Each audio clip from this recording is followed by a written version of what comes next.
15 seconds.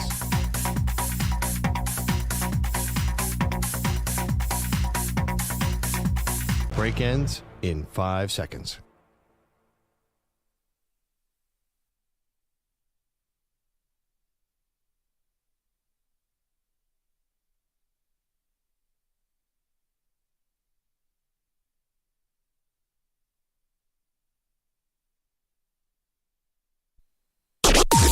Maggie and Perloff on the Infinity Sports Network.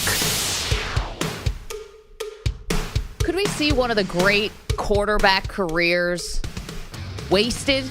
Welcome to the show, Maggie Gray, Andrew Perloff. Good morning, Pearl. We found out yesterday something that we had long suspected, which is that no matter how much the Cincinnati Bengals wanted to talk about keeping all three of the stars who need new contracts, they were not doing that. This is the Bengals.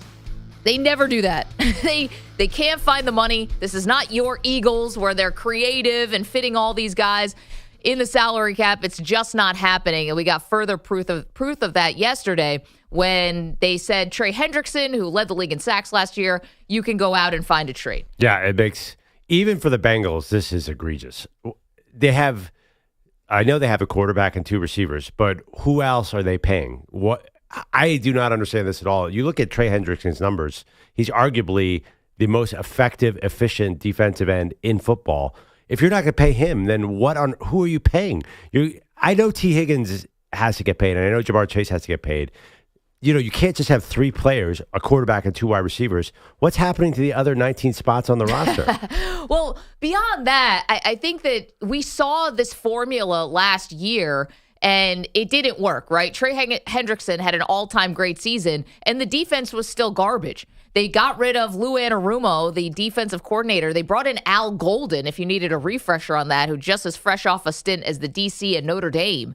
And, they need so much help on the defense. I actually don't mind trading away Trey Hendrickson. The problem is you actually probably should have done it last year. Because now he's 30 years old, he's going to be 31 in December, and there's absolutely no precedent whatsoever of you getting a first-round pick for Trey Hendrickson. That's gone. So maybe you get a second-round pick. Okay, good. My thing is you're going to have to reinvent this defense now, and I think the defense is going to be super young, unproven, inexperienced, while the offense is ready to go. Wait, I'm sorry. So you would have traded Trey Hendrickson last year knowing that he was going to lead the league in sacks? Well, I wouldn't have known that, but I would have gotten a huge return. Well, I didn't know that the Bengals defense was going to be such garbage last year. Like, there's clearly something rotten here, which is they are using top 100 picks on defensive players and not developing them. So they need such an overhaul on defense that I think everything's on the table. But my larger picture here is you have Joe Burrow out here pleading.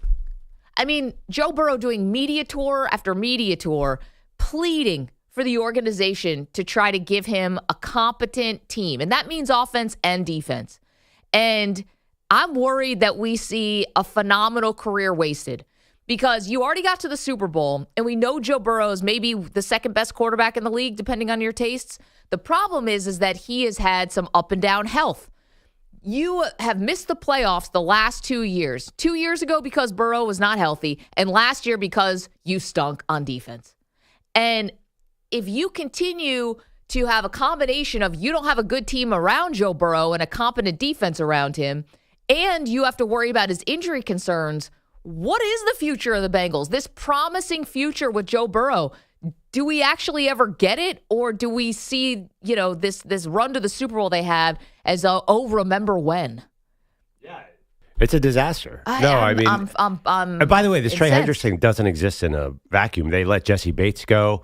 They let DJ Reader go. Very good players who they wouldn't pay up for. And what happened? Their defense stunk. They won't pay their defensive players, and all the good guys walk out the door. So of course you're terrible on defense.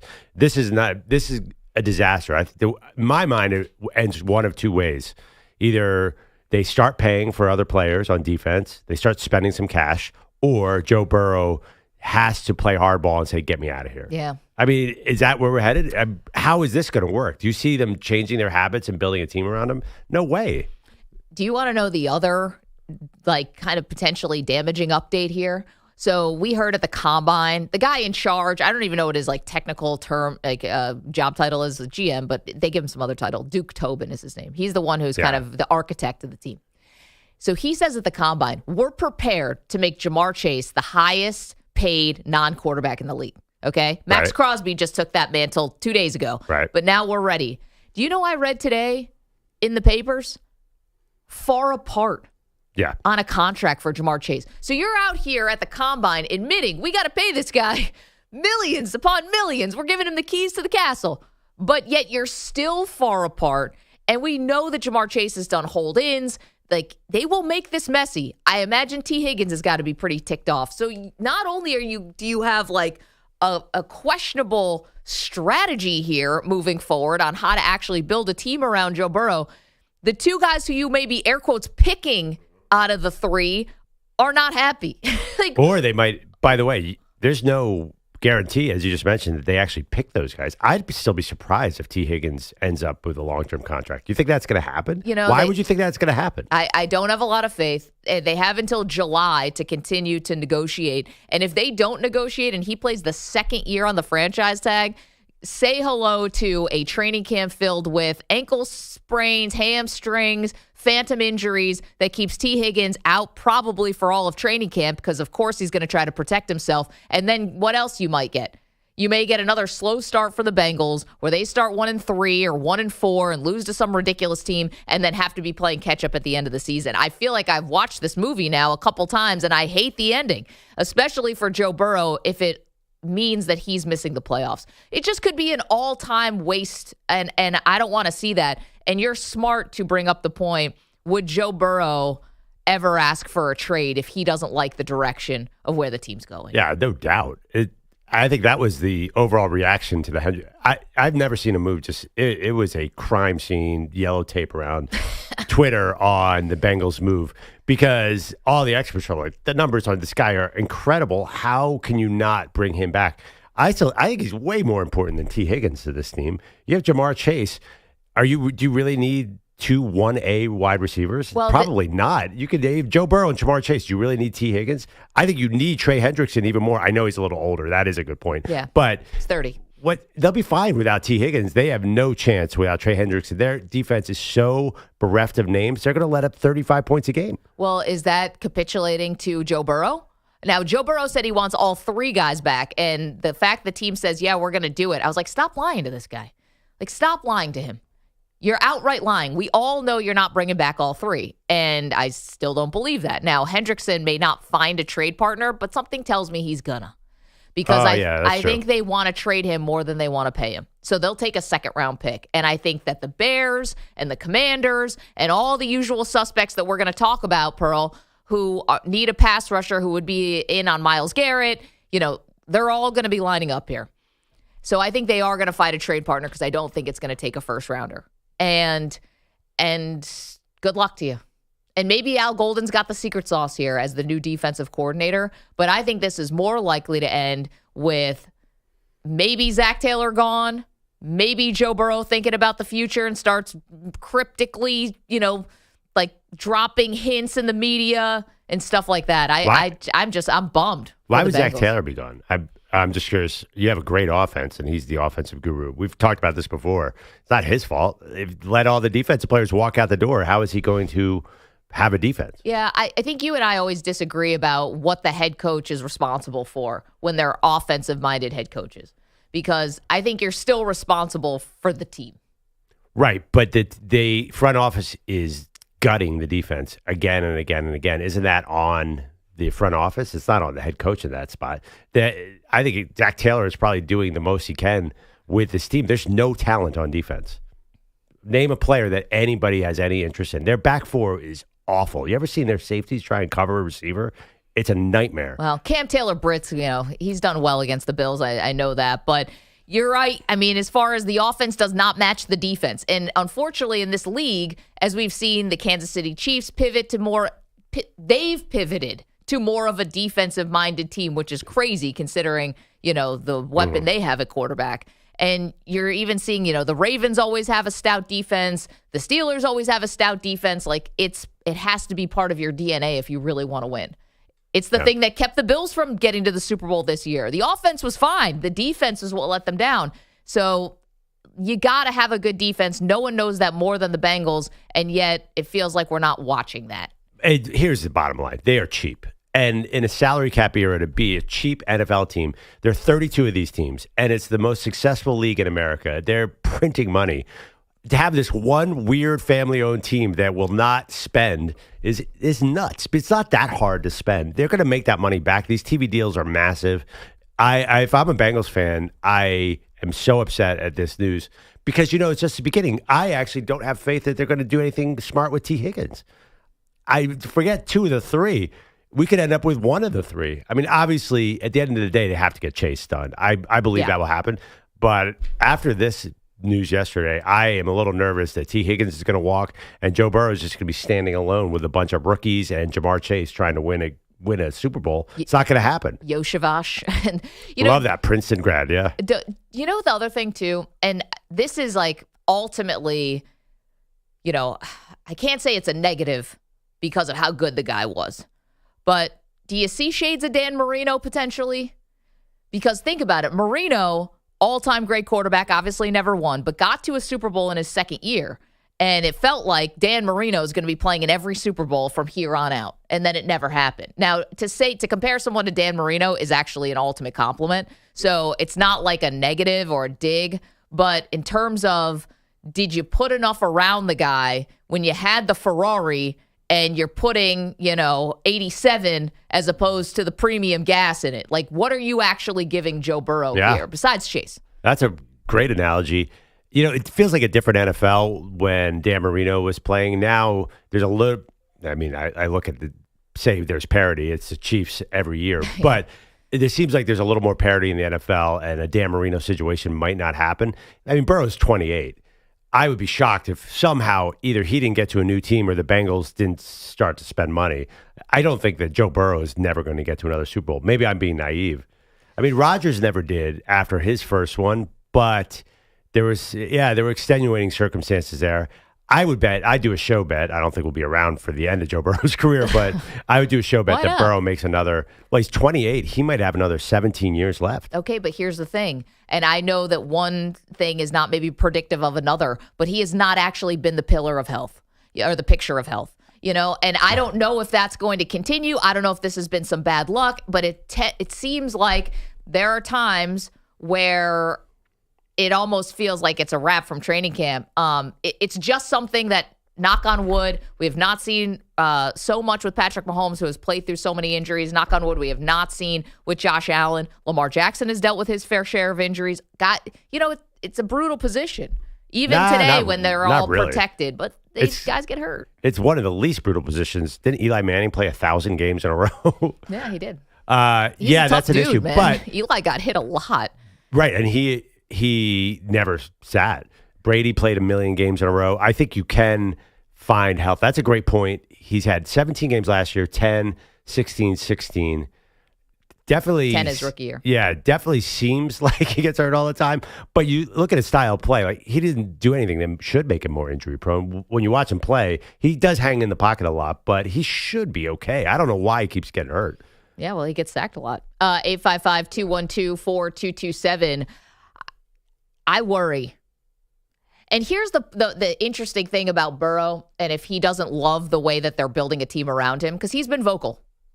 He found his voice this offseason. He's been vocal about other things, but found his voice this offseason where he's literally out there on a Barstool Sports podcast explaining all the ways they can restructure his contract to make room for the other guys that he wants signed on the team. The dude's acting like the de facto GM, and they're not taking any of that into consideration. I haven't heard one thing about him being restructured or anything. So if he doesn't like the direction of the team, does this look like Carson Palmer 2.0, where he's asking for a trade? Now, and I'm not saying this year, I'm saying down the road. But here's the thing. He's an Ohio guy. Yeah. It's such a great story. And we were talking on Wednesday, we did our great debate of the most unpopular sports moments of all time. And I said LeBron's decision. It felt like such a betrayal when LeBron left his hometown Northeast Ohio to go to Miami. Could Joe Burrow actually do something like that, considering the hometown ties? Well, okay, so Joe Burrow is not from Cincinnati, though. No, he's from somewhere in the middle of the state, I believe, right? But still. Yeah, but it's different, though. If you betray Cleveland, it's a lot worse. And Cincinnati's basically Kentucky, right? That's what Dan Patrick, my old boss, used to say. He's from Cincinnati. He's from there, I think it's a slightly different dynamic. When you betray Cleveland, you get guys like Scott Rabb writing books, The Horror of Cleveland. I don't know if that's going to be a factor. I love the Carson Palmer analogy because they're both seem like really nice guys who wouldn't naturally be malcontents. I think Joe Burrow, he was benched at Ohio State, couldn't win the job. He seems like he's got that Tom Brady chip on his shoulder kind of thing.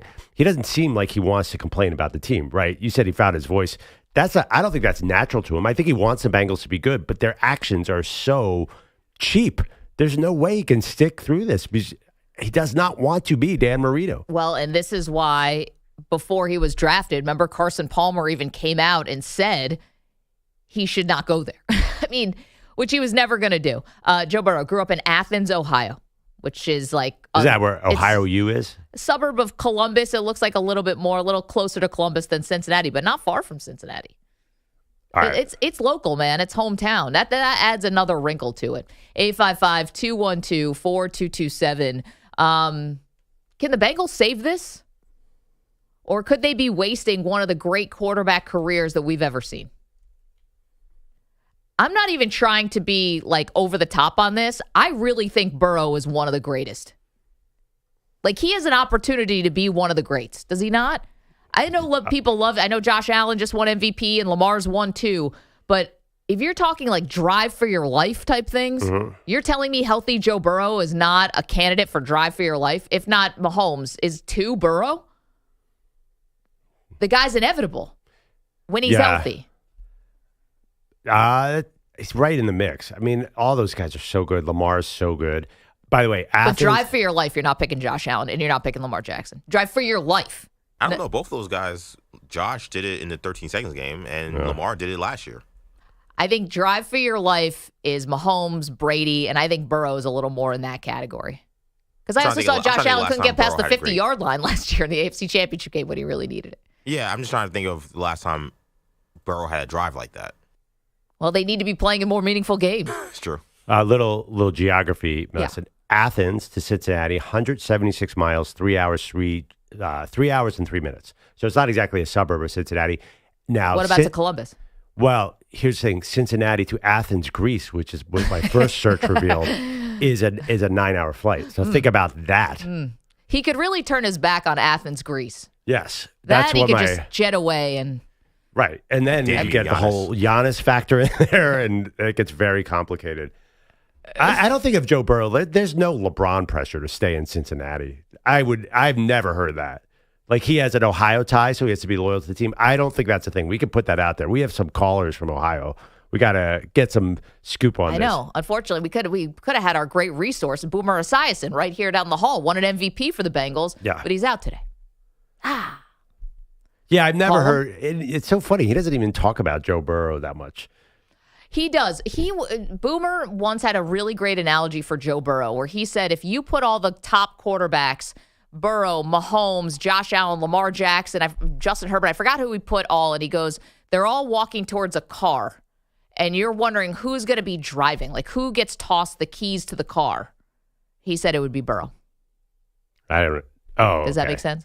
Kind of. It's a little complicated. You know what I'm saying? It's Boomer's analogy. Well, I just think, dude, it's the Bengals, again, they've never won a Super Bowl, and you're seeing why. This is exactly why. And it's almost like they don't want to win a Super Bowl. Like, they don't care. Oof, can't say they don't care, but it feels like that. 855-212-4227. Are the Bengals in danger of wasting one of the great quarterback careers? Period. Full stop. Well, technically, it's a question, but you know what I'm saying. 855-212-4227. Lots to do. Had an epic game last night in L.A. Get to that. Also, could be some trouble in San Francisco. This one we got to keep an eye on.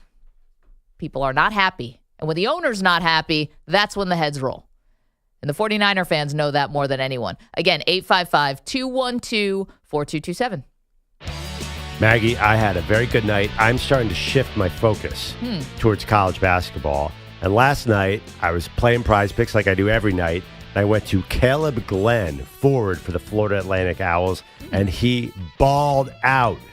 Surpassed 13.5 points with 16, and that is what Prize Picks is all about. It's the best place to play daily fantasy sports. Cash in on basketball, hockey, golf, so many different sports. It's made daily fantasy sports accessible to all. It's so simple to use. You pick 2 or more players across any sport, and I mean any sport. Pick more or less on their projection, and you could win up to 1,000 times your money. What I love about Prize Picks is not just that now suddenly Perloff has found the Florida Atlantic, is that what you said? Yeah, Final Four team a couple years ago. Don't worry. He will now be the biggest Florida Atlantic fan you've ever heard in your entire life. I see the bandwagon. Perloff, you're famous for jumping on bandwagons, but that one could be fun. What I love about Prize Picks, though, available in more than 40 states, including our friends in California and Texas. All you got to do is download the Prize Picks app today. Use the code MNP. Get $50 in bonus promo funds instantly when you play $5. That's code MNP on Prize Picks to get $50 in bonus promo funds instantly when you play just $5. So win or lose, you get $50 bonus credit for just playing. And guys, that's a guarantee. Prize Picks. Run your game. Must be present in certain states. Visit prizepicks.com for restrictions and details. Mand P.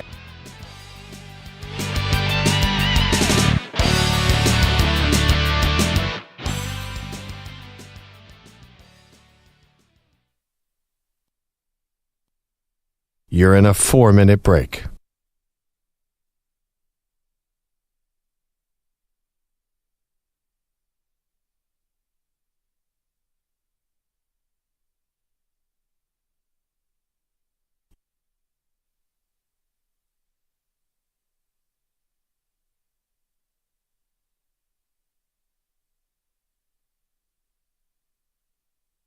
Three minutes, 30 seconds remaining.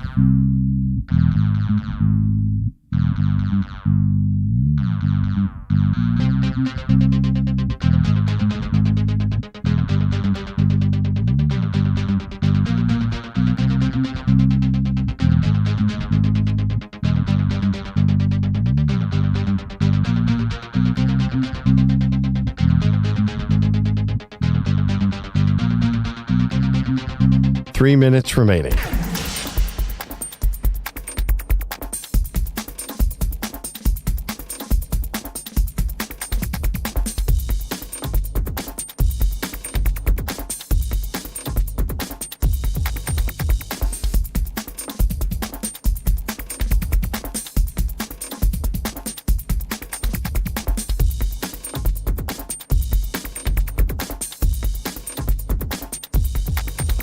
Two minutes, 30 seconds remaining.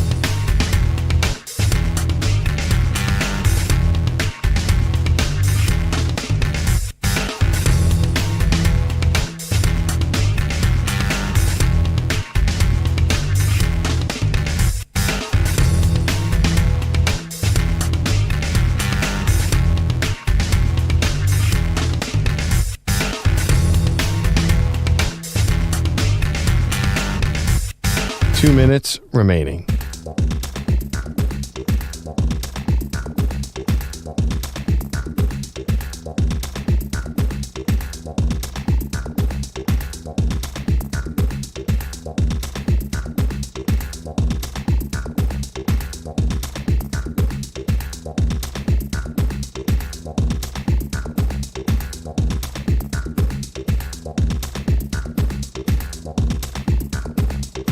One minute, 30 seconds remaining.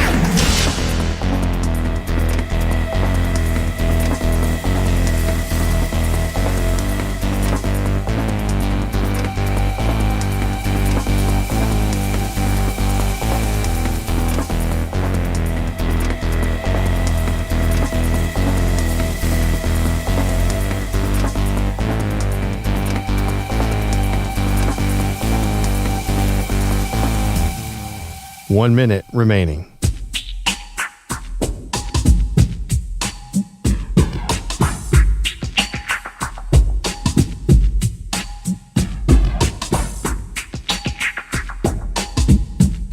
Forty-five seconds remaining.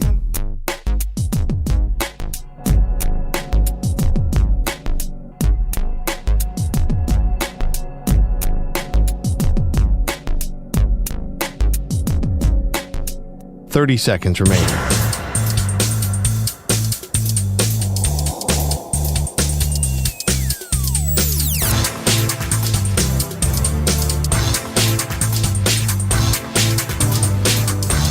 Fifteen seconds.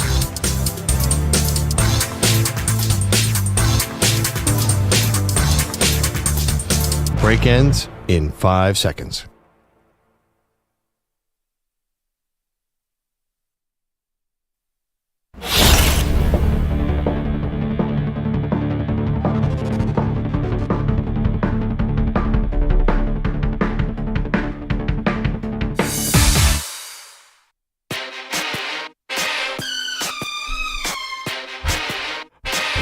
Welcome back to Maggie Perloff. Can I just read one tweet? We're talking about Trey Hendrickson and the Bengals, and I'm a big Louis Riddick fan right now, ESPN football analyst, former NFL executive, because he's wearing really cool glasses on ESPN. I pointed him out to you yesterday. Yeah, glad he didn't get hired, actually, in a front office. I know that probably stinks for him, but he's also great on college football. I like him almost more on college. Yeah, but anyway, go ahead. Especially when he does his Pitt Panthers. So he Trey Hendrickson, 2024, number 3 in pressure, 1 in sack, 3 in pressure win rate. Same in 2023. Has not missed a game, started the past 2 seasons, plays 73% of his snaps. Hey, go seek a trade. I mean, curse. What in the actual ... Just goes on a tirade against the Bengals. And that was all I needed. Because as a fan, I'm like, what are the Cincinnati Bengals doing? Why are they not paying their good players? I know that sometimes smart teams play hardball, but I don't think that's what's happening here. I think they are crying poor. And I bet you their other owners would be like, we should pry that team away from Mike Brown. Ooh, gosh, it's not going to happen, but this is ridiculous. So here's the difference, I think, between... like yesterday, Max Crosby signs a huge deal with the Raiders. And I was like, that kind of seems silly, right? Like, he was probably your best trade chip. He's younger than Trey Hendrickson. You maybe could have gotten a lot from him. Because you want to know what? The Raiders have no quarterback. And quite frankly, no identity outside of whatever Pete Carroll is going to bring, which is probably a lot, and Tom Brady. This is not the Bengals situation. The Bengals situation is you all have one of the top 2, 3, 4, however you want to do your Mount Rushmore of current quarterbacks. Joe Burrow is going to be on that list. So that's a different calculus. This is when you pay these guys. But my only thing about that is they stunk on defense last year with him. They need much more. Without him, they would have been even worse, though. By the way, I heard some things on the Crosby thing that they got an out really early in that deal. So it's not exactly what everybody thinks it is. And well, that's what I'm wondering. Trey Hendrickson's 30. Pay him a lot right now. It's hard because you do have all those high priced offensive players, but still, the fact that EJ and I's favorite player, Jesse Bates, is killing it in Atlanta. He should be in Cincinnati. They should be smart. They should be like a team we're talking about later. The Niners have had the same problem where they have too many guys to pay, but they have tried different ways. Cincinnati's not even trying, Maggie. They're not trying anything. Let's go to the phones. 855-212-4227. We find Clint in Dallas. Clint, you've got an idea for the Bengals to save this thing. Yeah.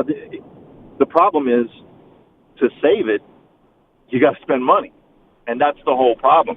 Just build it the same way. Look at the same way with Kansas City. Kansas City had the high-powered offense with Tyreek, and they made a decision. Is it Tyreek or is it Kelsey? We're going with Kelsey. You do the same thing with Chase. And because Pat is so good, Mahomes is so good, he can win with Juju Smith. He can win with DeAndre Hopkins. And then you add in, all right, we got Xavier Worthy and Isaiah Pacheco, and you draft well later in rounds. What they're asking Burrow to do is, listen, we're just, I don't know, you might have to score 40 a game, Joe. We're just depending on you to be Superman every single week. Where Kansas City is doing is saying, hey, we're going to hold people, stay in games close, and Pat will make a play. Yeah, and could that be something that the Bengals could replicate? Definitely, but they're going to have to, Not if you're getting rid of one of the best pass rushers in the NFL. Fair point. I mean, listen, it got a little bit dicey there, but ultimately they did pay Chris Jones. Thank you for that, Clint. Yeah, exactly. I think that Trey Hendrickson is their Chris Jones. He's their Aaron Donald. He's their J.J. Watt. He's their T.J. Watt. Yeah. He's there. You have to have one guy who just dominates. So, but the Chiefs also let guys go though, and I think they're so confident in how they draft. Like they let L'Jarius Sneed go, but they're confident that they got Trent McDuffie and they've got George Karlaftis. And listen, they're they're always picking in the bottom of the first round, the bottom of every round, and they find defensive guys. Right. But they didn't let Chris Jones go. That is true. I mean, and they knew L'Jarius Sneed was way overvalued. So, yeah, I'm not worried about the Chiefs at all. They have figured it out. They also have Steve Spagnuolo, who is really, really solid. I thought Lou Anarumo might be that guy. I think they might have thought that, too, that he's so good against specifically the Chiefs. But that's a mess. What a waste of a great career. I'm very, very down on this team. I picked them to go to the Super Bowl last year. I remember. And, I used to be a big Bengals fan. I used to follow every move because I was friends with Andy Dalton when in the mid-2010s. Dan used to drive him crazy, Dan Patrick. He's like, well, you're not from Cincinnati. I'm from Cincinnati. Why are you rooting for this godforsaken team? He's like, they will just burn you. It's happened too many times. And, again, frustrating. 855-212-4227. Could this team really ruin one of the great quarterback careers? Got to the Super Bowl once, but we are far from that. Andrew Bogusch has headlines for us. Very busy day. Guys, good morning. Headlines are sponsored by Progressive Insurance. Your small business keeps you on the go. Progressive Commercial Insurance keeps your policy within reach with our easy-to-use mobile app. Learn more at progressivecommercial.com. Pico de Goyo. First Manhattan, then Brooklyn. Steph Curry enjoying a few days in NYC. Steph will throw it in. And looking around, hands it into Draymond Green. Almost got away from him. Draymond to Steph. Corner three in the air. Guccisimo! Bonoids, and he does the old night-night. Buenas noches, Brooklyn. That's from Warriors Radio. Curry hit 7 threes, scored 40 in a 121-119 Warriors win over the Nets, who actually started this game on a 27-5 run. Curry and his buddies go 4-1 on a road trip. You just commit to winning, and I think everybody's on the same page. The biggest thing is just understanding your role and what you do and how it impacts winning, and everybody committing to that. And we've done that in the last 12 games. Does it mean we're in a championship? We'll see. It's funny. I watched a lot of this game, actually, last night because your 76ers were not giving any resistance to the Boston Celtics, and the Knicks-Lakers game wasn't on till 10. This was one of the most classic, the Warriors were out last night. It's going to take us a little bit to get going here. And it was so inevitable that they were going to eventually win that game. It's like, I wonder where they all were. Out partying. Yeah. Or out late, put it that way. Well, I was wondering, I was following that game. I actually didn't watch it. Or the Nets are stop screwing around. You might actually win this game like the Sixers did the other day. These teams have to really focus on losing. Why? How did the Nets almost killed them? Yeah, that I actually walked away from that game saying, "Wow, the Warriors not that good."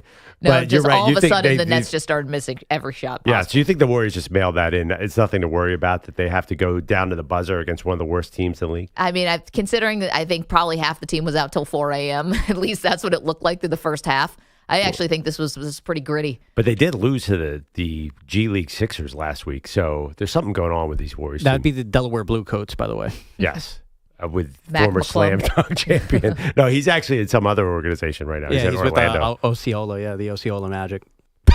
You know Wait, them. is that another secret superpower of Manny? Yeah, I know a couple of G League teams. Yeah, Westchester, because the Westchester Knicks are in the G League, and they play 20 minutes away. So and they're almost the Knicks, so you have to go and watch them. Much cheaper as well. Yeah. So I love how you just know a couple of them. Is that a skill? A few.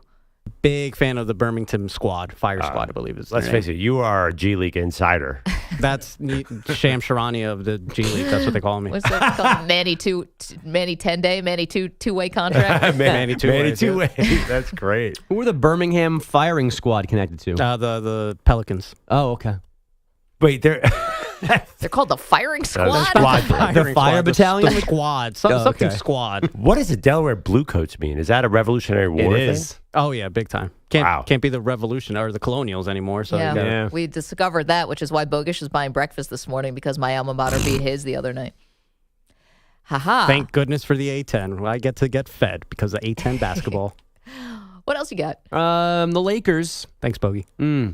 They're a half game up on the Nuggets for second out west after that 113-109 OT win over the Knicks. The headline from that game around these parts is the right ankle and or foot injury that Jalen Brunson suffered in the final moments of that one. Houston snapped its 3-game skid, 109-97 in New Orleans, and the Hawks outscored the Pacers 124-118. Trae Young, 22 points and 16 assists. Seahawks GM John Schneider says he's talking to, quote, a ton of teams about DK Metcalf, which is code for please believe me and increase your offers. And a lot of teams, my girlfriend in Canada really thinks DK Metcalf should get a first and a third. Yeah. This is salary cap, hard science, these analytic nerds. Yeah, a ton of teams. Was that like a specific number? I don't know. Yeah, a bunch of guys called me. A few is what, 3? Yeah, What's a ton? Just seems so informal. Like when you're newly single. Yeah, going out on a lot of dates. Yeah. Seeing a lot of people. Mm-hmm. Yep, sure. Seeing a lot of PS5. Tons and of teams. It just seems like such an informal verbiage for a general manager of a team. Or if you say a ton, I get the remember like those old school telethons where it's like a bunch of people answering phones? Right. Like call now and, donate $10 to the, 34 teams have been in contact with me about this player.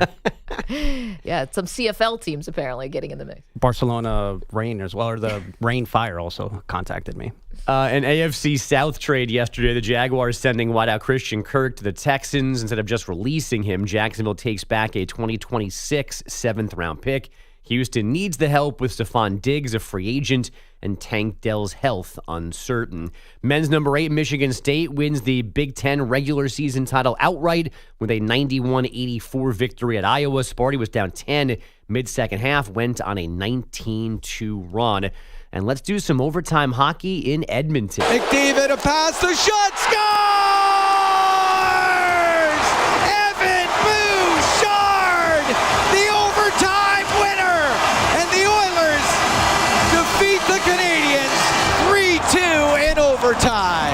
That's actually subdued from Jack Michaels, Oilers Radio. Edmonton snapping Montreal's 5-game win streak with this 3-2 final, courtesy of Evan Bouchard. The Oil also making a trade ahead of this afternoon's deadline, sending a first-round pick to San Jose for defenseman Jake Wallman. For more on that, here's Manny Pucks. First-round draft picks. Not as pivotal. Thanks, Manny. Maggie Perloff, back to you. Yeah. I don't think Manny was ready to receive that He pass. wasn't. That was the point. Actually, Manny's got me going down an interesting road, though. Are you looking up the G League teams? Yes, this is fascinating. Have you guys ever looked at this list of teams? Wait until you find out about the Grand Rapids Gold, buddy. There's a team called the Rip City Remix. That's an awesome name. Thank you, Portland. Wait, wasn't Joe Mazzulla, the current Celtics coach, wasn't he coaching like the Maine team? Blue Claws, Red Claws? Something like that? That would be the Maine Celtics nowadays. Ah.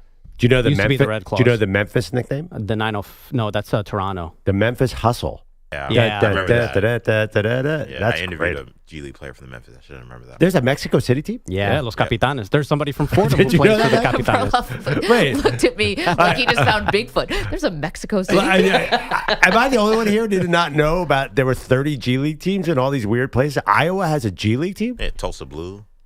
That's not a team anymore. Oh, really? Yeah, it's the Oklahoma City Blue. Oh, damn it. Which one's Bronny playing for? South Bay Lakers. South Bay. Indiana, anyone know their nickname? Pacers? The Fever. The Mad Ants. Oh, yes. They used to be the Fort Wayne Mad Ants. They used to play in Fort Wayne. Oh, I remember that there team. it is. Continental Basketball Association. This is crazy. I'm learning something new every minute here on this show. One of my favorite things is the Grand Rapids Gold. Obviously, Grand Rapids, Detroit, Michigan. They're affiliated with the Denver Nuggets, so that's not exactly a 45-minute flight. It's so weird, Manny, that you don't have a girlfriend. Yeah, I know. That's what It I say doesn't to add myself. up, right? All the things he says, you're like, why are they not lining up to steal this guy? I say that to myself every day in front of the mirror. Like, I can't believe you can get to work. That there's like a scrum of women outside. All name ending in I. It's like how many people John Schneider is also fielding for DK Metcalf is how many women Manny is turning down. Beautiful woman who's covering the Long Island Nets or something. Yeah, definitely. She's definitely way too hot and way too overqualified. Yeah, gotta be. We need to find you the Taylor Rooks of the G League. Oh, yeah, okay. I think Manny. That's woman? Manny. I am Taylor Rooks of the G League. That's the problem. She's out there. I'm sure She's she is. just waiting. It's probably Mexico City. Maybe. Is that the newest team? I want to say yes. If you want to make up a Canadian girlfriend, there's the Raptors 905. Yeah, they play in Mississauga. What? Where? They play in Mississauga. Oh, jeez. You know. Mississauga, Ontario. Yeah. A suburb of Toronto. Come on, don't disrespect Mississauga. Have you ever even talked to a girl, Manny? What is going on with you? Other than Maggie. Yeah. And basically like his mom. You need to do a makeover on this guy's personality, Maggie. I love Manny's personality. Yeah, Why do you think we cast him for the show? He's great for us, but... Well, in real life, I mean, I'm not worried about that. If you go on That's an your own online problem. date, do not talk about the nicknames of any G League teams. How about arenas? Don't mention the arenas. Or how you send me flight tracking info of where the Knicks plane is on its way to L.A. I definitely did do that. Yes, I did. Where do you think it is? It's a direct flight from New York to L.A. There's 1,000 of those a day. Well, they fly out of Westchester. There's not too many flights out of Westchester to L.A. because I have issues. You know this now. I have issues. Yeah. So, they were like actually by Las Vegas when I found them. They were about half an hour away from landing in L.A. Maggie, is your MSG ban transferable? Yeah. They might want to shift it to Manny. Yeah. Keep him out. Flight Tracker 24. Thank you. Love that app. Wait, why did you want to know where the Knicks plane was? Because I was bored. Interesting.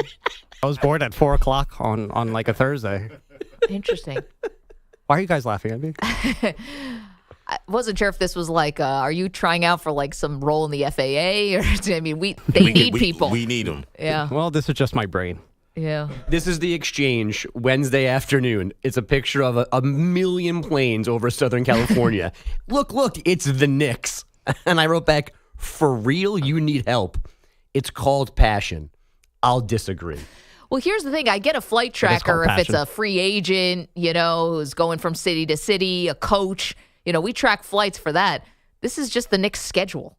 Yeah, well, I was curious to find out where Monica McNutt and Alan Hahn and Jalen Brunson were. Thank God you included Jalen Brunson and Alan Hahn in that, because I was like, that's going to get really creepy. I have a question. Monica McNutt, not in your league.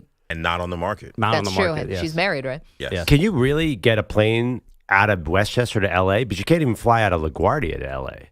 You need a big runway to get a plane that big. Are you sure they don't connect somewhere? No, they skedaddle from HPN. They skedaddle out of Westchester. So do the Rangers. Yeah, I don't know how they get out of that runway. That runway is not that big. You guys act like this is Penn State, where James Franklin had to build a bigger runway out of Harrisburg, Pennsylvania.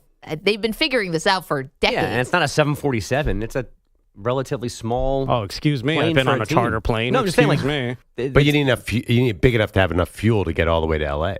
All right, now you guys can no longer make fun of Manny because now you're having the conversation. I'm not. You're doing it. Remember, the only time I followed a plane is when Peyton Manning was a free agent. There was a reason. We all did that. I don't understand why. Maggie nailed it. Go to ESPN.com and look at the schedule where the Knicks playing, and then you know where the plane is. I wanted to catch it in action. I wanted to see what the actual plane looked like. Yeah. Like you could see into the window of them playing beret. Can we do a Whatever project it this is. spring where we remake Manny's personality? Maybe bring in a dating expert, some sort of advice person? Can't remake someone's personality. I decline. Can we bring it? Aren't there consultants on things like You want this? like Queer Eye for the Straight Guy type of thing? Yes, I think we need to do that because we're all happily married. EJ's engaged.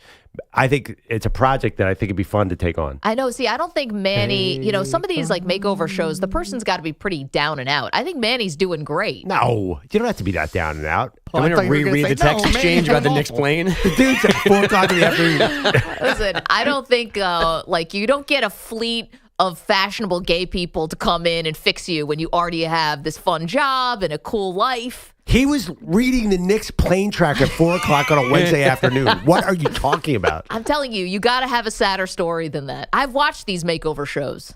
Manny's not going to apply. Look at his face. Look at that puppy dog face right there. He's been up all night praying for Jalen Brunson's right leg. Well, how sad is that? And I'm doing that too. So. I know. I was going to say. Yeah, shut up, man. So's Ben Stiller. That one's fine. Yeah. There's a lot of successful people doing that. Manny looks fine. You're right. It's Appreciate the inside that we have to work on. He's a good-looking guy. I'll give you that. Dead behind the eyes. Yes. Yeah. It's the trauma in here. Any chance like you're a hoarder or anything as well, so we can fix up your apartment? Just add another thing to the list of makeovers? I mean, there is a bunch of Yankees and Knicks stuff in my bedroom. All right, we're getting closer. Yeah. Oh, that's bad. A bunch of newspaper clips. Nice. Back when print journalism was a thing. clips of what? I was going to say, this Knicks isn't like games? ransom letters, are they? No, it's Or are you just going on the floor? What's happening? Are they cut I out? know where your you plane say newspaper is. clips. Are they cut Dear out Jalen. so the FBI can't read your handwriting? Is that what we're talking about? Clips of the New York Post, like the Knicks beat the Celtics on a random Monday in February. That's what's up in my room right That's now. worth saving. What's it like being friends with Josh? As long as there's not horns Just out his of like birthday the Tom other day. Thibodeau's head with like a mustache or you're writing all over it. What's Anyway, in the box? It's Precious Achiuwa's signed sneakers is in the box. It's even crazier than whatever. Yeah. Gwyneth DM, Paltrow's I wrote head. you and you still ain't calling. Oh. Left my cell, my pager, and my phone number at the bottom. Not even a sneaker, just like a napkin. I mean, when you're getting down to where's Alan Hahn, it's, That's a great. You said that even he doesn't Alan need Hahn's help. family doesn't really care where Alan Hahn is. Maggie, you just said he didn't need help. You were exactly Yeah, right. I'm wrong. He wants to know where Alan Hahn is in We need midair. Carson Kressley Seen a picture of Alan Hahn? You'd want to find out where he is too. Handsome guy. and Jonathan tall. Van Ness. All right. We couldn't even get where's Wally Zerbiak. We got where's Alan Hahn, which is like facsimile. By the way, my fiance hates that guy's eyebrows every time. I'm like, Wally's great. Leave him alone. She's like, his eyebrows. I'm like, okay, leave him alone. 855-212-4227. We went way too long on that, but now I am convinced maybe we do need a makeover from Manny. Lots to do. Okay, where am I going here? The Lakers. We'll talk about them next. You're in a 5-minute break.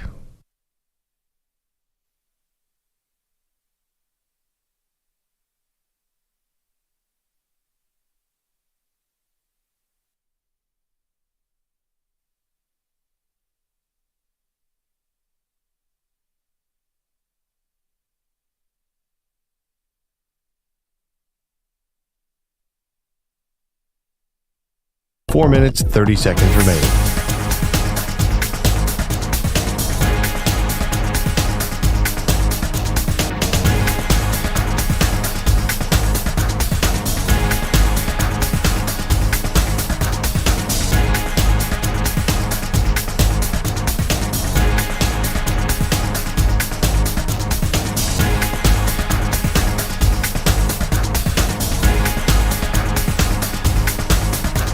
Four minutes remaining.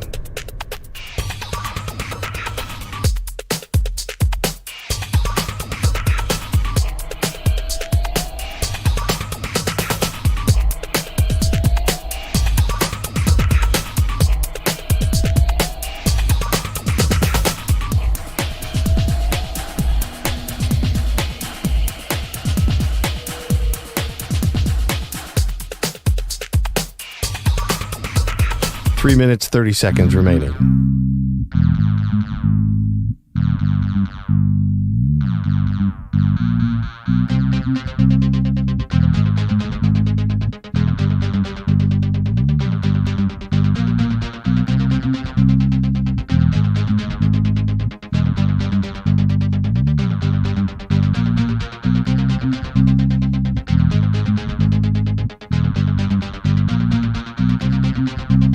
Three minutes remaining.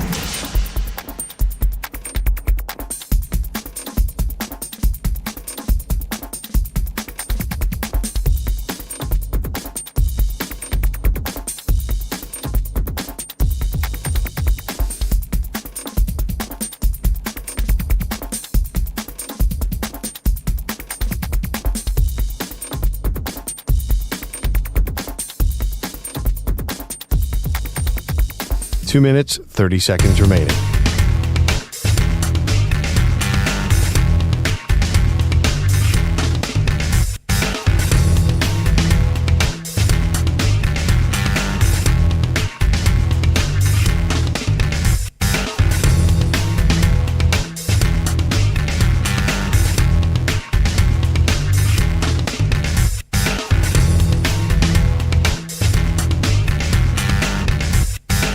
Two minutes remaining.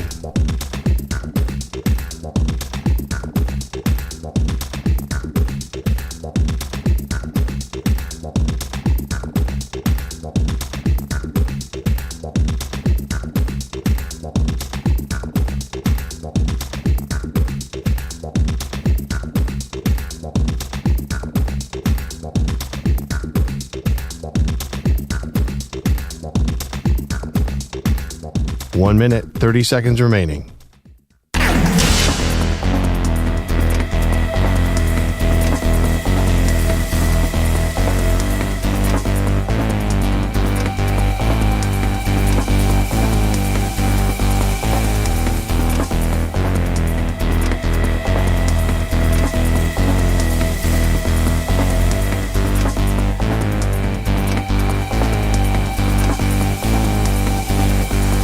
One minute remaining.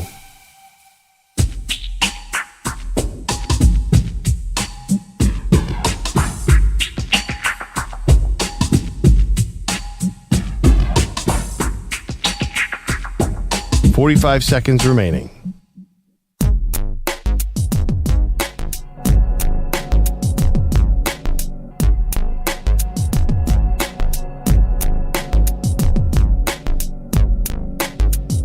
$30 seconds remaining.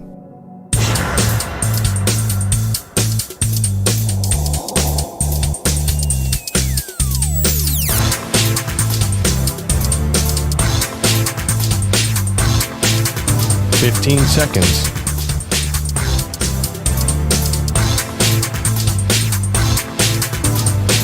Break ends in 5 seconds.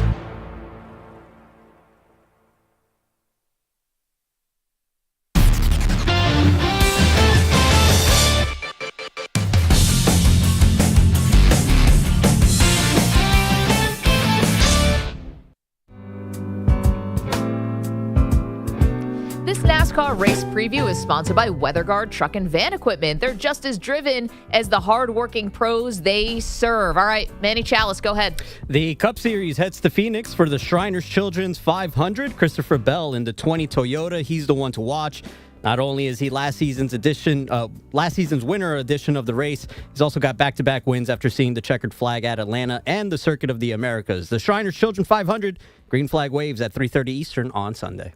Fantastic. Thank you so much. I meant to say Manny Chassis. Got my NASCAR, my car, my automotive terms mixed up there. I mean, listen, Manny has enough bandwidth apparently to be an expert in many, many sports. Clearly he's got time on his hands. Yes, which is awesome. This is what we learned about Manny. Okay, I think it's worth noting last night. I know this was just a regular season NBA game, but I think it is worth noting that the Los Angeles Lakers got to their 40th win last night. They've now won 8 in a row. They have been one of the better teams over the last 3 or 4 weeks, Pearl. And what I thought was unique about last night's game, which was an overtime win against the New York Knicks, and I know Jalen Brunson got hurt with about a minute and a half left to go in overtime, and Brunson was killing him. So, this outcome could have been different had he been healthy. But this was a unique one here for the Lakers because they had to come back from a double-digit deficit in the fourth quarter and kind of grind this game out. They were not shooting well. Luka and LeBron were not shooting well through 3 quarters of this game. And I think the halftime, they were shooting less than 20%. Didn't get that much better in the third quarter, and then they turned it on in the fourth. They held the Knicks to 15 fourth-quarter points. The defense that the Lakers are playing is what makes the difference here. So I think coming back from a double-digit deficit on a bad shooting night and also the lockdown defense that they're playing, I think we got something real brewing here, and obviously the second seed now in the Western Conference. Yeah, you know how I view this, though. Okay, they beat the Knicks at home. Now they have a 4-game road trip. I feel like the NBA is such a schedule-oriented league. So, and the Lakers, they start. At what point do they have to conserve LeBron a little bit? It's all about the playoffs. Yeah. These wins and this defense, does that convince you that they're more of a threat in the West? Because I watched the Thunder the other day, and man, they are relentless. Well, it could be the Thunder's year. I mean, that's possible. So then why are we talking about the Lakers beating the Knicks last night? Well, the reason why is because I don't think I've seen the Lakers have this type of commitment to defense before, even earlier this year, when in theory they had a better defensive team with Anthony Davis. Right. And even going back to last year. I think that's the difference. And I don't know if this is LeBron James locking in, if this is JJ Redick getting through to the team. Either way, I think they deserve credit for that. They've kind of, I don't want to say reinvented themselves, but you trade for Luka Doncic, who is, for all of his offensive gifts, is a defensive sieve. And somehow this team is actually really stout defensively. So That's just what I want to point out. That makes me a little more bullish on the Lakers. Again, but we're not talking. Why are we not talking about all the other teams that are hot right now? It feels like the Lakers. You want to talk about the Warriors? No, I want to. There you go, Steph. The Warrior, the B team Lakers. I honestly, now that everyone's hyping up the Lakers, I really want to see them play in the playoffs. Like we're starting to put pressure on them. Definitely, they're gonna have home court advantage through the first and maybe second round. Like they'll probably see the Nuggets in the second round. They can't lose in 5 now. Could be different this time. Very different. 855-212-4227. We got drama with the 49ers. Don't move.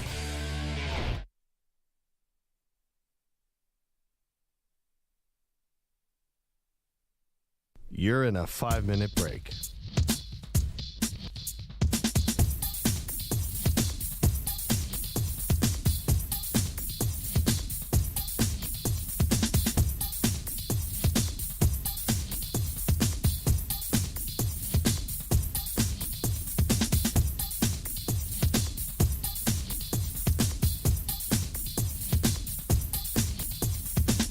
Four minutes, 30 seconds remaining.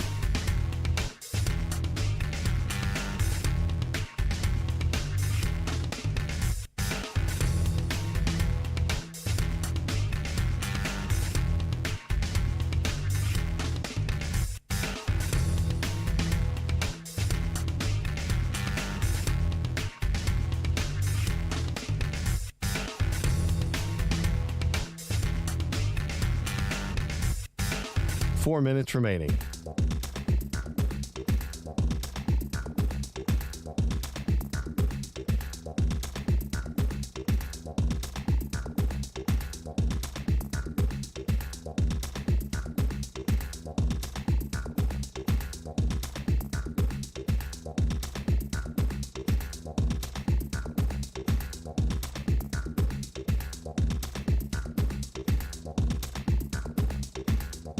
Three minutes, 30 seconds remaining.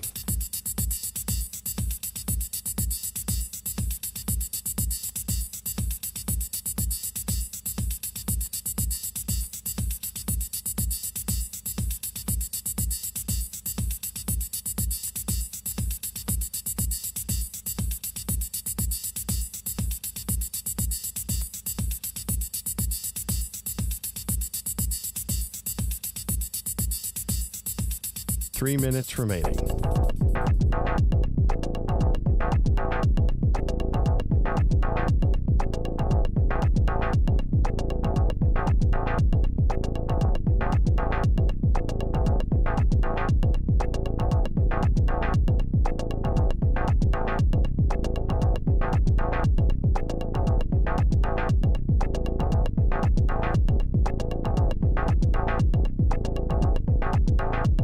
Two minutes, 30 seconds remaining.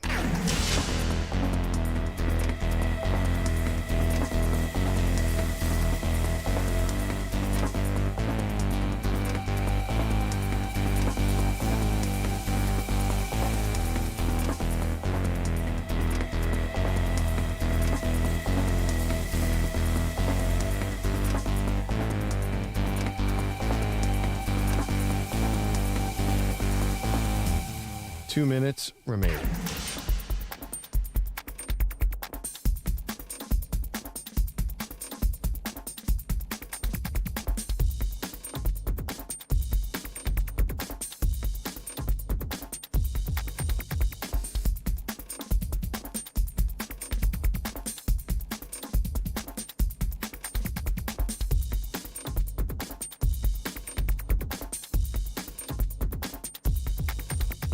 One minute, 30 seconds remaining.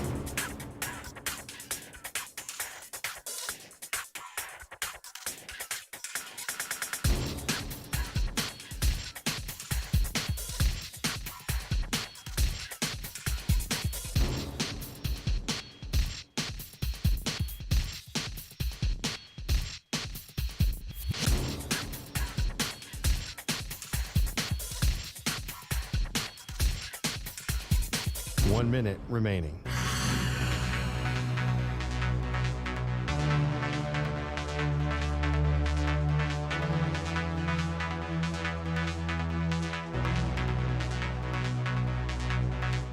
45 seconds remaining.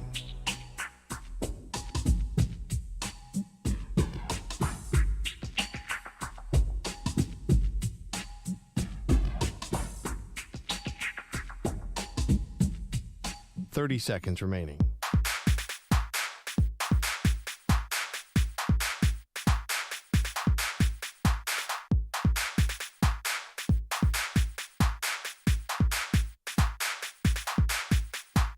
Seconds.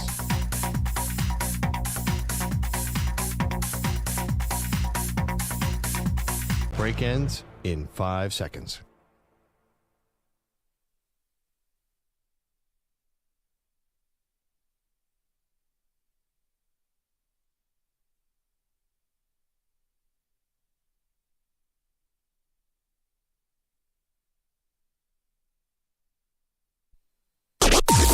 Maggie and Perloff on the Infinity Sports Network. All right, we got some drama here in San Francisco. Welcome to the show. Maggie Gray, Andrew Perloff. Pearl, I thought this was going to be like a relatively quiet offseason for the 49ers. I know they've got Brock Purdy's contract to get to, but we think this could be one of the easier contracts that they've done. Why? That's the exact opposite. How are they going to get the money to pay this dude? Of course it's going to be loud. Okay, well, I thought Brock might play a little ball. You know, not taking this massive discount, but, you know, hey, can you get to $50 million? Right. You know? So the original report from Jason La Canfora is that they wanted to sign him at $45 million, which is kind of close enough. Art of the deal is about $50 million. Yeah, like you come in at 45 and you end at 50. And then we all go home happy. But are you sure Brock Purdy would take that 50? Because that's on the lower end of the elite quarterbacks. Well, I think that if I were him, I think that I'm worth more to the 49ers than I may be on the open market. So I would probably take the 50.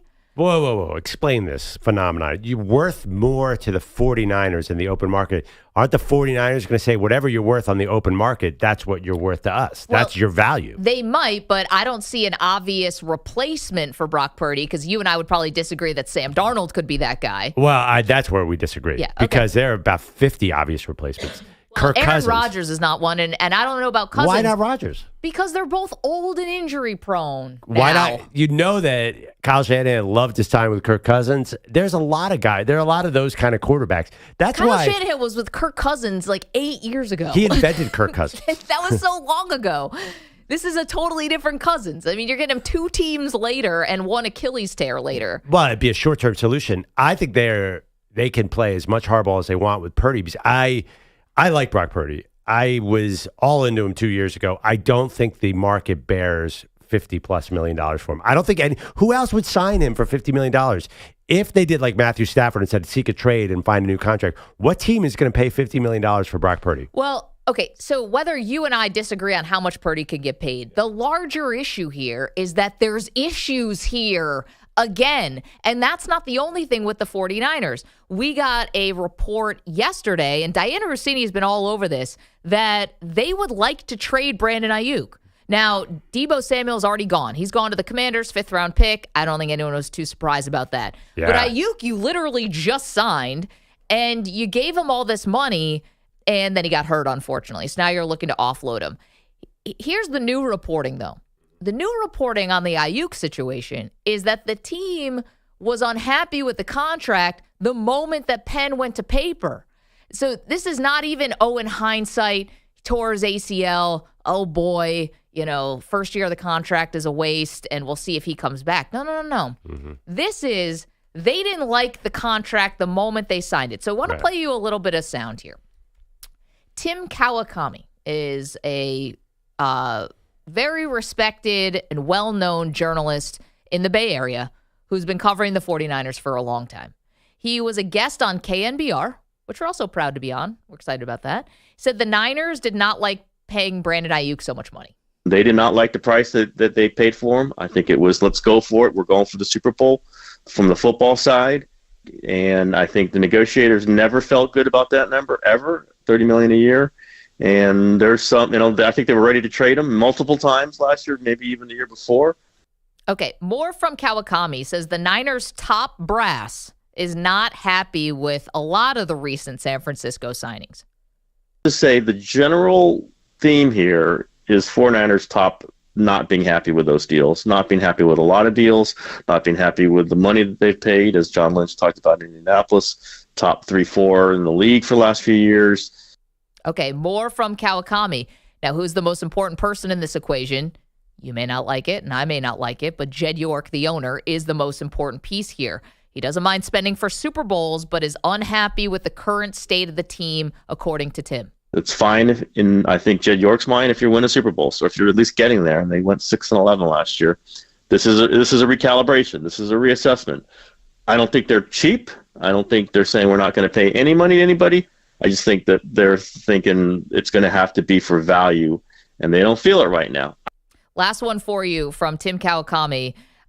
Says there is a general unhappiness with the direction of the Niners over some of these recent deals. It's just a general frustration with the money they've spent to end up with no Super Bowl. In fact, no playoffs last year. And we're just seeing and everyone's feeling kind of the retrenchment of the 49ers in dollars spent, in money out of Jed York's pocket, guaranteed money. And we'll see how that ripples through other positions, other players. I don't know. It could affect a lot of things. Yeah, and if I'm John Lynch, I'm not feeling great if I'm hearing that from Tim Kawakami. If I'm the general manager, I'm wondering, oh boy, if we have another season where either we get hit by the injury bug or things go wrong, like they, sort of avalanched last year, Pearl, am I now looking behind me like, oh gosh, are they coming for me? Well, but the funny thing is the messenger, the only reason we know that they don't want to spend cash is because John Lynch told us. So he seems to be on board. Well, but here's the thing. He's not also factoring in past failures. No, I think he is, because he said at the combine, he said, we've been spending too much cash.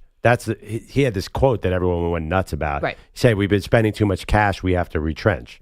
Right. And so Lynch knows the situation. Right. But who's the guy who's handing out the contracts? Right. Him. Right. Like, But you don't like the Brandon Aiyuk signing. Why'd you sign him? Like, John, it's you. Well, because every GM, to be fair, every GM makes bad signings. It happens. The Eagles just won the Super Bowl. They made a horrible signing last year. They signed Bryce Huff for $50 million, and he was a no-show. So I think that it struck me as Lynch knows the problem. Lynch is the one who's saying, hey, we gotta pull back here. We got to go cheap. I wonder if he's part of this. He's probably just as frustrated with these deals as Jed York. He's like, oh, man, I had to spend all this money because Aiyuk was a pain in the butt last year. I don't want to do that again. I'm going to play hardball this year. How do you know it's not Lynch who wants to do this too? Well, I would say this. You were part of the problem, if not the whole problem, for getting yourself into this mess of signing all these guys. And I get it. You're going for it. You're on the doorstep of a Super Bowl. But I'm not so sure, and knowing a little of the history of Jed York, are you going to be part of the solution? Because I think you could also add on top of it, the Trey Lance debacle. Like, there's a couple things you could get to here where things could add up to John Lynch feeling very uncomfortable. And we've talked a lot about Kyle Shanahan and his future with the 49ers and whether or not, how much longer would he be there. But I'm thinking now with some of these quotes from Tim Kawakami about the higher-ups that it could be Lynch. Like, even if Lynch acknowledges I've made mistakes on signing people, doesn't mean that his head couldn't roll. Joe Shane from the Giants can say, yes, it was my fault that we didn't re-sign Saquon Barkley. I haven't heard. Has he said that? Well, I don't know. I'm just saying you can acknowledge some of your shortcomings. It doesn't mean you might not pay the price for them. Well, I just wonder if you're Jed York. First of all, I don't think you easily separate Lynch and Shanahan. I think they're a duo. They did this in 2019. They got to the Super Bowl. Then they had to cut a bunch of high-priced guys. Mm-hmm. They cut Eric Armstead, they didn't cut or trade DeForest Buckner. They lost a lot of veterans that they couldn't pay. They do have a history of spending a lot, then playing hardball, spending a lot, then playing hardball. And they also, I read our buddy David Lombardi, who covers them for The Athletic, I believe. Yep. He said they've done this many times before where they said, we're going to cut back, we're going to cut back, we're going to cut back. And then they go ahead and spend like crazy. So what I say is not what I do. But think about it. Yeah. Through some of these iterations, the coach and the general manager haven't always stayed.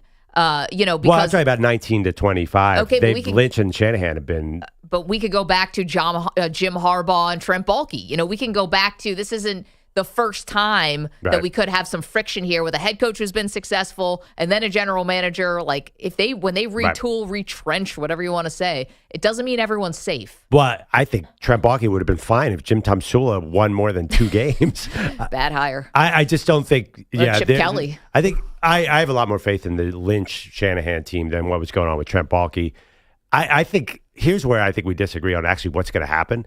I think they should play super hardball with Brock Purdy because they need to keep their guys. There's a chance. Also, I have no problem letting Aiyuk go as fast as you can. I think there's a big deadline for him where he gets all his money, I think April 1st. I don't see any future for Aiyuk. Ayuk's not, he might not even play week 1. He had a surgery in mid-November. Mm-hmm. If you could get rid of him, which I'm not sure you can because of the injury, of course you would do it, right? You'd get rid of Aiyuk. I'd threaten to franchise tag Brock Purdy. I would just really. You don't even need to. He's actually under contract this year. Right. So you have 1 year and then you have 2 possible franchise tags. Why do not play ball with anybody here? If you're running out of money and your job's on the line, then just be tough here. I would say Aiyuk goodbye. They said goodbye to Debo. The cap hit's already there for Debo. That's tough. It's not a massive cap hit with Aiyuk. Then you try and redefine yourself with Ricky Pearsall, Jawan Jennings. Hope McCaffrey's healthy. Hope the defense gets better. That's the best you could do because they got too expensive. They have too many good players. How would you have approached this? You have about 12 great players. You have to pay everybody somehow. I didn't like one of the big missteps outside of Trey Lance. Ends up being an all-timer, which a lot of people don't survive, but Brock Purdy actually did kind of save them. I think one of the big things that I disliked about what the 49ers have done with the Brandon Aiyuk thing was a you-know-what or get off the pot with him. It was every single rumor from before the draft to the draft. We're looking to trade him. Maybe the Patriots are interested. Maybe the Pittsburgh Steelers are interested. Maybe Jacksonville is interested. That's the time to make the decision. Is it, you didn't get the trade compensation you like, so your pivot was making him the second highest paid receiver at the time? That to me feels like too much of a wild swing. So I'm actually not that shocked that you find yourself here, which is buyer's remorse, because you were out there shopping him to every single person. If you didn't want to pay him at the top of the market, which he was definitely going to get, then trade him and take less compensation for it. But the difference was he vetoed trades. Like Aiyuk had power. He said, I'm not going to sign here. Then take even less. They had a deal with Cleveland and he killed it. Remember? So but the difference is now he can't. He has no say. They have him under contract. They can do whatever they want with him. Then basically Aiyuk was saying, if you sign me, you got to pay me $30 million a year, and nobody else wanted to pay him $30 million. Okay, he's under contract. I don't think he would have vetoed a trade to Washington. I think he probably would have. No, he wanted to play with Jaden Daniels. Which he was smart, by the way. But Washington never said we're going to pay you. No, but again, if he's not going to commit, that doesn't mean he's not going to show up. It just means he's not going to commit long term. So that means the draft compensation goes down. Like, what are you going to get for him now that he's expensive and coming off of an injury, which you wouldn't have known he was going to come off an injury? Yeah, I mean, that was bad luck. I think we're playing Monday morning quarterback a little bit. I understand why they did what they did with Aiyuk. I think they had to re-sign him. Of course, it was a go-for-it Super Bowl year. To not sign Aiyuk would have been kind of crazy. Just let him walk for nothing last year. I mean, he wasn't a free agent, but they could have had him hold out all year. Everything they did makes sense in the time. This is what you do as a contender. You have to take some risks, and they don't all work out. Look at the Chiefs have had bad moves. They're not looking to fire Brett Veach. I mean, it happens. You have to take a lot of shots here. That's what being a GM is. I get that. But this is the difference between what you said. Your Eagles signed Bryce Huff, and he gave him $50 million, and he didn't play. The Chiefs have bad contracts. But what happens? These teams still make the playoffs. Your team just won the Super Bowl. The Chiefs are still the scariest team in the AFC. What happens with the 49ers is a 6-win season. Right, but they did this before. They got to the Super Bowl, blew a fourth-quarter lead, had a terrible, terrible season, came back, and were in the NFC title game the next 3 years. So I would have some faith in Lynch and Shanahan that they can turn this around. The next year after that blown season, they were 10-7, and then really should have been in the Super Bowl. They they dropped an interception at the end of the game against the Rams. So if I'm looking at any duo who can rebuild the team on the fly, I would have confidence in Shanahan and Lynch. I think the really interesting thing here is the approach to Purdy, because I think John Lynch is out there saying, we don't have any money, we don't have any money. He's sending a message to Brock Purdy's agent. Totally. They're not going to pay up, and I think it's because there's so many issues on the roster. There's so many guys to pay that where are you going to cut? Who would you keep Aiyuk? Would you, if I called you right now and said, if you're John Lynch, would you give him away for a 5th-round pick? What I would do is no, because, well, they know the medicals more than I do, but let's just say Aiyuk can actually play this year, right? Like I have to assume that he can actually play and that this ACL is not going to be a career ender. ACL, PCL, cartilage damage, and MCL, I think. Okay, so then forget it. He's got no value on the trade market whatsoever. That's what I don't understand. Right. Exactly. So I'm not trading him now. What I would do, I've made my bet. I'm going to lie in it a little bit, which is I hope that he can get back and get healthy and I can get his stock back up. I think that's the only way you really have a shot here. And you got to live with your choices here. I know you couldn't have known that he was going to get hurt, but to be honest, you farted around with this like they do all these contracts and don't sign them until super late in the offseason, and guys miss your offseason program. And then they come in out of shape. They made the same offer in early August. Aiyuk himself admitted that. I know. He was part of the problem too, but here's the thing. It's like, I know no one could have foreseen an injury, but at the same time, when a guy's not part of your offseason program and you don't know how he's working out or what he's doing, I'm not saying it automatically leads to injuries. That's not it at all. But do you increase your risk? You might. And maybe you couldn't predict Brandon Ayuk's injuries, but you also decided to pay Trent Williams, who's 39, who got injured. You also decided, or 30, however old he is. Yeah. Older in his career. Yeah, you also decided to play Christian McCaffrey, who's injury prone, who's older in his career. So we could talk about the Aiyuk injury and say, yes, that's a fluke. But I can look at the other money they spent and say that those were not fluke injuries. Those are guys who get hurt and are older. But how much did they actually spend on McCaffrey? But they committed to those guys is the point. Right. Which you kind of had to. You're saying they should have let those guys go? If they don't have Trent Williams, I mean, you saw when Williams was out. All these make sense individually. I didn't hear you guys ripping the Trent Williams signing last year. I definitely ripped them for McCaffrey. The McCaffrey thing I didn't understand. It it was the same thing that the Eagles just did with Saquon. But it was they like were this rewarding quiet hold-in that we didn't like quite understand, right? And EJ has maintained it was so they could pay for the wedding to Miss Universe or Miss USA, Olivia. Anyway. Nice wedding. Oh, I'm sure. 855-212-4227, Rhode Island. Gorgeous in the summer. They didn't, by the way, it's still like that money. Ayuk's getting paid way more than McCaffrey. They just added a little bit of money. That was not the game changer. He was already the highest paid running back. Yeah, like $19 million per year. Brock Purdy's about to get $52. I know, but Pearl, we're not talking about a team that's trying to get to a salary floor here. This is a team that's trying to find, two nickels to rub together, if you ask John Lynch. Right. The extra $4 million on McCaffrey has no real impact. I mean, they're paying $30 million a year for Aiyuk. This is a minor part of this puzzle here. They got a lot of other problems, much bigger numbers. Do you like the direction of the 49ers? Are you concerned? 855-212-4227, because apparently the higher-ups don't like the direction, according to Tim Kawakami, who was on KNBR yesterday. Niners brass not happy. Yeah, basically, the headline. I feel like Lynch is using Kawakami here to get to Purdy's agent. I feel like there's a lot of crying poor in Cincinnati and San Francisco. Well, they could end up screwing themselves because here's the thing: if you don't pay Purdy, if you do this hardball thing, and then but you keep him under contract. Yeah. Is he going to hold out? Well, you're expecting a big bounce back season here from the 49ers, are you not? I'm mixed on that. Okay, well, let's just say that it's a better season this year because Shanahan and Lynch are so amazing at what they do, and they are amazing at what they do. But let's just say, I'm not trying to be sarcastic, but let's say it's a great bounce back year for Brock Purdy. You're going to pay more. Which is, by the way, if they go to the Super Bowl, Brock Purdy's now a $60 million quarterback instead of a $47 million quarterback. You could end up screwing yourself. But would that be an amazing problem to have? It's still a problem. Not really. I think that Brock Purdy, if he gets the Super Bowl, you have to redo him anyway at some point.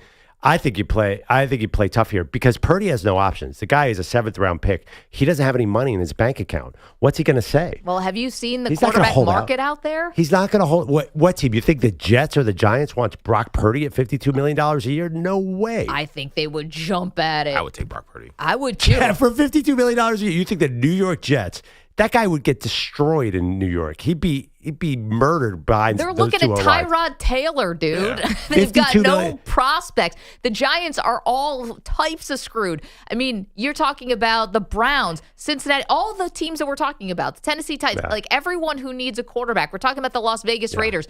I mean, you don't think Tom Brady would see a little of himself in Brock Purdy? No way. There's no way someone's signing up their cap for 5 years on Brock Purdy. Listen, that's why the Purdy's not going to get paid. Like, it's quarterbacks. You're lucky if you're paying one because you need one to compete. No, that's not the formula. The formula is you get a young guy who you can build around. I think the Titans would not do a deal like that right now. Well, they want a young guy so they can build a roster. Okay, but what about, this is not exactly the robust quarterback draft. You want to, have fun, Pittsburgh Steelers, with Tyler Shuck. I mean, and maybe they will, but I don't know. If you sign Brock Purdy, say the Giants wanted to trade and pay $50 million, then you're shutting off your roster building for 4 years. You have so many holes. How are you going to build a team around Brock Purdy on offense? You're in big trouble. I still think you can. I mean, you have Malik Neighbors, you have Tyrone Tracy, and you get Andrew Thomas back, and you have an offensive-minded head coach. So, in theory, they would make some sense. 855-212-4227. But I don't think that Purdy's getting traded, though. And you're not saying that either. No, but my point is I don't think Purdy has a lot of value around the league. So because it's going to be very expensive. His contract's coming up. So I think the Niners have a lot of leverage here. Pine Needles in our chat, youtube.com/InfinitySportsNet. Perloff, don't be fooled by Brock's looks. He's a stone-cold assassin on the field, bro. I don't think the NFL views him that way at all. I mean, yeah, he's great, but I don't think... First of all, after last year, after what happened with Tua and Trevor Lawrence, I don't think the QB market is... No one's eager to pay anyone $55 million a year, unless they're Joe Burrow, right? Brock... I'm putting this out on Twitter. You really think the Giants would be wise to sign Brock Purdy for $200 million for 4 years? That would be one of the craziest moves I've ever heard. They are desperate. 855-212-4227. Okay, you are welcome to react to the 49ers. Top brass not happy, according to Tim Kawakami.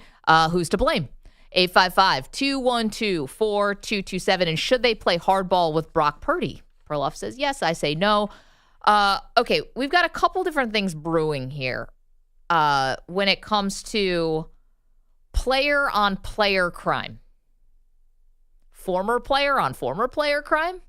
We've got current player on current player crime. And we've got a whole lot of finger pointing. So who's in the right and who's in the wrong? We're going to lay it out for you next. It's M&P. You're in a 5-minute break.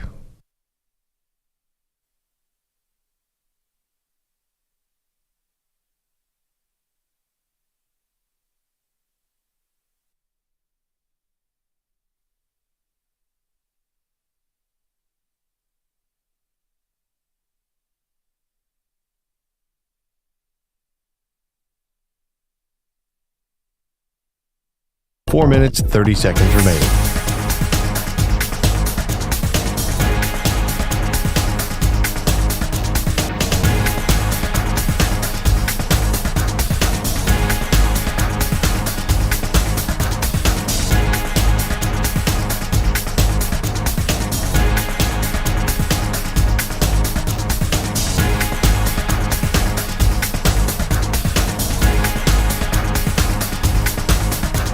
Four minutes remaining.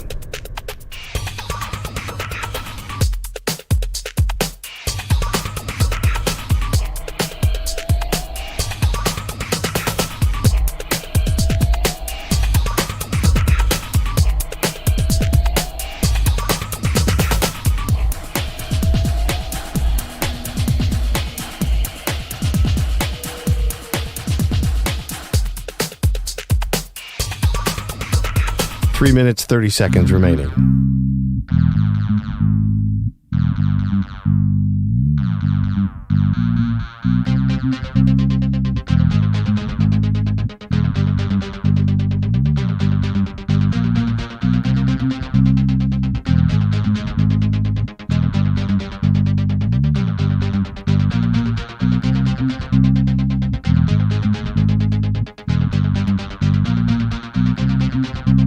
Three minutes remaining.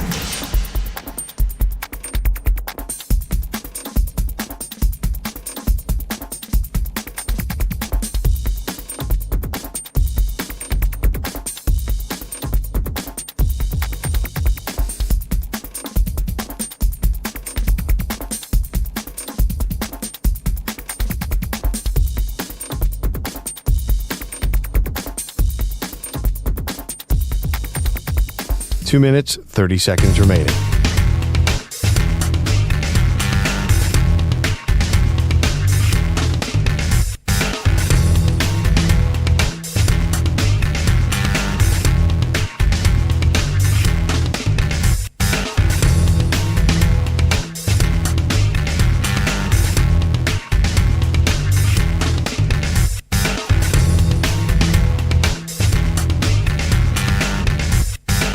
Two minutes remaining.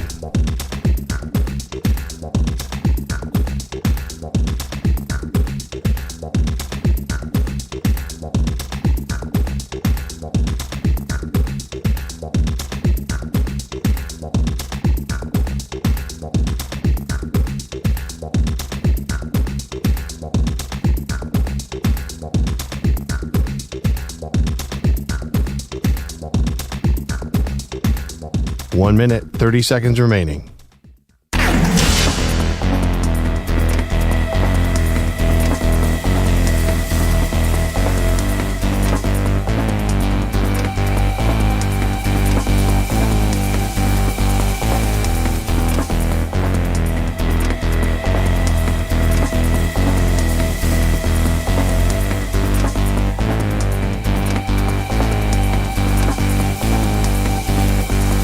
One minute remaining.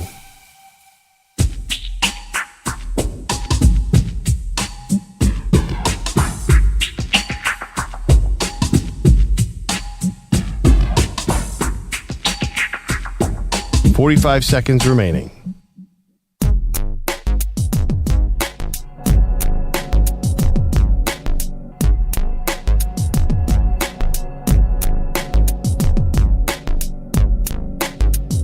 Thirty seconds remaining.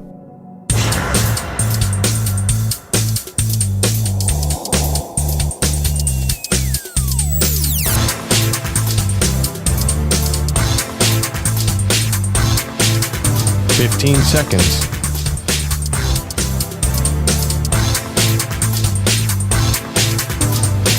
Break ends in 5 seconds.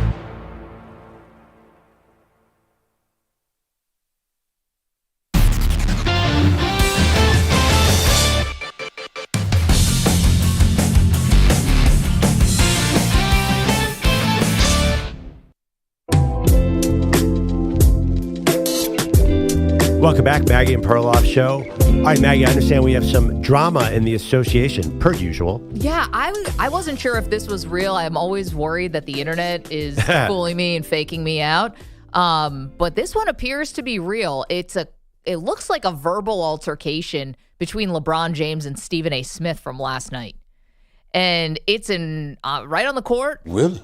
And it's in front of everybody. And, listen, I'm no lip reader, but it doesn't take some kind of expert to see that LeBron is physically upset. Now, the only angle we have is the back of Stephen A's head and just LeBron. So we have no idea what Stephen A is saying back. Well, LeBron looks really upset. And part of the reason why this might be a confrontation is because a few weeks ago, or maybe now more than a month ago, Stephen A. Smith went on First Take and pleaded to LeBron James that you're embarrassing your son, Bronny, by having him as part of the team. Pointed out Bronny's averaging 0.3 points a game. He's 0 for a million from 3. He's like, you're not doing him any favors, and that the whole league is basically laughing at you. So I think that's what it's about. Yeah, he tapped into sports dad LeBron, which is, we all get crazy about our kids.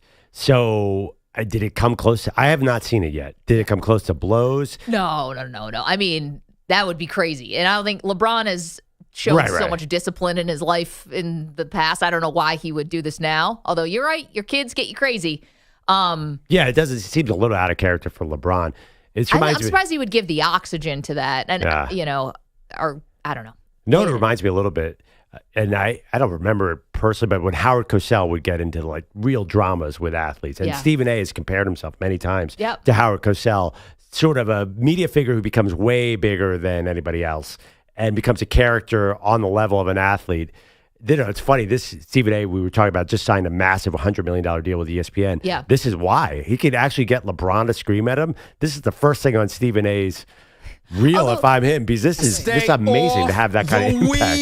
Well, here's the thing, though. I said that LeBron James doesn't usually take the bait, but I'm actually not so sure about that. He does take the bait. He went back at Doug Gottlieb on Twitter about a similar thing. I mean, way back in the day, he went back at, Donald Trump. Like, he will take the bait, and he will go at guys. I mean, that's a little bit different, but still, his antenna is up. I think the time that Stephen A., do you guys remember this a couple of years ago where Kevin Durant said something about Stephen A., and Stephen A. looks down the barrel of the camera and says basically, like, don't test me because I've got people in the league who will have my back about whatever? Yeah, he was a veiled threat that he knows things about Kevin Durant that he can expose. You don't want to make an enemy out of me. Manny's Stephen A.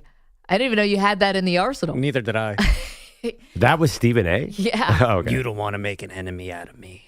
Meanwhile, listen, LeBron's got a really long relationship with ESPN. That's not the only player media beef stuff that we've got going on. We've had former player on former player crime yesterday, which is Charles Barkley, obviously the most outspoken person ever, calling out Kendrick Perkins from ESPN. So let's get into the drama. Charles saying Kendrick is an idiot because Kendrick said that the Luka trade to the Lakers, quote, saved the NBA. I saw a fool idiot on TV talking about the Lakers saved the NBA. Saved the NBA? Yeah. He's an idiot and a fool, but he know who he is. What's his name, Shaq? Which one you talking about? Kendrick Perkins. Oh. He said the Lakers, first of all, the Lakers have had a great 2 weeks. He said the Lakers saved the NBA season. That's because them fools on the other network, which we're going to be working for next year, that's all they talk about. Whatever your name is. Barkley goes on, says the real story of the season are the Cavs and the Thunder. Let me tell y'all something. Tell me something. And first of all, I want all the smoke. I don't whistle when I walk by the graveyard or anything like that. I don't whistle when I walk by the graveyard. Right. I like that. Hey, man, I'm stealing that one. The Lakers are doing great. Got a long way to go. But the reason the season's been going great for the Cleveland Cavaliers and the Oklahoma City Thunder. Y'all just want to talk about the Warriors and the Lakers. Yeah. By the way, guess who said that literally last hour? Andrew Perloff. Yeah, it does feel weird to me that everyone's talking about the Lakers and the Warriors when the Thunder are just out there kicking butt every day, but nobody seems to care. Yeah, this is totally disingenuous to me by Charles Barkley. How so? This is completely fabricated, made up. He's just looking for a headline here. This is like when Charles said he was retiring like a year ago. No. Not happening. And this here's is why. So genuine. No, it's not. And here's why. Yeah. Charles Barkley has now been in the media for longer than he has played professional basketball. Come on, man. He knows what the game is, and he knows how this works. Is he really shocked that a TV network who's not just filling once or twice a week like TNT is doing, but trying to fill 7 days a week of talk, and ESPN doesn't just run games all day, okay? You have to actually talk about things like we do. We have to think about topics, and we got to think and put some thought into it and all of that. You're telling me that Charles Barkley, who's been in the media longer than he's played basketball, doesn't understand that people are interested in the Lakers right now or the Warriors? That's ridiculous. He has been a constant for years critic of ESPN's content choices, quote unquote, the algorithm. He's hated Skip Bayless for 15 years. Well, that's not hard. But this is the Skip Bayless model. Start with LeBron. And with LeBron, more LeBron. He's been criticizing that for over a decade. Well, Skip was troll LeBron. Well, that's different. Talking about how great the Lakers are, that's not the Skip Bayless playbook. The playbook for Bayless and Cowherd and all these, we'll take it behind the curtain, is that you start criticizing people even when it's not warranted. No, I don't think so. I think it's just mention LeBron, mention the Cowboys. He's been criticized. It's Skip. They're just another version of Skip. Okay, but here's the thing. Like, you can't tell me that the Lakers aren't interesting right now. They pulled off one of the great blockbuster trades of all time, maybe. It is infinitely interesting. And the Warriors, by the way, made a huge trade, and they've been awesome too. And please spare me the pearl clutching that we're not talking about Oklahoma City and the Cavs when there are guys on lesser teams than that, and Barkley doesn't even know who's on the roster. Like, we make fun of that stuff. So to me, I don't want to. Barkley knows this stuff inside and out. He knows why a network would talk about the Lakers more than they talk about the Cleveland Cavaliers. Sean Gilgeous-Alexander. The fan bases are just. We're talking about appealing to the most people. You're talking about who's the most interesting. Right. It's not a crime to talk about the popular teams on TV. Well, I think Charles and a lot of other outlets see ESPN just takes a topic like LeBron or the Cowboys and sort of grounds it into dust. Okay. And that's why I think people like TNT, because they're more unpredictable. They don't seem to follow, quote unquote, the algorithm. Where it's just LeBron, Cowboys. I've heard Charles say exactly these words. Right. So I think ESPN just feels a little bit tired. That's why I think there's such open lanes for places like Barstool and Charles, who seem more genuine. Okay, so here's the thing about that. That's also on how much you decide to consume. ESPN is on 24 hours a day, 7 days a week, much like our network, which you can listen to all the time. And you decide how much you want to consume. Well, it would take you, again, a little bit behind the curtain. The average person listens to a radio show for 11 minutes. Right. Okay? Right. I don't know how long the average person watches ESPN, but if you're someone who sits there and watches it and consumes all of their stuff, well, yeah, they're going to repeat some topics, okay? They're going to go to the bread and butter because they're trying to appeal to a mass audience. Right. It's the same, That's a good point. It's kind of like if you want to sit there and watch 5 hours of First Take, you're probably going to get a lot of LeBron. If you watch 10 minutes or you watch on the treadmill with no sound, like a lot of people do, or whatever as background in a bar, then you probably don't feel like you're getting beat over the head with it. Right, but I think the reason that Inside the NBA is so much more popular and everybody likes it's because it's so much more authentic than ESPN. ESPN feels like they're generating topics, and they're careful. The other thing too is they're careful around topics because they're ESPN, they're Disney. Yeah. I just think it feels like, and Charles is kind of hinting at that, it feels like some executive said, let's hammer home. No, I don't think, I agree with you. The Lakers are interesting, but it feels like some executive said, let's hammer the Lakers all week. And ESPN's like, oh, as you point out, they need to reach a mass audience. Like, LeBron's good again. Let's just flood the market with LeBron. Where Charles, I think a lot of people like Charles kind of speaks like a fan, where ESPN feels a little more corporate to me. That may be fine, but Charles is being asked to fill, how long is Inside the NBA? It's like 3 hours. That's probably the longest. But they have two games. The longest studio show. The longest studio show. But it's still doesn't hold a candle to how much just product that ESPN is putting out there. Come on, man. They're 2 times a week. It's not the same. ESPN they're doing Monday through Friday, constant. It's a different assignment. But you don't think, Maggie, that the sentiment that because the Lakers are good, therefore it saved the NBA is dismissive to what people have been following with the whole league, which is what Barkley's point was that we've watched 6 months of the NBA. If you have, you've seen that the Cavs and Thunder are awesome. To say that, know what? Now is when people should pay attention because the Lakers are good. Is that not dismissive to the league? Well, this is what I would say. First of all, it was one man's opinion. Kendrick Perkins called him an idiot, right? Well, okay, Kendrick Perkins is allowed to have that opinion, number one. And two, what do we always say? And this is something, and I don't think I'm being dismissive when I say, I think the NBA is better when the Lakers are good and the Knicks are good. I think the NFL is better when the Raiders are good. I think that, we say that kind of stuff all the time. I'm not dismissing the Cavs. I'm not dismissing, the Tennessee Titans if I say I think it's cool. I think the NFL is better when the Raiders are contenders. That's just what you're saying. It's better when some teams are actually for real as opposed to being doormats. I think you need the Lakers. I don't know if you need the Knicks. Well, people say that. How many people say that the league's better when the Knicks are in it because they love the atmosphere of the Garden and how it looks on TV. I don't know if that's a thing. Well, it is, but I think the Celtics and the Lakers are obviously 1 and 2 for the league. Yeah, but Kendrick isn't wrong. Save the NBA, but the league is better now with this crazy story of LeBron and Luka. It's a fun story, but I do feel like if you're talking about, again, you're a person who covers the NBA and feel like this league was not worth anything until Luka ended up in LA. I found that a little ridiculous. Listen, also here's the thing: it's not like a meritocracy like you want it to be. There are teams that are going to be more favored than other teams, and sometimes it doesn't always follow the standings. And that's not a crime. The Lakers have a history that the Oklahoma City Thunder just don't have. They have a fan base that goes back generations and generations. It's just a different calculus. Well, here's the bottom line for me. If Charles says one thing and ESPN says another, I'm signing with Charles 100 out of 100 times. And because Again, Charles that's like a represents Lifetime Achievement everything, Award. Yeah. everything good in sports coverage. And a lot of times ESPN represents everything bad in sports coverage. There is some proof of concept, right? Like we've watched inside the NBA.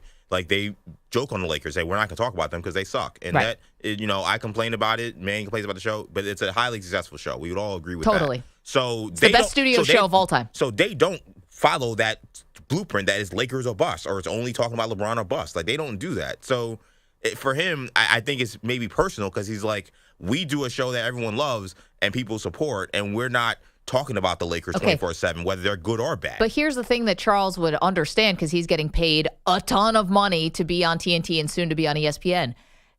Not everybody has hosts or opinionists on their shows where people care what they say no matter what. You know, Charles occupies this very rare air where people ask about politics, people ask about basketball, people ask about football, and everything he says kind of matters to a certain amount of people. I'm sorry, ESPN might not have that yet. And so Charles can say, hey, we're going to talk about the Portland Trailblazers only and the Sacramento Kings only. Well, maybe people don't care as much what Richard Jefferson has to say about it than Charles Barkley. They're paying people like they should matter. Well, that's fine, but Barkley's earned this. He's earned this perch. But ESPN, though, is going to have trouble creating that kind of. They have Stephen A., who is like that. Yeah. But generally, there's two problems with ESPN. They only give their guys like 30 seconds to talk at halftime. Also, ESPN, and I think they have to be a little bit careful because they're such a strong league partner, so they're not going to be able to rip everybody like Charles. And Victoria, definitely a secret. Also, he can say things that other people just can't let's face say. it, Charles can't just focus on the Lakers. He's got bets on all over the league and all over college sports. Is true. And he's got football to watch 24/7. The dude's a busy man. Hockey? Huge hockey fan. Yeah. How does he even find time to get to the blackjack table? He's definitely heard of icing, too. He knows all the G League teams, I'll tell you that much. Just like Manny. Yeah. Can you bet on the Rip City remix? I'm sure you can. Can you bet on the Rip City remix? I love remix against the San Diego Clippers, please. My favorite part of that clip was Shaq barely paying attention to what Charles was saying until he said idiot. And he's like, which idiot? There was a lot going on. TNT is an incredible mix of personalities. And I do think it's going to be tough to transition to ESPN. That could be the media story of the year. Like, what will happen to Charles? Charles is calling this guy, forget all this. They're going to be teammates in a year. What's going to happen here, Maggie? Listen, Supposed to be 1, 2, 3, not 1, 2, back to 1. I watched Pat McAfee call one of the ESPN executives like a backstab or something. My dog. I mean, the talent there, if you have the power, you can use it over at that place. 855-212-4227. See you on the phones. Speaking of ESPN, Bogusch, can you hang around for a sec? Because you had a fun day yesterday behind the scenes at one of their most iconic shows. I can hang around, and yes, I did. I want to hear all about that. We're going to do all that when we see you guys. You want to talk about Charles Barkley. Was he right to admonish Kendrick Perkins for saying that the Lakers saved the NBA this season? M&P. Exclamation point. You're in a 5-minute break.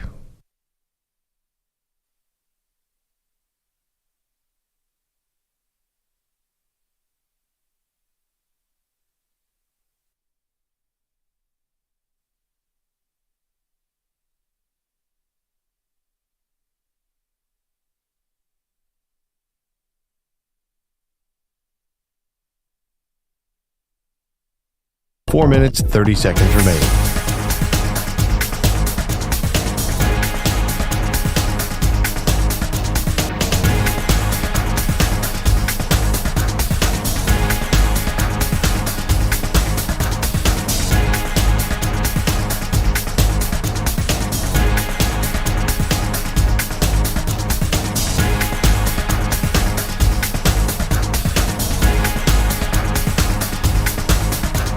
Four minutes remaining.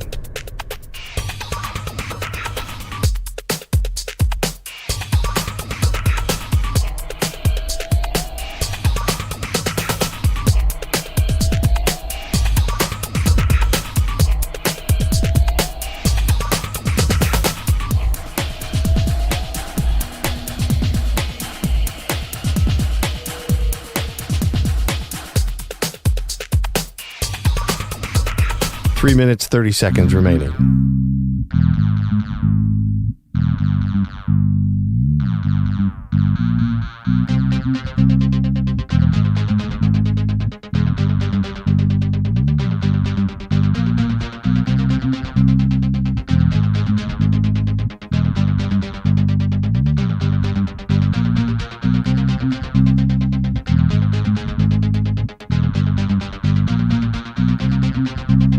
Three minutes remaining.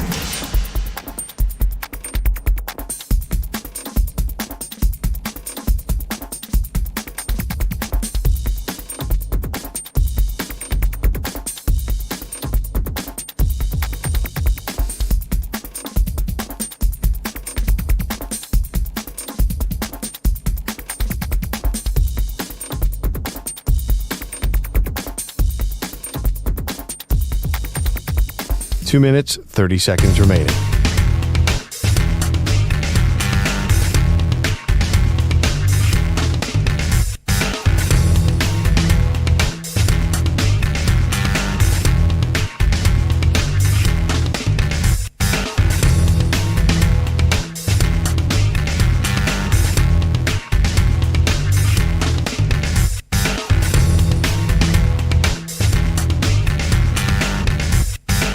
Two minutes remaining.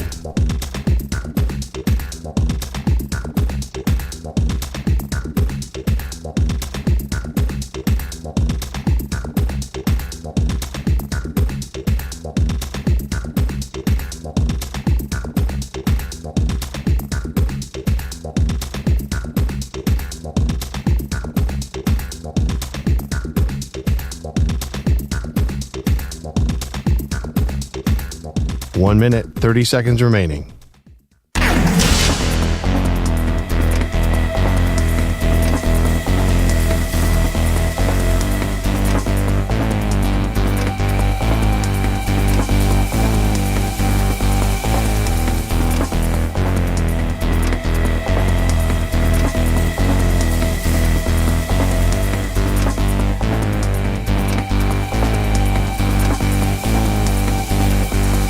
One minute remaining.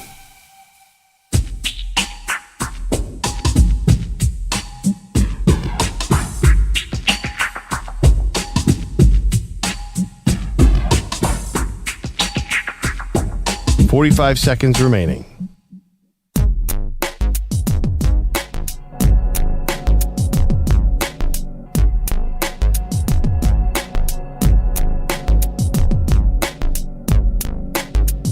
Thirty seconds remaining.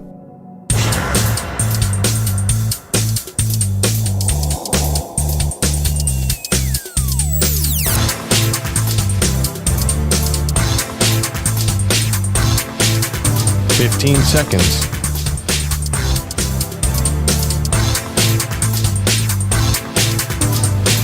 Break ends in 5 seconds.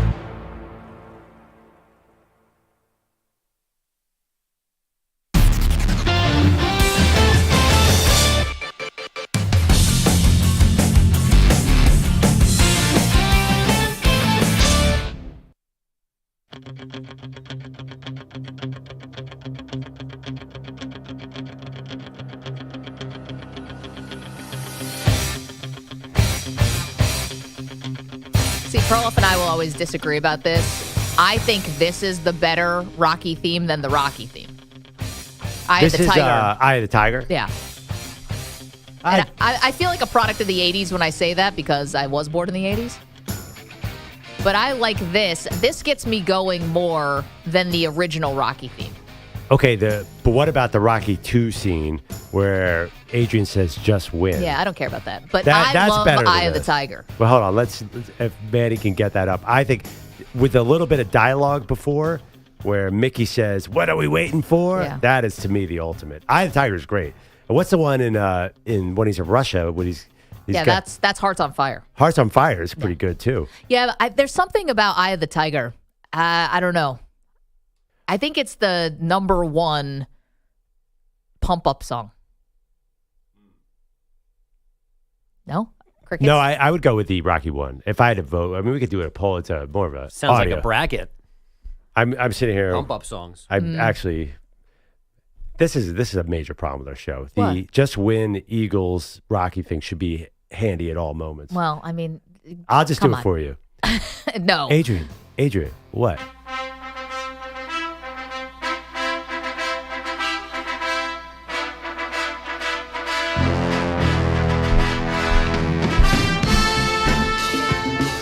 See, I'm still going Eye of the Tiger here. I think this feels very 70s to me, Yeah. and Eye of the Tiger's very 80s. It makes me feel like I was born in 1983, and I feel like it when I listen to Survivor. Like, that's more in my wheelhouse. There's a thing in the beginning of that song where there's you actually didn't play the beginning. In the movie, there's like bum. Yeah, bum. it's like the clock. Yes, and just the way, I don't know. They're both good. But the Also, funny thing is, I like the Rocky lyrics one, of Survivor. That's a Rocky 2 thing. A Rocky 3. I think it's like LeBron and Jordan. They're both good. Can we just have that? Both There's goats. nothing, you don't have to denigrate one or the other. No, I do. 855-212-4227. Kidding. We got to get to Bogusch here because he had a very fun day yesterday. Very unique. Got to go behind the scenes at the iconic television show Around the Horn.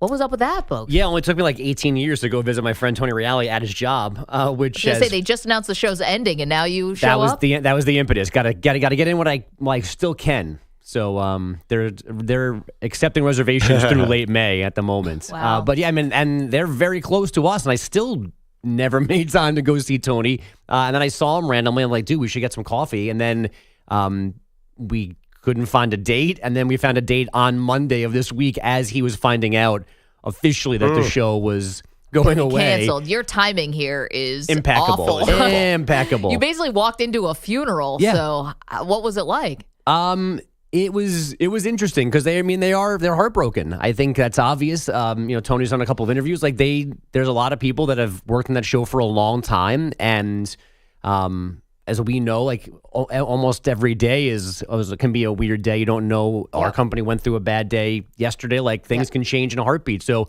they're like a family, and they're bummed that they know what the expiration date is on this show. But it really is a great little operation. I'm very jealous of. It's very much like here. There's like in New York here. There's like 7 people. It's a very small. But then there's people in D.C. and then the panel members are all spread out. But Tony just walks in and they're waiting and they do the show. And we were literally inside the space for like 50 minutes. And all the panelists are on TV screens in front of Tony. Is that how it works? Yesterday, Frank Isola was in New York as well, okay. but he's in a separate room so they can feed him up onto the. It's just for the look. It's just 2 digital walls that they present everything onto. So it's all green in there. Green screen. Yeah, it's not green. When they take the Around the Horn stuff off, it wasn't that obnoxious lime green. Yeah. It's just a huge, fancy 2 TV screens and a couple of fancy cameras. Who are the 4 panelists you had? Yesterday was Frank Isola, of course, Woody Page. The best. And then 2 of the newer guys who I'm blanking on their names because I was relatively unfamiliar with them. Was Justin Tinsley there? Justin Tinsley was there, and Harry Lyles? Harry Lyles. Yes, he was the 4th guy. Can I tell you a funny thing I once overheard? And I don't know if she would mind me saying this story. I've never met her, but I remember very vividly being at a Patriots playoff game and being in the press box, and it was packed with people, right? And and I forgot who it was, but someone went up to Jackie McMullen, who was on that show for a really long time, and is one of the best and pioneers of the industry. And thank God for women like her. I'm not sitting where I'm sitting. They go, Jackie, love you on Around the Horn. You're so good on that show. Is awesome. And as she's walking by, she goes, thank you so much. That is stealing money. I mean, yeah. I was dying. It's stealing money. That's great. Because you guys also, I don't think she would mind I said that. I mean, she was amazing. You guys are programming for basically 4 full hours. They have that show is 21 minutes in essence. Yeah, with 4 people talking and reality. And it's over like that. Yeah. It's stealing money. Jackie shows up once in a while. Is she still do it? She very recently has shown up on that show. She should be. She's a Hall of Famer, She's an incredible beat reporter, too. Yes, she is. Yeah. She was fantastic. I think she was saying, like, she's had some really hard assignments in her life, like tracking down Larry Bird and trying to, get interviews with him. So Around the Horn seemed like stealing money. Yeah, I mean, yesterday got all emotional at the end. Woody Page and Harry Lyles was crying talking about Woody Page at the end of the show in FaceTime. Wow. Yeah. Like, this is what they're going to do the rest of the way, because like that. And Harry's point was like, I grew up watching this show during high school, and now I'm on it, and I'm on it because of Woody Page and Tony, and everyone's crying. I mean, it's a lot. It's an amazing thing. This is the first show since they found out? No, second show? the announcement was Monday, so they've done this whole week of shows. And this is when you decided to show up for the first time in 18 years. You're like, hi, everybody. Real good friend that Bogusch guy is. Yeah, here I am. I'm helping, though. I wonder if they'll bring everybody back for certain shows, because the one very polarizing one is obviously Jay Mariotti. Yeah, and they did a 10-year special, and they had 16 panelists that day. So they can do a lot. You suck, Bogusch. Thank you. Jay Mariotti, that I would tune in for that. That'd be interesting. That's old be school. Interesting. Okay, we have so much more to do, including why do players take on the fans? I don't get it.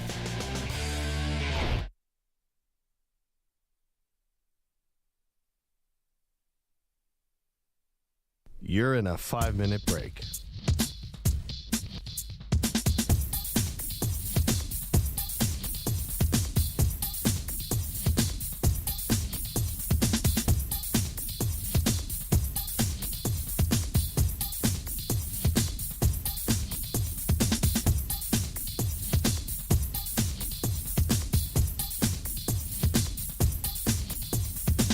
Four minutes, 30 seconds remaining.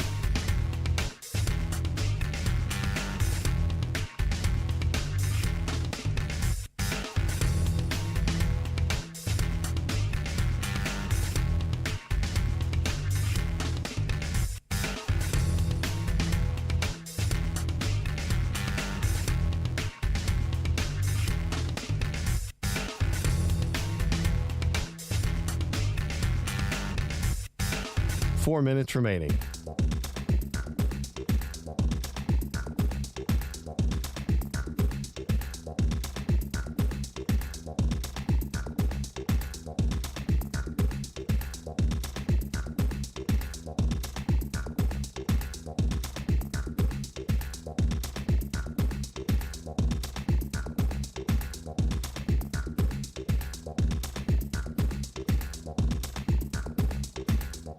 Three minutes, 30 seconds remaining.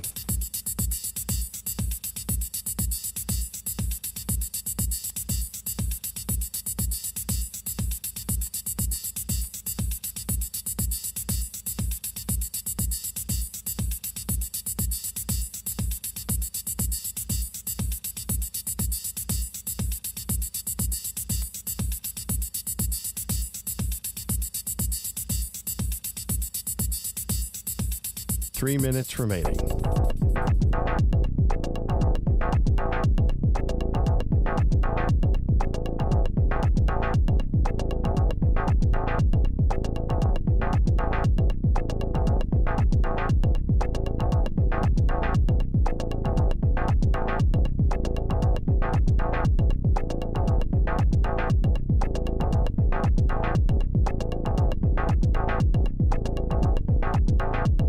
Two minutes, 30 seconds remaining.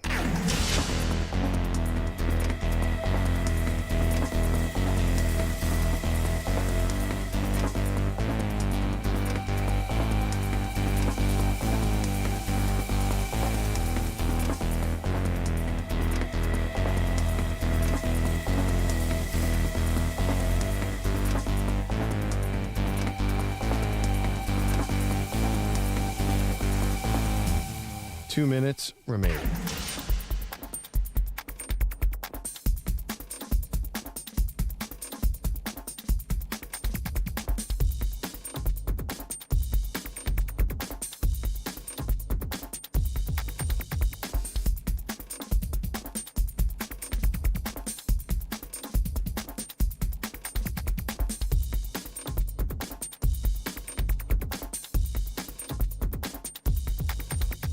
One minute, 30 seconds remaining.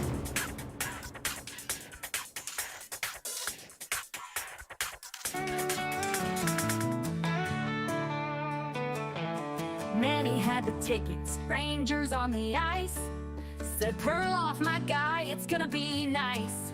But But halfway through, Perloff starts to yawn, checking his watch. Something feels wrong. He leans in close, whispers with dread. Manny, I gotta go. It's almost time for bed.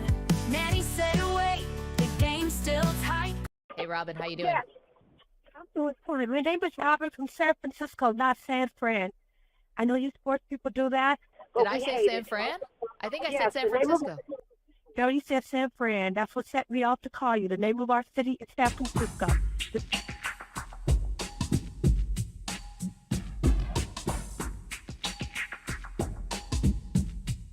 30 seconds remaining.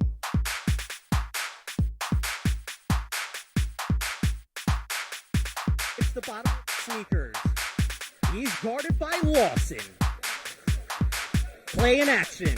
Carbuccia gets a screen from Ratliff. Carbuccia driving. Finds Ratliff. Free throw line. Jay. Yes! Clock continues to run. Panthers have one final chance. Here's Kennedy. Kennedy with 5. Step back. Jay. Yes! Oh, Josiah Kennedy! Ice cold. Timeout Stepinac. Maggie and Perloff on the Infinity Sports Network.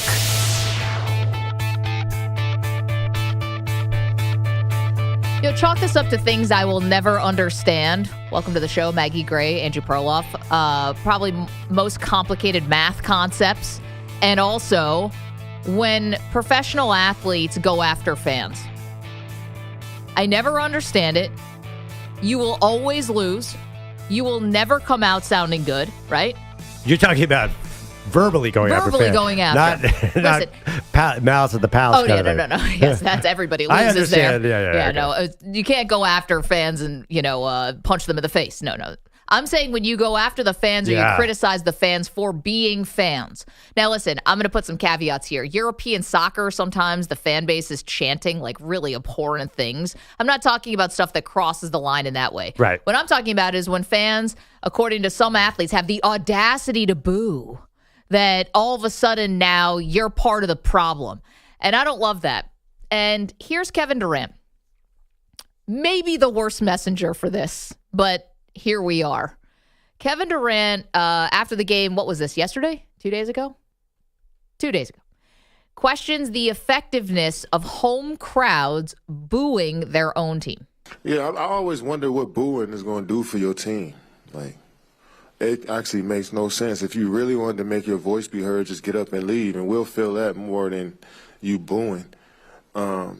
So we need energy, you know what I'm saying? When we down 20, we need y'all to get a little louder in there and cheer a little louder. And that was my thing once I started talking to the crowd. It's just like, yeah, booing has been a part of sports culture for the last 50, 60 years, but I think it's about time we put that up.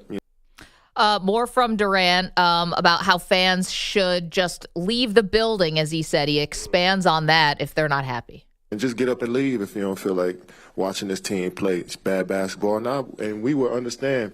And that would make us feel even worse, seeing y'all getting up and leaving. But the energy that they show, how loud they get on a good night, I mean, it's second to none. So I wanted to ignite that as much as possible. Ugh. You know what's so funny? I don't know. Say you like this. Katie just kind of sold me a little bit. He just sounded so rational when he just described get out of here with but that. I know what he means when a quarterback throws the interception and they cut to the fans walking out. That is the ultimate brutality. Okay, but I don't think Kevin Durant understands about how this entertainment product works. Yeah. And I get it that it's his life's work. He takes it extremely seriously, as he should. But this is entertainment product. It's your job to entertain me, not my job to pump up you. To quote Don Draper, that's what the money's for, okay? And I pay for the seat. I'm going to boo because I might not want to leave yet. Say I just paid $250 to go see a Phoenix Suns game, and then you guys are down by 20, so you're telling me to just get up and leave? No, I'm here, and I'm going to show my dissatisfaction by booing the ever-living stuffing out of you. And I'm not going to just get up and leave because I'm here for a night out and I want to get my money's worth. Right, but do you agree with Durant one thing? Can you make more of a statement by walking out just to make the team feel bad because they're playing poorly? I think you do both. I think they actually hear the boos. I don't think it'd be more effective to walk out. And also, that's just one person. Like, yeah, when people flood the exits, you understand that. But one person walking out doesn't do, I totally agree. You're right. It is not the fans' job to pump up the players. But I kind of think Durant has a point. There's nothing more brutal than an empty stadium. That means you are really screwing up. I know. I remember when Durant was at the end of the Nets, that place was a mausoleum. Yeah. No, it's a death knell in there. But here's the thing. It seems like a pattern here for Durant. And you wonder, I wonder why he was a fan favorite for a long time. But you understand why he gets a lot of criticism, I think, is when he says stuff like this. Because it's a pattern. He said, if you don't like the All-Star game, let's just cancel it. It's like it's all a zero-sum game for him. Yeah. You don't like it, leave. You don't like this, then let's get rid of it. It's like, dude, first of all, you should be looking for more solutions here, not just, hey, let's just get rid of the whole damn thing. And secondly, I hate it when professional athletes, when you're getting paid this much money and you are the entertainment for the evening, to all of a sudden turn it back on the fans like you're not doing enough. Like, are you kidding? I can't come out here and take a charge for you, okay? Or for the team. I can't pass the ball to you. I've got no power here whatsoever. And the only thing I can do is, I guess, either leave or I can boo. And I don't think it's the crowd's responsibility when a team's down 20 to try to get them back in the game. That's your responsibility. It's the coach's responsibility. Draw up some better plays. Play a little bit better on defense. Force some turnovers. It's not my job from the 15th row or the 200 level or the 400 level to say, okay, now let's really get this going for the home crowd. Get out of here. And I hate to bring a wrestling analogy, but one thing they'll say in wrestling is a reaction is everything. Noise is everything. So you want to talk about a crowd being engaged. Yes, leaving says a message, but you know what? A crowd booing their home team is also part of the entertainment product for the television product. It is part of the show. The fans are part of the show, whether they're cheering for their team or booing for their team. This idea that them leaving is somehow them being more part of the game than them actually showing their displeasure for it is utterly ridiculous. That is their way to engage with your sorry-ass performance. So that is just what it is. I mean, this idea that it's like, well, it'd be better for them to actually leave, that is actually anti-fan participation. He's saying with the fans be more participant. They are participating. Yeah. This is how they do it. They're booing the product. If you're a wrestling fan, if you get a reaction, that's telling the story. A fan booing and a bunch of people booing their home team, that is telling the story of a basketball game. That is part of the theater. Yeah, but I will say that football is a much better crowd in general than NBA. NBA is too expensive. It's weird. I feel in football, when your team's down 21, there is a rally. Like everyone does, especially in college. You get behind, like they get the ball. Like there's a lot of let's go energy, and you try and pump up the team. In football, they don't quite go to the boo as fast as NBA. Am I crazy? Or I've been in a lot of NBA games, and I think it just feels a little down. I was telling you guys last night, I feel like what also is disingenuous about this is, you know what? If the Suns were 40-21 and they were having a great season, I bet you there were fans that would come up and start trying to cheer to get them going. Maybe not 20, because 20 you're getting blown out. Yeah. But 15 or 12, because Manny's there and we're Knicks fans, and it's MSG. That is as hard a crowd as it gets. And the Knicks have gotten down, and I've seen Knicks fans try to get the team going when they're down 15, 20 points. You know what? They're a good team. Yeah. There's a chance they may actually come back. You've seen comebacks. Right. That Suns fan base knows there ain't no chance in hell those sorry guys who have been laying down all year are going to put up any fight. So this idea that Kevin Durant feels like they should blindly support him when they've seen those guys just give 50% effort all season is disrespectful to those fans that have been living and dying by that team for decades. Yeah, I agree. The Knicks fans feel more like a college crowd almost. And I think a college crowd, they are much quicker to cheer and try and pump you up. And in a way, that's probably a little more effective. So I totally agree with you, Maggie. Yeah. It's not the fan's job, but he does kind of have a point. Down 20, certain teams, that's when the fans go nuts, if the team is lovable and hardworking. Yeah, and that's nothing that people would assign to the Suns. And I just think that Kevin Durant continues to just dig himself into this hole. And I'm not saying that, you shouldn't be honest or share your opinion. I'm not doing a shut up and dribble thing at all. What I'm saying is you take on the fans, you're always going to lose. And 2, you wonder why people come at you on social media. You wonder why people are critical of you. It's like, well, this is a pretty unpopular opinion. So when you get backlash for it, then you can't cry and say everyone's out to get me. It's like, He's no, an idiot. You're saying something, you're taking on the paying customer. And the other thing why Suns fans specifically should be upset is that when he demanded a trade out of Brooklyn, he only would go to Phoenix. Come on, bro. Which put the team in a terrible position because they probably ended up overpaying for him. Yeah. And now he's here telling the fan base, come on, guys, get behind us. We're only down 20. And it's ridiculous, too, because also if the idea is that the fans want to see you play better and come back in a game, if they leave the game, they then don't get to see you come back from 20 points down. It makes zero sense. It is one of the dumbest things I've ever heard from a professional athlete. He's just lost, man. I'm sorry. There's dumber things from athletes, but I'm saying to leave a game where you want your team to come back and that's going to help when you don't get to watch your team come back. That's so illogical. Well, Who cares? He's just he's like this. I think you guys are, of all the Kevin Durant takes, this is on the higher end. You're kicking it down, man. Kevin Durant says so many crazy, ridiculous things. At least there was some logic to that. Durant can't do any more damage. This is not going to damage Kevin Durant's legacy there. Everybody is down on Durant for a long time now. It's funny because we talked about this, when he does retire, like he should go down as a top 10, top 15 player of all time. That's pressure because I'm one of the best players to ever play the game. Yeah. And he can say stuff like that and we'll go along with it. We're like, oh, you're right. You are one of the best players to ever play the game. But man, there is like a disconnect between how good you are and what people think of you. Well, I think the bus rider thing is still going to be the big thing. Going to Golden State was when all this started to get off the rails. Yeah. And then, when he wouldn't accept a trade or didn't want to go to Golden State this year, and even Steve Kerr was like, I get it. There's a lot of baggage here. He's like, no, it wasn't about that. It was about, I really want to build something here in Phoenix. It's like, all right, bro, you're going to be gone the day one of the offseason. Come on, bro. Anyway, let's go to the phones. 855-212-4227. So we're talking about Kevin Durant taking on the fans, telling them if we're down 20, get up and leave. Don't boo us. He's an idiot. But also cheer us on so that we can try to make a comeback. We also gave you earlier in the show Charles Barkley going at Kendrick Perkins and ESPN. And Manny, can we just play cut 15 just to refresh? This was Barkley talking about Kendrick Perkins. I saw a fool idiot on TV talking about the Lakers save the NBA. Save the NBA? Yeah. He's an idiot and a fool, but he know who he is. What's his name, Shaq? Which one you talking about? Kendrick Perkins. Oh. He said the Lakers, first of all, the Lakers have had a great 2 weeks.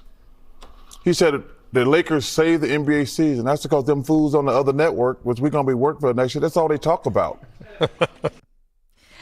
There you go. Ramon is in Indianapolis. Ramon, good morning, sir. Boy, you guys, I got it hot and heavy on a Friday here. Razor's edge with that. Barkley has always had sharp things and things. A lot of them I've disagreed to say for one thing or another. And he is totally incorrect. I've heard many commentary about OKC and Cleveland. I'm here in Indianapolis. We've been playing very well ourselves. Give us a little love. I think we did make it to the Eastern Conference Finals last year and played against the world champion Celtics. So where's the love for us? I don't hear anything about us. We played pretty well. Lakers have had more than a good 2 weeks. They've been playing actually very well. They got the best defensive rating and everything since January. So they've been playing long before the Luka trade, matter of fact. So he's incorrect with that. I don't like calling people idiots and fools. I mentor and teach young children, and I coach, and I never use that language. I don't use it with adults. I'm a healthcare professional. I don't believe in using that kind of language with adults. That's why I think Kendrick Perkins is going to probably meet him eye to eye, according to what I saw on the X quote from Kendrick Perkins. I think that doesn't have to be that case. The Lakers in New York, Dallas gets it in football. Look what Dallas has done the last few years. They talk. Dallas gets a lot of pub. Philadelphia's the champion. Who you think going to get more ink? Dallas is going to get more ink. They get more than Kansas City. So, it works that way. And the league is better. You were right, Maddie. The league is better when those markets are playing well because they do draw the non-average or the average fan in. It's not like us old stalwarts and stuff like that. Yeah, so. Ramon, I was saying, I don't think it's disrespectful to the Cavs and the OKC Thunder when people say, oh, I like the NFL better when the Raiders are good. That's not a disrespect to the Tennessee Titans and the Houston Texans.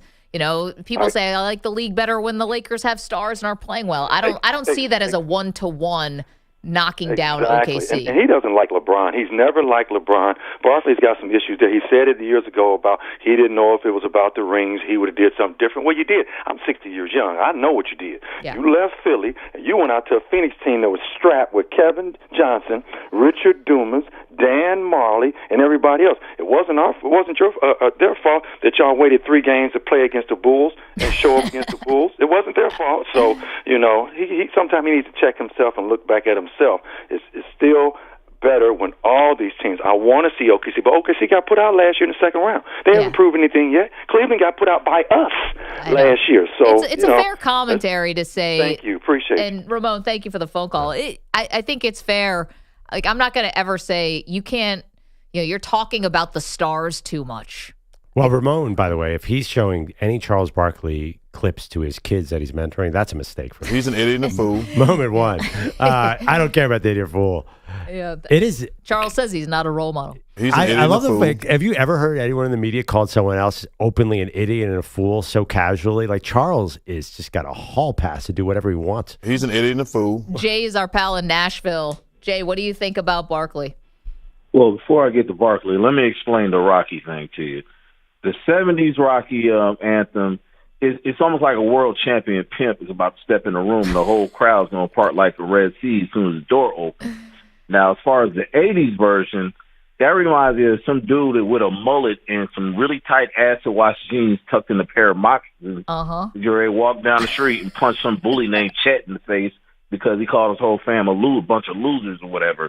That's the difference between the two. If you're a 70s baby, you like that groovy little disco kind of vibe that the 70s version has. If you're an 80s baby, you guys kind of got that theme music to Iron Eagle 2 type of vibe, and it's like, what are we listening to? Jay, I think I've never heard anyone describe that as perfectly as you just did. I mean, bravo.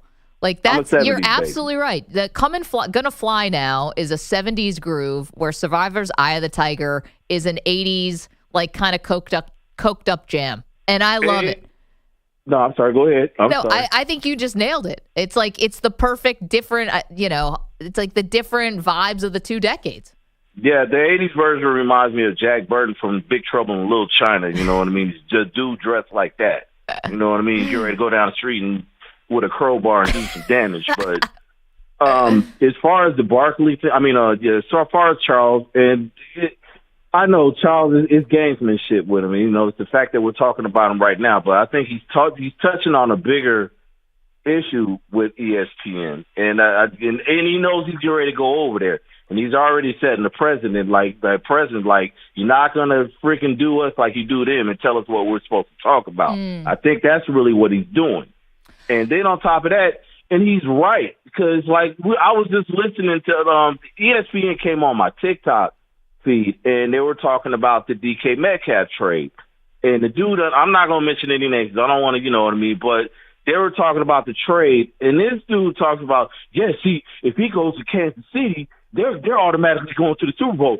Even if he goes to the Cowboys, they're going to go to the Super Bowl. He mentions these 2 teams like, dude, did you just see the past Super Bowl? Like, you think they need a wide receiver? Yeah, right. Really? You know what I mean? And then Dallas, you think they're going to go anywhere with DK Metcalf? No. Really, I think DK should go to Baltimore. And it's going to be like an arms race between them and Philadelphia. But let me give you guys some props, because, you guys are trendsetters and all this, especially you guys are the first ones getting on YouTube. You know what I mean? And ESPN is like biting off of y'all right now. And I'm telling you the difference between y'all and us, CBS fans, and ESPN fans. Yeah. If you go on our chat, we bust each other's balls and stuff like that, but we're like family and stuff like that. We have a tight niche thing. Yep. And when you go over and plus you guys are old school, and you guys talk about different things like they do on Inside the NBA. It's not the same thing all the time. Yeah, we're a variety show. And you guys is not spitting out a bunch of venom. You go over to ESPN chat, and let me tell you why I stopped going over there to them on YouTube. Because when First Take comes on, they're not even talking with each other. They're throwing up insults at everybody that comes on the TV. And last time I even went over to their chat or whatever, like Molly's on TV, and everybody in their chat, as far as the YouTube chat, is like Molly needs to quit interrupting and shut up and just spread her legs. I'm like, what am I looking at here right here? Jay. You know what I mean? And well, at that's the the same worst time, of the worst, you know. I mean, and all that stuff. Listen, you're so kind for doing this, and thank you for the compliment. You know, are we trendsetters, trailblazers, Pearl? Absolutely. Some say. I don't know if we were the first on YouTube. Take the win, Pearl. Yeah. Yeah. Take it. Trailblazers. I thought we were the Rip City remix. Thought Mr. Beast beat us there, but We'll take it though.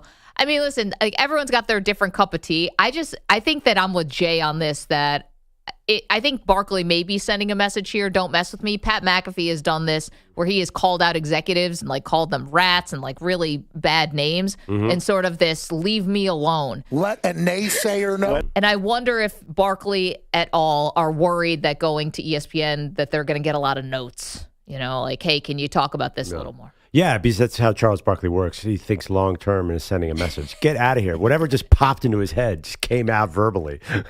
There's no sending a message. He's a fool and an idiot. God, can you imagine if we called somebody in the media a fool and an idiot? He's an idiot and a fool. I did call someone a name, and I'm banned from the Garden. So it can end badly. But imagine if you called somebody on another show No. an idiot and was it idiot and a fool or fool and an idiot? Yeah. He's an idiot and a fool. That's also kind of how Charles talks, though. Yeah, but it's right. And we've come to accept it. It's pretty awesome. Yeah, it's not going to work on ESPN at all. I can't wait for this. I think I have the most important question about this. Yeah. Is idiot and fool redundant? Yeah. Yeah. Okay. I just want. I was like, are there any differences? Like, can we decipher? Can someone be an idiot but not a fool? Yeah, I think there's a subtle difference. They mean different things. He's a fool means he has bad judgment. He's an idiot means he's dumb. I think you're right. I was going to say, I think idiot talks about lack of intelligence. Fool is judgment. But apparently Pearl, Kendrick Perkins. That's an Ivy League right there. Yeah. Apparently Kendrick Perkins is a... Hit it, Manny. He's an idiot and a fool.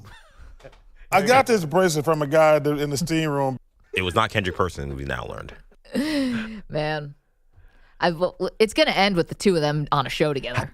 Sorry, I don't know if you guys know this. How do Stephen A. and Charles Barkley get along? Is that going to be some friction or are they... Whatever your name is. I don't know. I think they're friends. I imagine they're friends. We'd know if they're enemies. That'd be a good feud. I would tune in for that. Really? Just wait. I don't know. If you would tune in for it, ESPN will put it on the TV. Remember when they always used to try and get enemies? Remember when John Clayton and Sean Salisbury were rivals? Do you guys remember that? Was that real? No, of course not. But they had one argument. ESPN's like, okay, we got some dramatic tension here. Let's keep on going there. This is Todd McShay and Mel Kiper.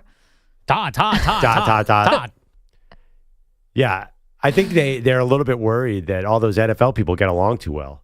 They need some friction at ESPN. Yeah. They need some. What do you want, a Mina Kimes, Marcus Spears throwdown? Like what's gonna scratch this itch? Who wins that fight? I think they need more dramatic tension, and I think bringing Charles into that building and blowing up everything is the best thing that could happen to ESPN. Well, he's an idiot and a fool. Because he's also going to call out the college football people, and he'll call out the college basketball. Like nobody's safe. Oh, it's gonna be great. Hooray! And Victoria, definitely a secret. 855-212-4227. Also, EJ, poll question. Better Rocky theme song, Gonna Fly Now or Eye of the Tiger? They got a police presence? Are you kidding me? Coming up, we check in on the most interesting quarterback in the league. You're in a 5-minute break.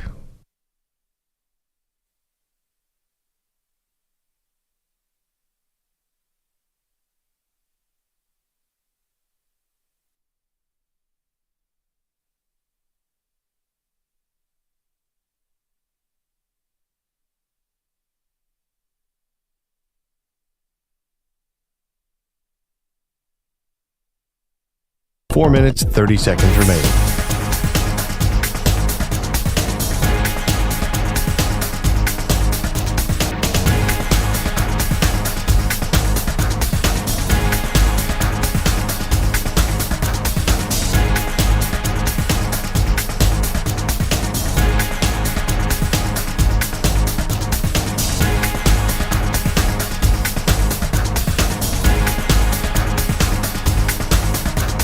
Four minutes remaining.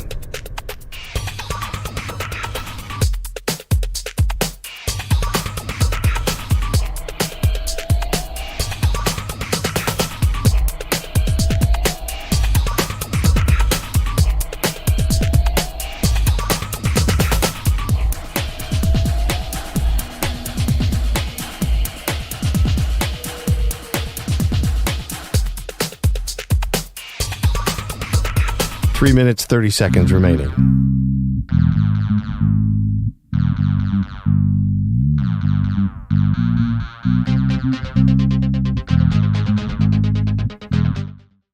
There's one thing I want you to do for me. What? Come here. What? Eat the chili. No hands. What are we waiting for? Take this!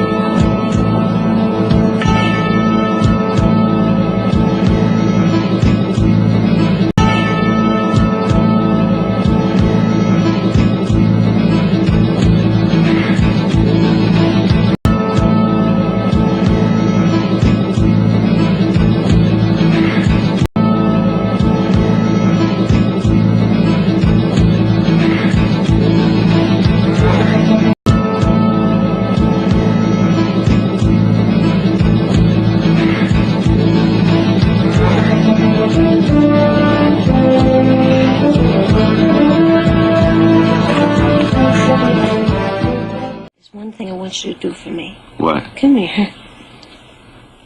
What? Eat the chili. No hands. What are we waiting for? Take this!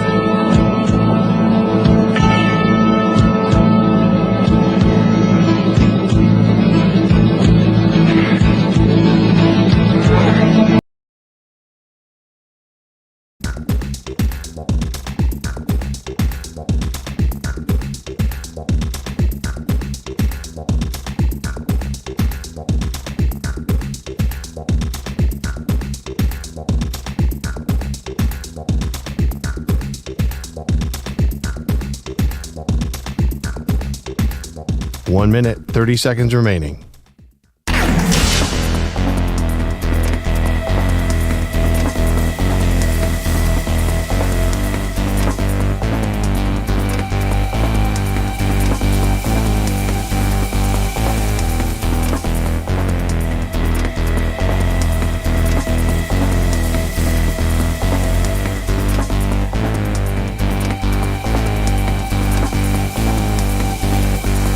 One minute remaining.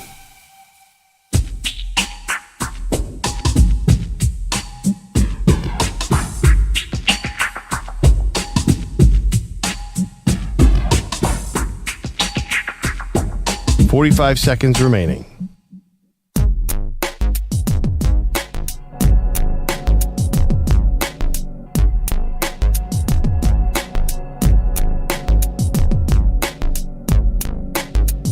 .30 seconds remaining.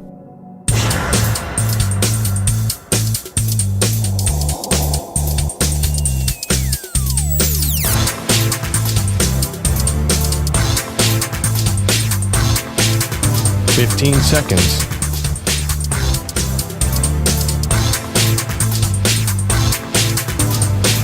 Break ends in 5 seconds.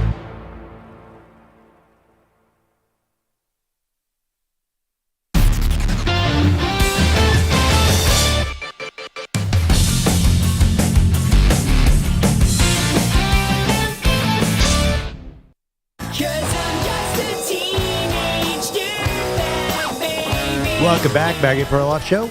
Let's get into the MLS game preview, sponsored by Lowe's. Members get more with My Lowe's Rewards. Don't wait. Join for free today. Lowe's, we help you save. By the way, my daughter's favorite song right there.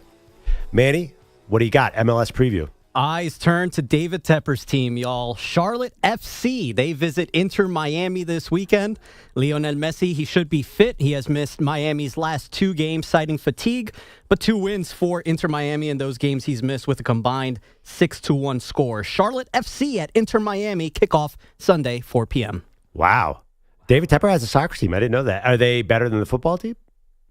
I mean, can't be worse. Yeah, no, they can't be a lot worse than the Carolina Panthers. Well, let's see what happens. Maybe the Panthers trade for DK Metcalf, and this could be a lot of fun. I gotta tell you, I want to own a soccer team because everybody owns one now. I saw JJ Are there any Watt, left? JJ Watt on ESPN last night. He owns a team. In England. Yeah, everyone's got part of a team. LeBron had a bit of Liverpool as well back in the day. I'm pretty sure he sold that, though. I know. I think he's still part of the John Henry thing, no? Well, if he is, he's still... I think Mahomes owns one, too. In Kansas City, the women's team, sure. What's our Drew budget Carey. look like here? Can we get in on maybe a 7th or 8th tier team? And, we have trouble getting together the funds for orange juice. Yeah. You think now we're going to buy into an MLS team? I know, not MLS. We have to go down the line. You want to go to the USL is what you're saying. No, overseas. That's where most of these guys go. Oh, okay. Well, that's going to cost us more. I think that might cost They really care about it over there. We got the third tier Guatemalan league might have a franchise. There are a lot of franchises around the country. I don't think that there's a third division in Guatemala, though.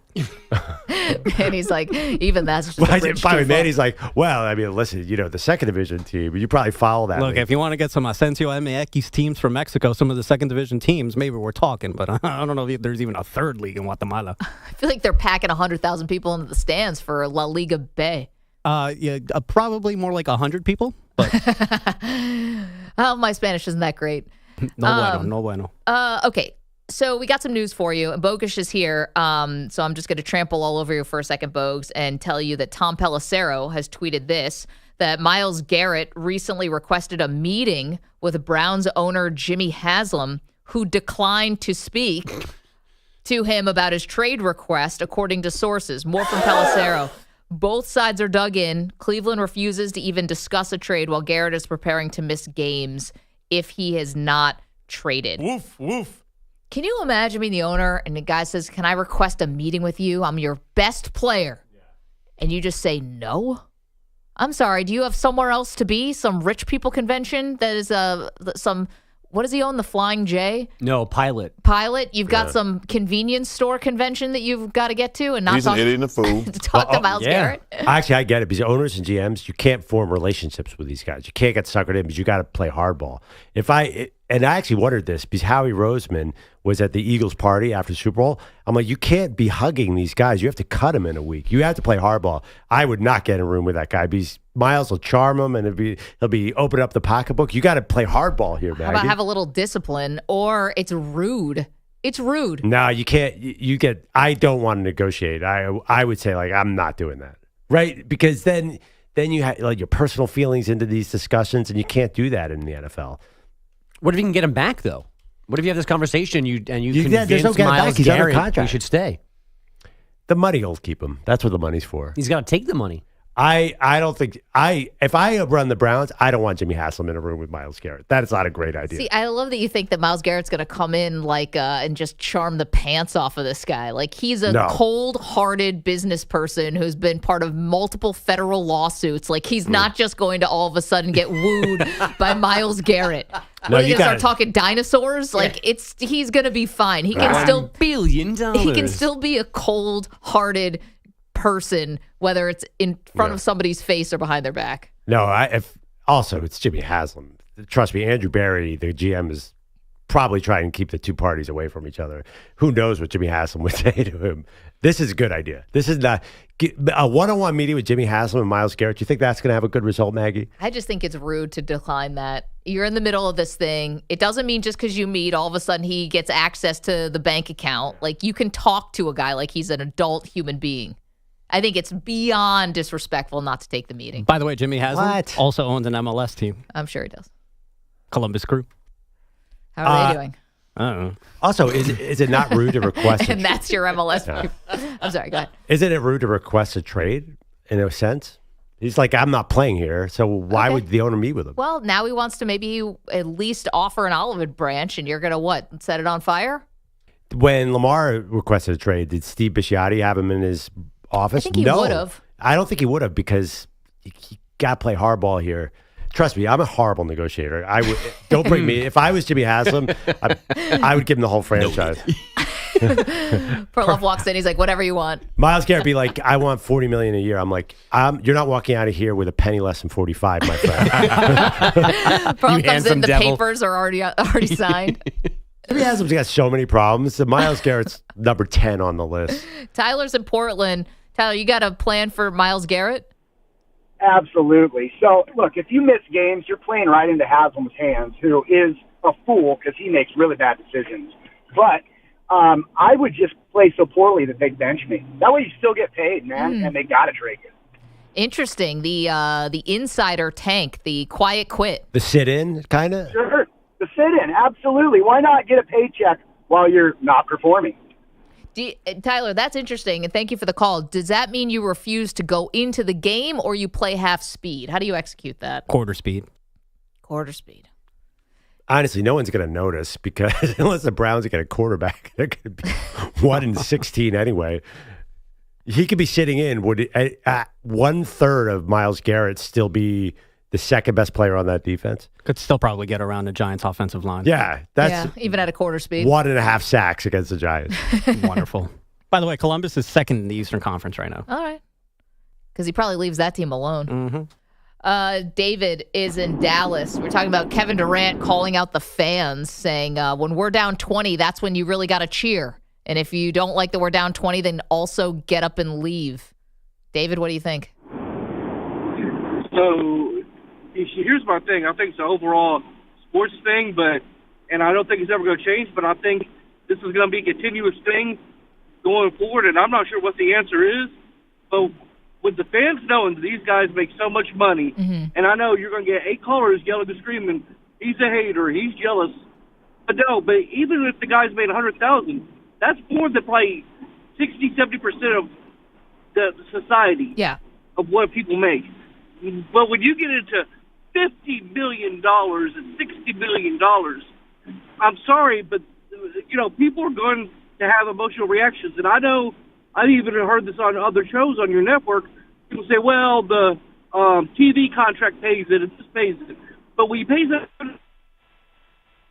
David, we lost you here. I'm so sorry. Your connection broke up a little bit. But I'm with you that, the money is so big. And listen, we don't know what the owners are making. They're making a ton more, so whoever signs the check. But you can't make demands of the fans when you're making that kind of money. Period. And, you're the entertainment product. If you're not holding up your end of the bargain on entertaining people, well, then you're going to hear about it. Bogusch has headlines for us. What's up, Bogusch? Guys, no sarcasm, no jokes here, just nervous moments this morning for Knicks fans. Knicks want to push, don't have numbers though. Brunson crosses over anyway, in the paint, foul called and a block by James. But 2 more free throws for Brunson, who just continues throwing his body at these Laker defenders, and this one's going to hurt. He fell down hard along the baseline. He is on his back and now rolling over in pain underneath the hoop to our left. Tyler Murray on Knicks radio. Jalen Brunson hurting his right ankle and/or foot on that drive in overtime in L.A. last night. He eventually got up, shot his free throws. Then the Knicks fouled on purpose so Brunson could leave the floor. Josh Hart worried about a teammate and a best friend. It's a bummer of an injury. We got to expect him to be out for a little bit. So, now we have to step up. Got other guys' roles are going to be bigger. On a much lighter note, I'm sure most of you know yesterday was Josh Hart's 30th birthday. I did know that. We know that he's listening, so happy birthday, Josh, and hopefully... He's 30? 30. Manny obviously knew that. Yeah, of course I knew that. I knew that before he knew. I mean, if you're tracking his flight on a destination, you know where he's going, you definitely know his birthday. Of course. What would you get Josh Hart as a present? Something for his twins. Video game guy, right? Josh Hart? Yeah, not as much since the twins came. Hey, what is the deal with Brunson? You said it. Is this serious? Are we downgrading our championship hopes? So, those downgraded a couple of weeks ago because they can't beat any of the good teams. But Chris Haynes reported that it's a sprained ankle, but he should be missing some time, Jalen. Right, but this is kind of thing that this is beginning of the end. That's what it feels like to me. Yeah. Well, it's just you never fully recover from a sprained ankle. Right. But they're the third seed They're the third seed right now. Yeah, but it's March 7th. So now we're like, it's early April. He's got to ramp back up. I think it feels like last year where the Knicks all of a sudden toward the end of the year just started getting hurt left and right. Well, too many minutes from Tibbs. Is what's happening here? Yeah, because that's what definitely how that jumping happened. up and down. Yeah. And the reason why he got hurt, sure. Yeah. Felt bad for him. The way he went down in a heap, though, and the trainer came out to check on his ankle, and he was like, "Don't touch it." Yeah. That's not good. Yeah, no, it was an ankle sprain. It was not great. I feel like he'll be fine. Jalen Brunson literally played last year in the playoffs on a sprained ankle. Like he has these ankle issues. About 8 years, like Steph Curry. About 8 years ago, I rolled my right ankle. I got to tell you, my pickup game wasn't the same for 2 or 3 years. Oh my god. Jalen, take note of that. It was a grade 2 sprain. Dr. Rock Positano take care of you? No, I didn't know Dr. Rock then. So this was the weird whirlpool guy? Oh, yeah, the one with the scabies in it. When Perloff decided to go see a doctor in a condemned basement. And by the way, the reason I say it's grade 2 because I don't know which is the more severe one, grade 1 or 3. So like I always goes. Is it better to have a grade 3 sprain or a grade 1 sprain? No, it goes 3 is the worst. Yeah, higher number, worse sprain. But a first degree burn is the worst kind of burn. I think so. And DEFCON 1, I think, is when it's imminent. Yeah. So you sure? You were awfully confident. No, there. I read this yesterday. Someone posted. A Knicks fan posted this because we're all panicking. I think you're wrong about burns too. DEFCON is the one that goes is the counterintuitive. One is the worst. I never was able to get the difference between DEFCON 1 and 5. Well, hopefully we never have to know. That's why I always said it was a great. Maggie. Great no, I'm reading the news lately. Pretty sure we're on zero right now. Brush up on this. Anyway, first degree murder, definitely worse. Oh, is that right? I'm just reading. New bracket. Which first degree murder or first degree burn? Which one would you rather want? No, Barkley would call us lazy for having that debate. But no one's having that debate. No one's having that debate. Bogusch is right. Third degree is the one you don't want for a burn. There, you learned something. That I'm going to forget. Because I still, every time DEFCON comes up. I know. I always think 5. No, I think it starts at 5 and works its way to 1. Yeah. Well, again, just give it 5 minutes and maybe we're going to know exactly what this means. Steph Curry scored 40. Oh, I didn't even tell you that the Lakers won this game last night, 113-109. The Knicks were up 10 in the fourth quarter when Brunson was healthy. LA now on an 8-game win streak. Luka and LeBron combining for 63 points, 19 rebounds, and 20 assists. Steph Curry scored 40 in the Warriors' 121-119 win in Brooklyn. Kobe White, a career-high 44, as the Bulls won in Orlando, 125-123. And the short-handed Celtics down the Sixers somehow, 123-105.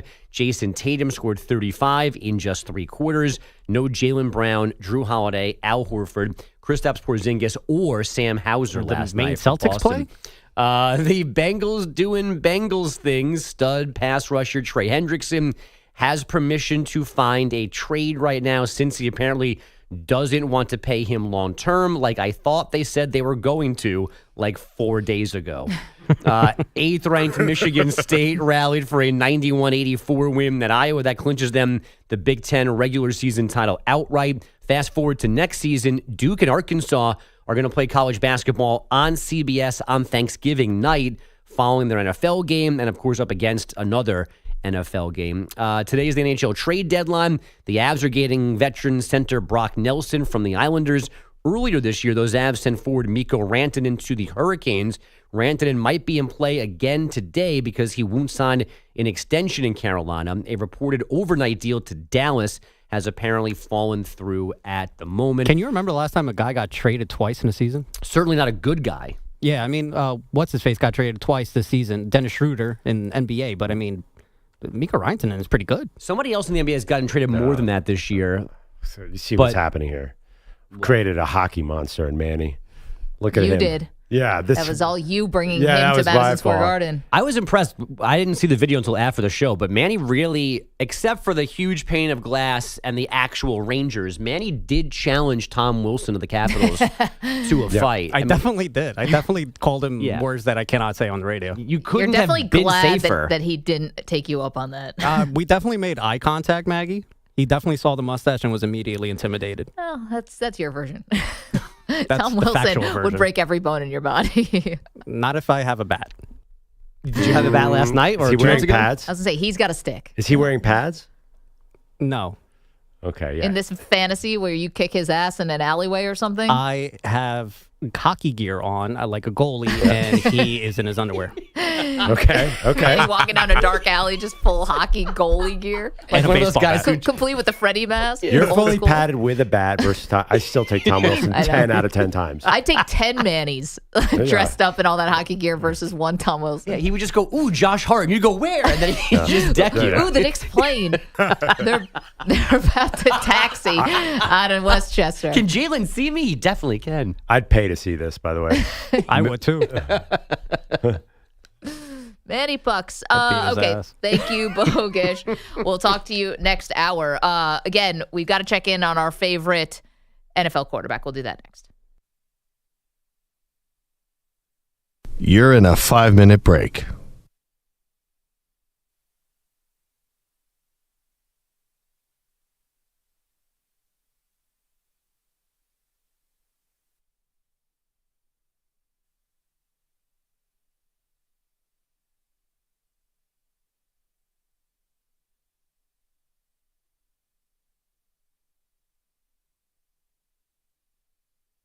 4 minutes, 30 seconds remaining.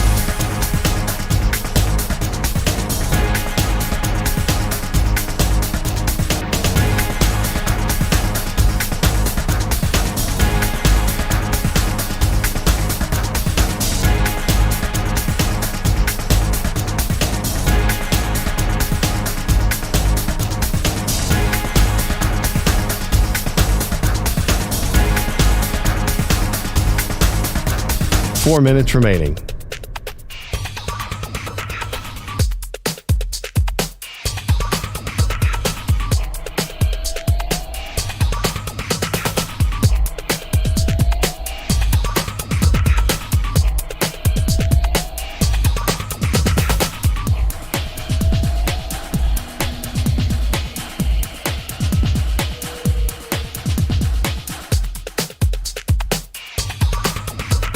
Three minutes, 30 seconds remaining.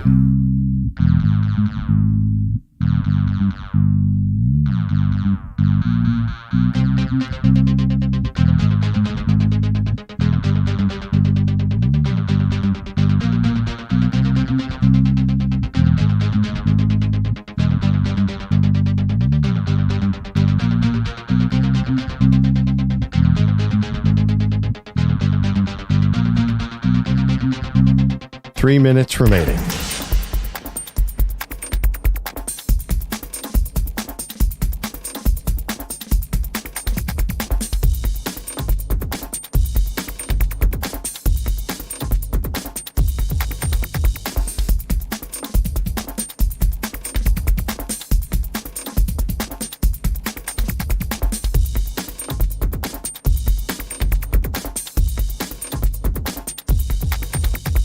Two minutes, 30 seconds remaining.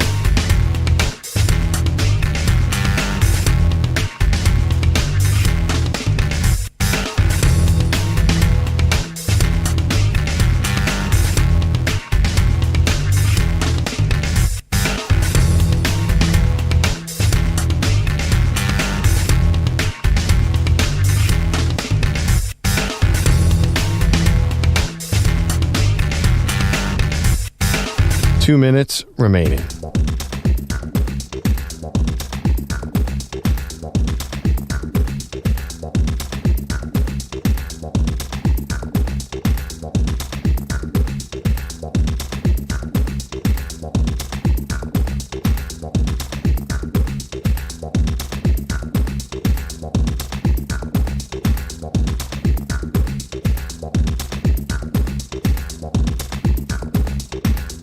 One minute, 30 seconds remaining.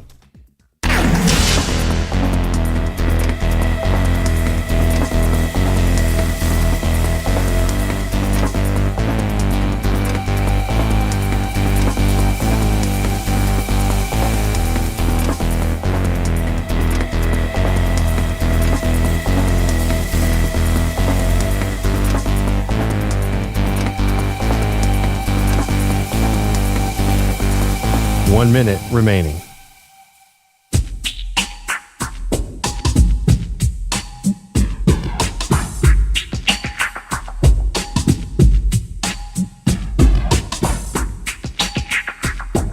Forty-five seconds remaining.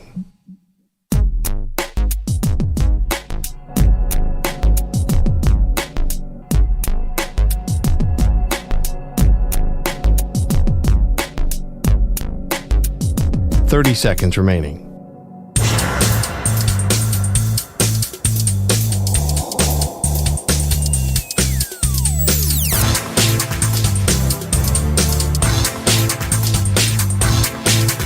Fifteen seconds.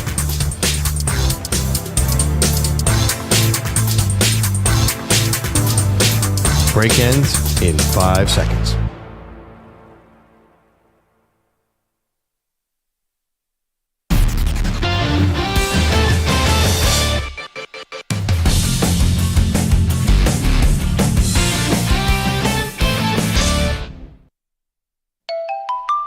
What the is Aaron Rodgers up to today? Pearl, been a minute since we checked in on Aaron Rodgers in any kind of real way.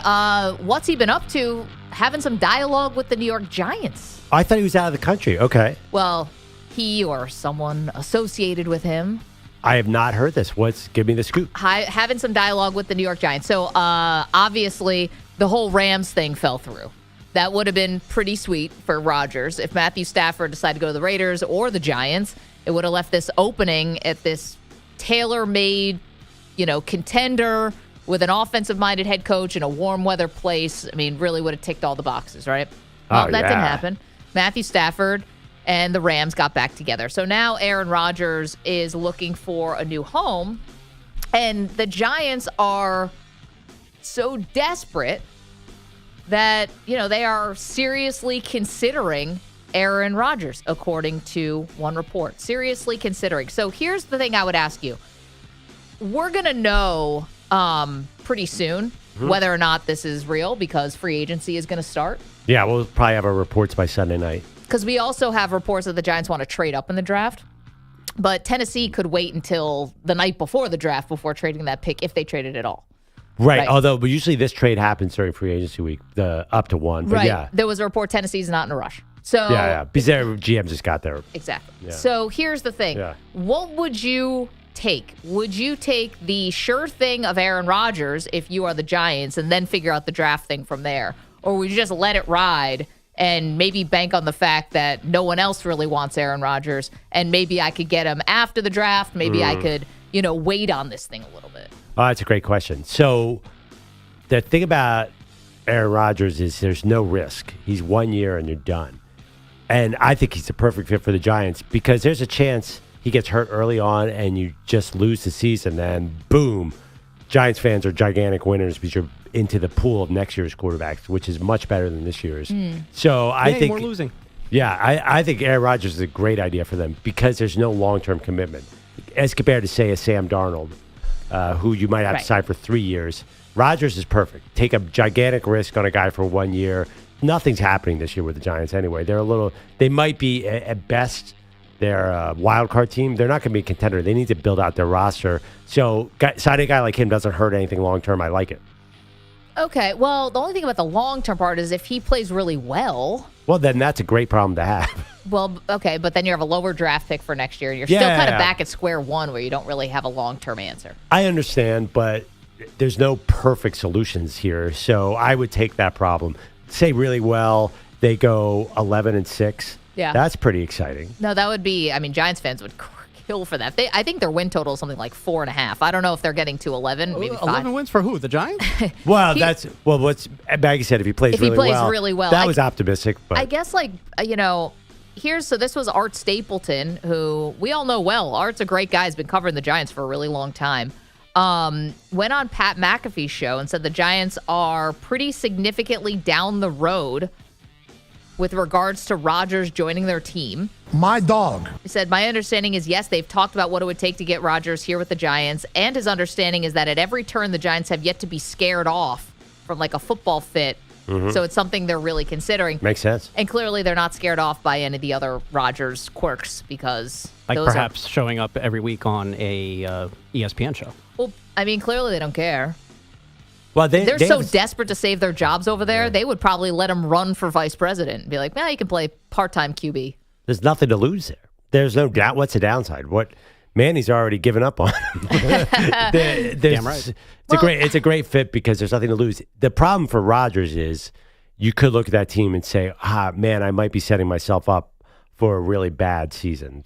From the Rodgers side of it. Yeah, Rodgers might want to wait to get to a team who's closer to being contender now. But are there any do you think teams are lining up at Rodgers' door for his one of these contenders? No. That's why you have to wait for an injury. Yeah, you'd have to wait until something happens. Yeah, a lot of people think Rodgers wants to get to Minnesota. I don't see that happening because Minnesota's not going to have him hanging over J.J. McCarthy's shoulder. And as Maggie said, L.A.'s out. San Francisco's probably out. I don't know where he's going to go. I don't think he has a lot of choices. Yeah, I think he's desperate. Yeah, I thought Seattle could have been interesting if you wanted to trade Geno to the Jets and then Rodgers out there, but that ship obviously sailed. I think the fact that any good team doesn't want anything to do with this guy should tell you all you need to know about Aaron Rodgers. Mm-hmm. Well, it's Seattle, for example. It's very humid, and when you're old like me, your knee starts to hurt in the rainy weather. Sure. Like you feel it in your bones when it's going to rain. What about EJ? To that point, what about Pittsburgh? They're a good team, but they're desperate. They have not figured out quarterback at all. They're good in every aspect except quarterback. Well, I think that I don't know if they've figured it out, but I think they've decided that it's going to be Fields who's going to stay over Russ. And then every mock draft that I'm seeing now actually has Pittsburgh taking a QB. And I also saw that yesterday the Pittsburgh Steelers were hosting Tyler Shuck in the building. Yeah, they like Shuck as but if maybe a Big Ben part 2, not as good as Big Ben, obviously, but big dude. That's what they have in common. Yeah, big guy. They have 6'5". They have a lot of needs. To take 2 quarterbacks in 3 years and end up with a Justin Fields, Tyler Shuck combo?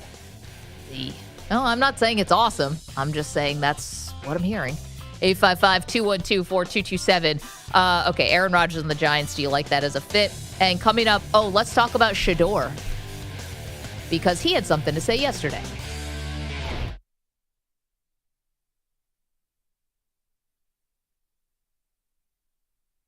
You're in a 5-minute break.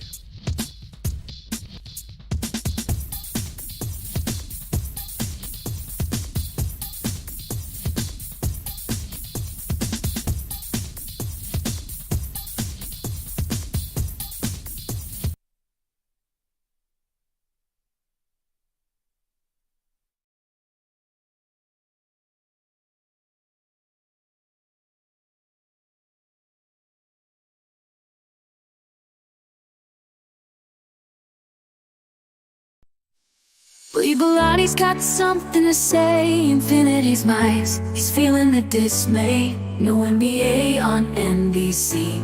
What a shame. Just JJ Redick's wine ain't the same. Peter Bellotti is getting up. Glass gleaming. Who brought stripes and bright stars? You're way off. Forget it. Perilous fight. I'm off. You're gone already. Glass gleaming. Who brought stripes and bright stars? You're way off. Forget it. Perilous fight. I'm off. You're gone already. Glass gleaming. Oh!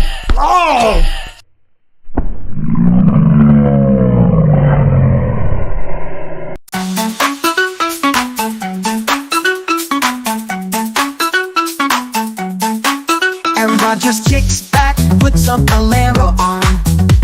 Smooth guitar strums, he's feeling calm. But wait, what's that? There's a vacant chair. Peter Bellotti's missing, like he's never there.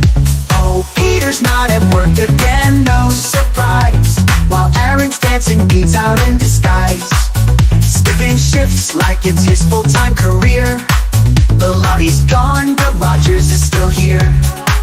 The bolero plays, the mood's just right. Aaron's zen, but Pete's out of sight.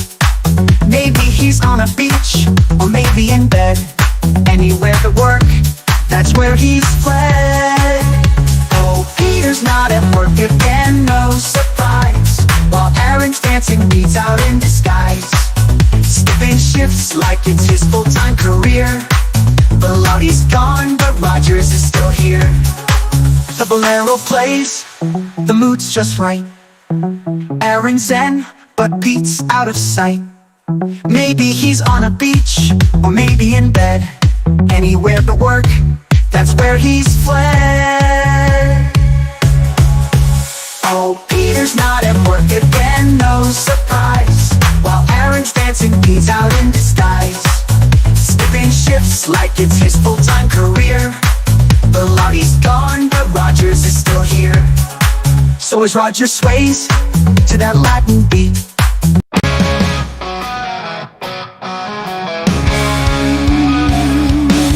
Maggie cruising in her EV so sweet, but the battery's low, man, it's starting to squeak.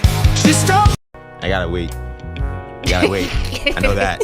Is this the first time you've ever sung? Sweet Caroline. Bum, bum, bum. We need to help him out here. Good never seemed so good. So good. So good. So good.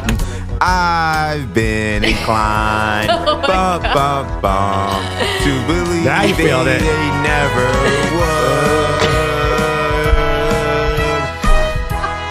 Good times never seem so good. So good. So good. So good. I've been inclined. Now you failed it. Let's go. To believe they never would. All right. Wow. Is this now? Bill, make me want to shout. Kick your heels up and shout. Throw your hands up and shout. Come on now. Come on now. The Bills are making it happen now. Stand up and come on and shout. Yeah. Yeah. Come on and shout. Kick it up now. Shout, shout, shout, shout, shout, shout, shout, shout, shout, shout, shout. Bills are making it happen now. Go Josh Allen.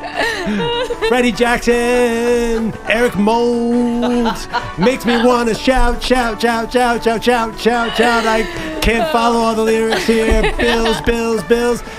Hey, Peerless Price. Hey. Eagles fly on the road to victory. Fight, Eagles fight.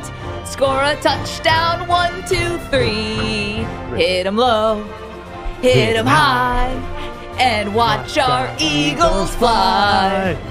Fly, Eagles fly on the road to victory.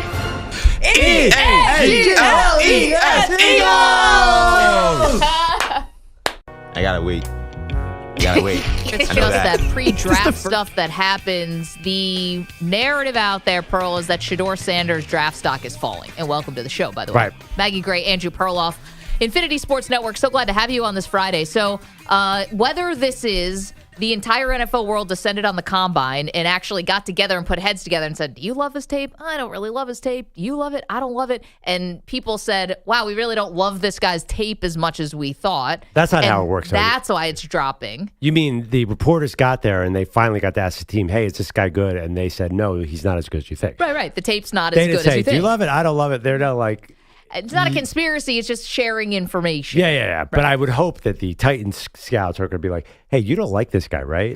And the other scouts are like, you don't like this guy either, right? Either way, whether it's because of what he put on film or whether it's because of other things, there is this idea that the stock is falling for Shedeur. Yeah, I see. I never buy stock is falling. Okay. I think we're fine. I think the stock is what it is. And actually, I know what you're getting to. I think these Shedeur Sanders comments are kind of ridiculous and unnecessary because I think the NFL has a layer of information that nobody has access to. So Shedeur should be ignoring the media. If they say his stock is falling, who cares? Okay, we don't know anything. Let's get to Shedeur. These are the comments that Pearl is referring to. We was on the, is this called Gucci? Is that it? I don't know. He's a content creator. And it's Gucce? CU, yeah. Okay. Okay. Well, Shedeur on a pod. He believes it's the media who's making his draft stock fall.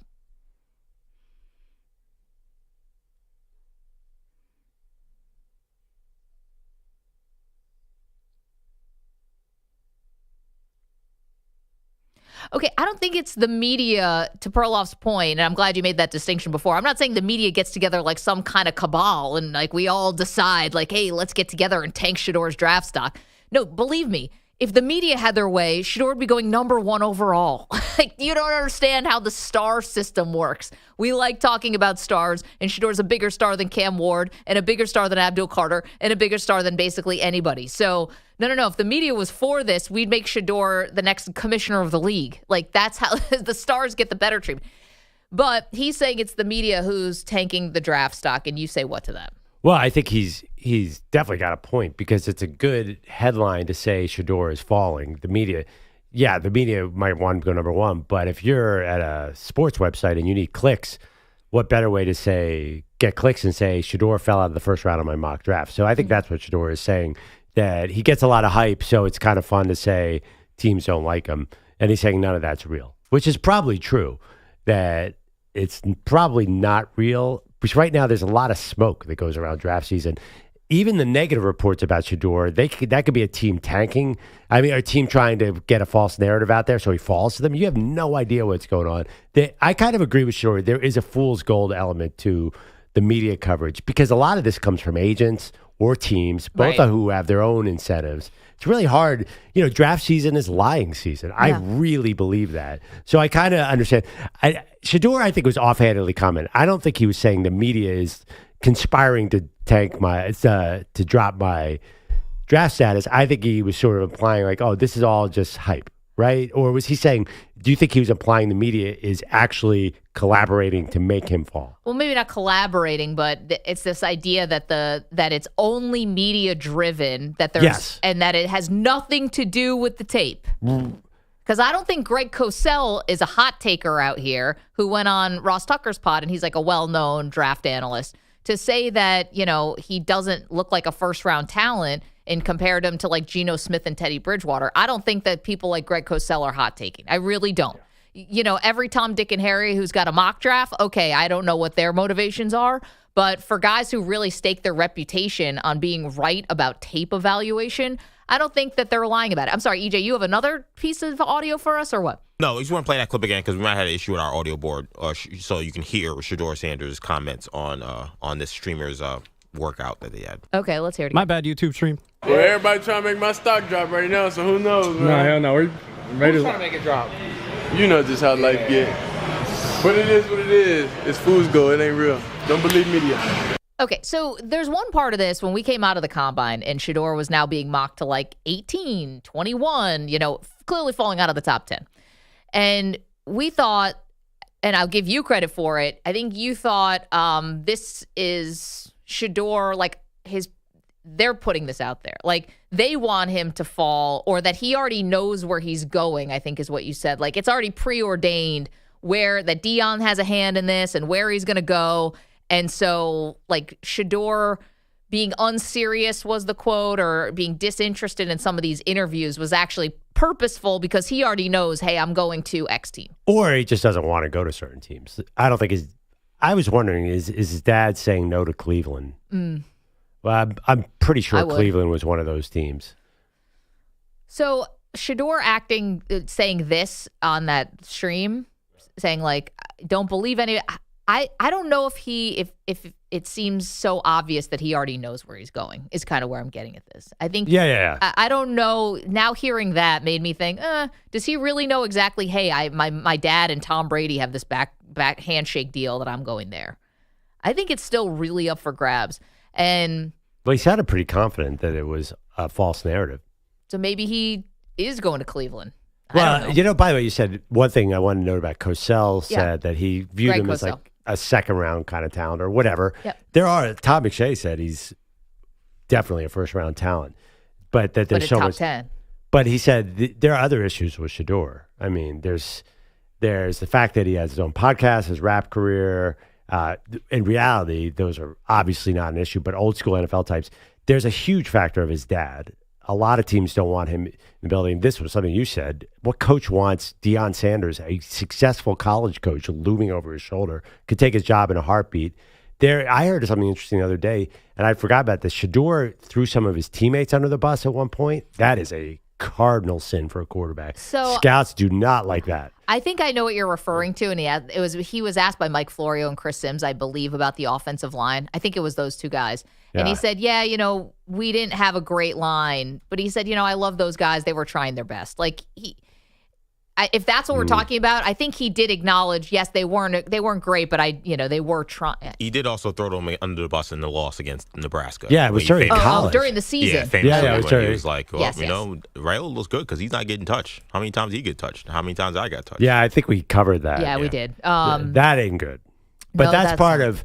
You know, I also heard a criticism. He's never played for another coach besides Deion, I don't believe. No. I mean, his dad was his offensive coordinator, quarterbacks coach, I think, when he was in high school. And then obviously, since he's been in college, it's been all Deion. I actually didn't know that. So he was with him in high school. That's a little scary. That's a bit of an unknown. Can I challenge a conventional wisdom both of you guys have repeated on the show? Please. I don't know if I love this idea that he's ducking Cleveland. Like, I don't know. If you're a star, no, I mean, I don't. If that's true, I don't know if I like that about him. Like, to me, if you're a star and you're a dog, like, you shouldn't care. You could think, I'm gonna go somewhere and I'm gonna change life. I'm gonna go somewhere. He does say that. I'm gonna make them. And that's what he says all the times. Yeah. Like, I'm a franchise changer. And I don't. That's why I don't know if it's true. Like, to me, like, it doesn't really fit his narrative that he's also this guy who's super confident in his abilities that can change cultures and change franchises, but also he's afraid of Cleveland. He's afraid of the Jets. He's afraid of these places. Like, I think that's kind of weak. Yeah, but let me make a counter argument to that. Yeah. All these quarterbacks, why should they have to go to a poorly run franchise? If you're Arch Manning next year, why do you have to fall into the draft system? Why can't you be like a free agent and say, you know what, I want to go here? You already have tons of money. I think that maybe the draft is an outdated kind of thing. Well, the only thing is you need leverage for that. And I thought Shedeur has a lot, but he might not have as much as we think. Well, he has leverage in the sense that he doesn't need money. That's one thing. His dad is rich. He's rich. But he still wants to play in the NFL. Right, but he'll get drafted somewhere. But what I actually threw this out yesterday. Would you rather be number 3, hypothetical, or top 5 to a terrible franchise, or 25th to a great franchise? Think about it, just without knowing anything else, what's a smarter move for a quarterback? I understand what you're saying. You should be brave enough to take this on. But let's face it, Caleb Williams would have had every reason to say no to the Bears last year. You know, EJ, I get you're making a good point, and definitely Shedeur talks about turning around Jackson State and turning around Colorado and all of that. But I think there are some dysfunctions that are just too big for one person. And, you know, especially one who's not like a slam dunk, you know, not John Elway or someone like that who we know is like can come in and change a franchise, or Peyton Manning or something like that. But Elway famously wouldn't go to the Colts. Yeah, he wouldn't go to the Colts, right. and he definitely. I see what you're saying. And Peyton Manning didn't want to go to the Jets and Right. went back to college. So like even guys who I think are supremely confident in themselves, there's an element to the pro game that you just don't have in college, like owners. I mean, you just have he's only one dude. He's going to change the Jets. I know. It just feels like when I think of the franchise quarterbacks and the places they went to, like I know we've been complaining about how bad the Bengals ownership has been, but Joe Burrow went there and he took them to the Super Bowl. And they've been a winning team before last year for the majority of his career. Like there's a concept of like, hey, you can go somewhere and maybe you end up becoming more iconic because you did turn around the Browns or you did turn around the Jets. Like I like guys taking that challenge. Like if that is the impetus for all this, that he just doesn't want to go to like teams that have lost before, to me that tells me, well, you don't think that you can turn this around? You're not good enough to do that? Like I think that would be a major question mark for me. I don't see it that way at all. I think, for example, Zach Wilson, I mean, his life would have been so different if he didn't have to go to that Jets team. That's a difference. I think that a lot of these guys we talk about who failed in Cleveland and failed in New York, they're busters. Like they're guys that would not have been. That's absolutely not true. Look at Sam Darnold and Geno Smith. They're awesome now. Sam Darnold failed 3 places before he got to a place that he was good. It was He not threw just the Jets. 35 touchdowns and won 14 games. It's the Jets. No, but was it also the Panthers? Was it also he couldn't beat out Brock Purdy and whoever was in 49ers? Like, it wasn't just the Jets. He's been other places. He came in that's a different story. He came in as a backup. But no, it's totally the Jets. It's 100% the Jets. Well, unfortunately, we don't have the full test case, which would have been Aaron Rodgers if he didn't get hurt. That's specifically with the Jets. Like, could he have turned them around, but he got, 4 snaps into the season, his Achilles. Like, we could have seen if someone was going to overcome, like, the years and years of dysfunction. I think Aaron Rodgers actually could have been that guy, but he got hurt, and then we're not really going to know the story. Did have a second season. But but he was coming off an Achilles. I guess my question to you guys is, who is this generational talent that landed in Cleveland and New York that, like, well, you know what? He would have been amazing, but, the Jets or, the Browns, like that, they don't exist. Like, well, they could have kept Baker. Sure, right, and they screwed that up. But, like, Tim Couch was never going to be great. These guys that have been in these schools, like they never would have been great quarterbacks. So sometimes this idea that it's like, well, you know what, like those places you're just gonna fail, Shedeur. Like you have no chance. Like I don't know. I feel like if he's as good as he says he is, and I think he has the potential to be, he could go and win in Cleveland. Absolutely. Do you think he's going to be a better quarterback than Baker Mayfield? I think him and Baker profile pretty closely. You look at their college stats. Like I know Baker won a lot of games, but Baker was playing on a much better team at Oklahoma. Like I think that him and Baker are not that far off in talent. Well, to be honest, Shedeur's going to have 3 receivers that he was throwing to at Colorado who are all getting drafted, and one of them's going to be a top 5 pick, probably top 3. Yeah, what's the name? Was throwing to Hollywood Brown. I mean, it wasn't like he was a first-round pick or second-round pick. I mean, he was not throwing to No, nobody. I know, but I'm just saying it's not like Shedeur, it was him out there alone. He actually has these talented – he did have talented receivers. The line was an issue. All right, the problem is the skill players, Colorado did very well. It was really well, in trenches and other spots where they were really bad. I guess, I wonder also, is it Shedeur who's potentially ducking Cleveland or the Jets or whatever, or is it his dad and all these other NFL guys who are surrounding him, the Warren Sapps, Pat Shurmur, all these guys who are saying, no. We're going to protect you from yourself here. You probably think you can go in and change everywhere and keep that energy, but we know, like Pat Shurmur was a Browns head coach. You know, he was Shedeur's offensive coordinator, and he failed there. I think actually Shedeur might like the Browns for some reason, but I'd avoid the Titans, I'd avoid the Giants, I'd avoid the Jets, I'd avoid the Raiders. Well, I'm just saying, are the NFL people around him the ones saying, we got to steer you to a place? Definitely. You know, as opposed to him being like, I don't want it. Yeah, and I can see that. I just think of, again, some of the, most iconic stars we've had of guys that went to downtrodden places and turned them into, dynasties. LeBron in the NFL. I mean, Josh Allen now. Josh Allen, what if he was like, Buffalo, they haven't made the playoffs in 20 years. Like, you know what, Josh Allen was not afraid to go to Buffalo. But he had no leverage. He was a dude coming out of, Wyoming. Yeah, by the way, Cleveland liked Josh Allen. They should have pulled the trigger. Right. Josh Allen they screwed up by taking Baker. If he goes to Cleveland, is he a bum? Like, I think if Josh Allen goes to Cleveland, he's probably awesome. Like, that's my point. Is I think that, like, if you got it, you got it. And I think that's something Shedeur said and guys at Colorado have said. If you're a dog, you're a dog. I don't believe this idea that, if you just go to a team, you're just destined to just be completely terrible. My dog. Although, you know how, remember when Deion did that thing where instead of doing captains or whatever, it was leaders and dogs? Yeah. And it was someone at an L and the other side Shedeur at D. was leader. He was a leader. He wasn't a dog. Yeah. Travis was a leader. Was a dog, sorry. Yeah. Dog. I think I totally disagree. I think going to the right coach is so important for quarterback. If you look at these coaches out there and you could get to the right guy, if you could get to Kevin O'Connell or you could get to Kyle Shanahan, do it. I would intentionally drop in the draft. I would not want to. I would never say, "Oh, I want to be a dog and prove that I could go play for Todd Bowles or whatever." That is just, just thinking of a defensive-oriented coach. If you have a chance. I think a lot of I disagree again. I think a lot of the busts are just because they went to the wrong place. Yeah, I mean, I tend to agree with you, but I also get what EJ is saying. I'm not trying to toe the line here. Like, how iconic is Drew Brees? Because he won where he won. They keep chanting Jared Goff at Pistons games, at Tigers games, wherever he goes, because he's winning with the Lions. Like, that's a different level than, okay, you went to a place where we're probably going to call you assistant quarterback in 5 years because we're going to say it was Kyle Shanahan's idea. Right. Or it was O'Connell that made you good, or it was McVay. Like, Jared Goff's way more famous with the Lions than he was with the Rams. He went to a Super Bowl with the Rams. Yeah, right. 855-212-4227. Okay, so we're asking you about Shedeur Sanders. He's blaming the media for the stock dropping. And do you think he'll be a successful quarterback no matter where he goes? Because he's that type of dude, that type of leader. Dog. He's a dog. Well, technically he's a leader, but a dog too. 855-212-4227. Lots more to do. Gosh, the show is so packed. Oh, I've got something for Perloff. Exclamation point. That you're going to love. The Maggie Perloff Show. You're in a 5-minute break.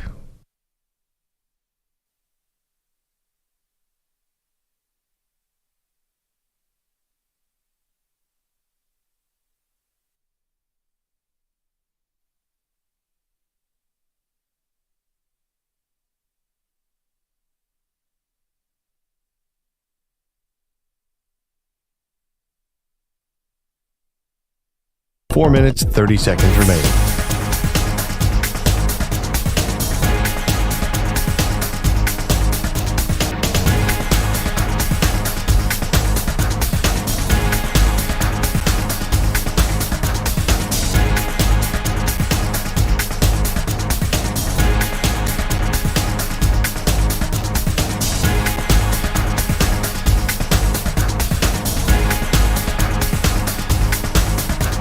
Four minutes remaining.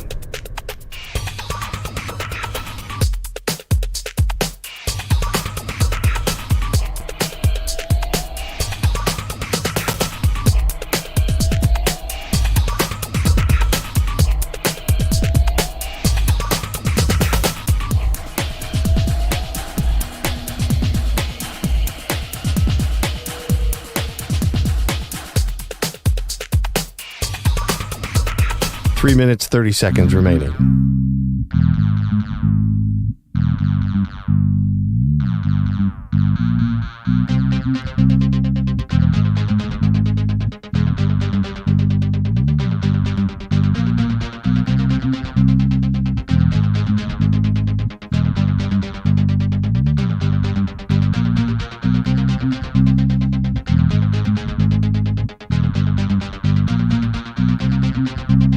3 minutes remaining.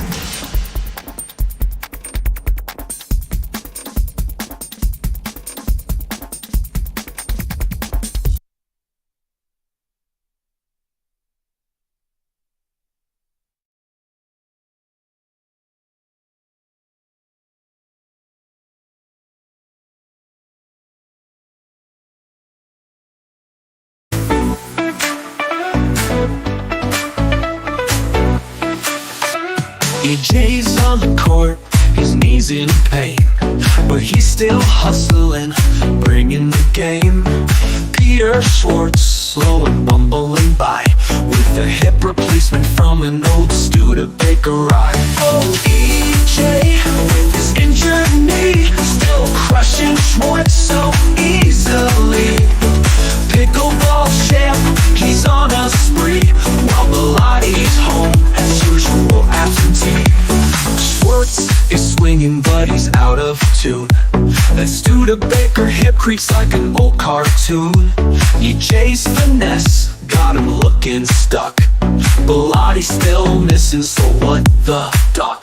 Oh, EJ, with his injured knee, still crushing Schwartz so easily.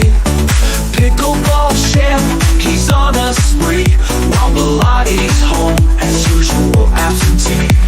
Schwartz's hips grinding, needs an oil change, but EJ's quick moves are out of range. Melodi's nowhere, like a ghost in the air, skipping work again, he doesn't care.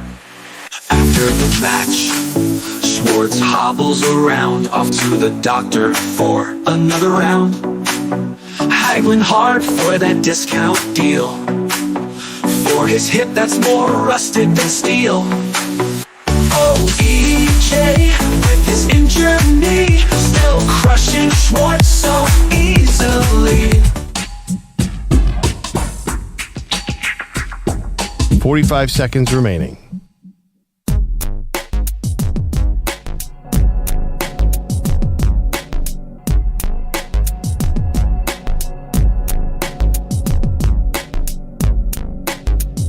Thirty seconds remaining.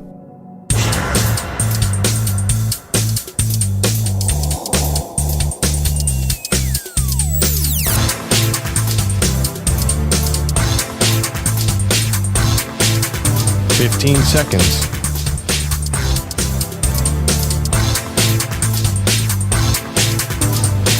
Break ends in 5 seconds.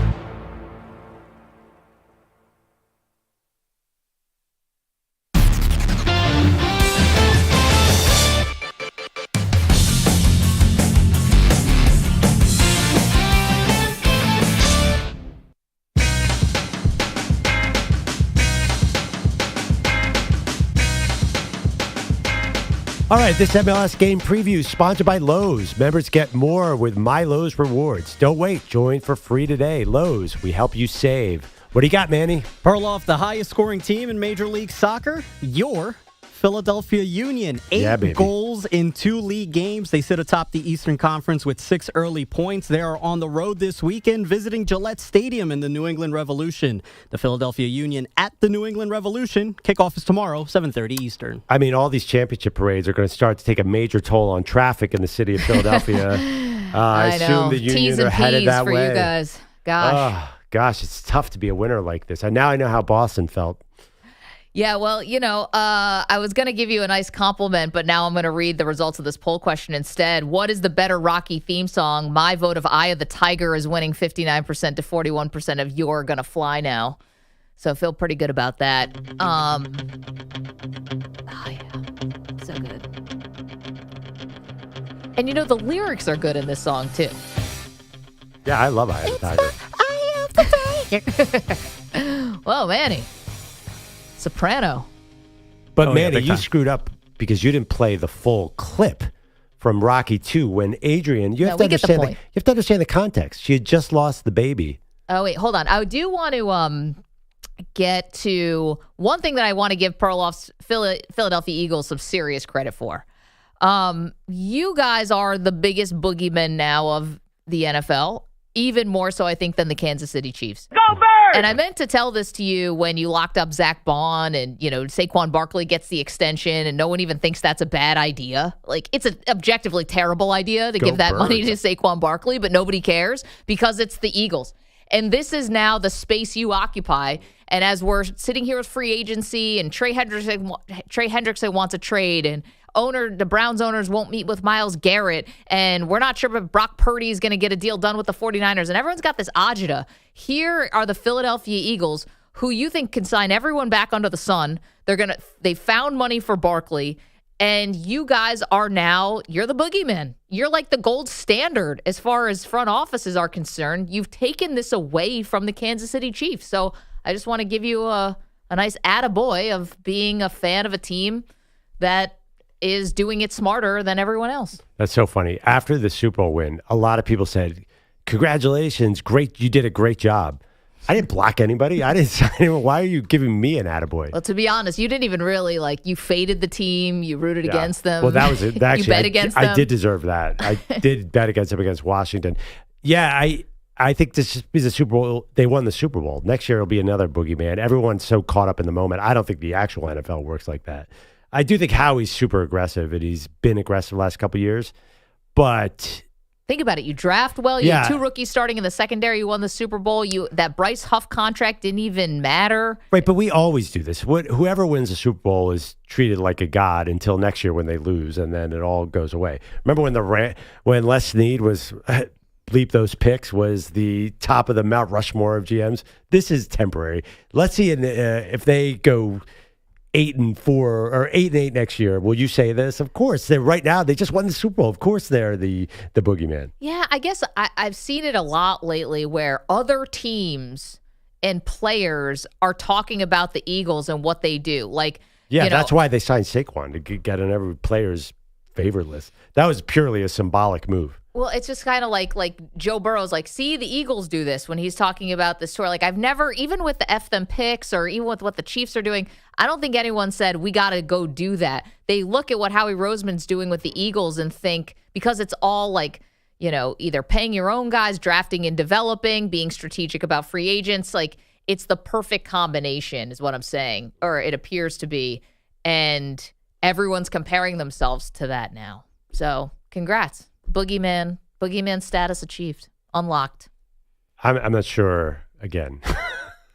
You're like, I got something for you. What is this? You're congratulating me because the Eagles are having a good offseason? Like I did something? Well, and also, how am I supposed to respond to this? You have a smart front office, and it also doesn't look like the tush push is going anywhere. So double victories. I'd love to say double birds, but that's giving you the wrong image. Go Birds. That's a salute. So it might actually work. Let's go to Kevin. That's a thumbs up in Philadelphia. Yeah, he's in Oregon. Kevin, how you doing, dude?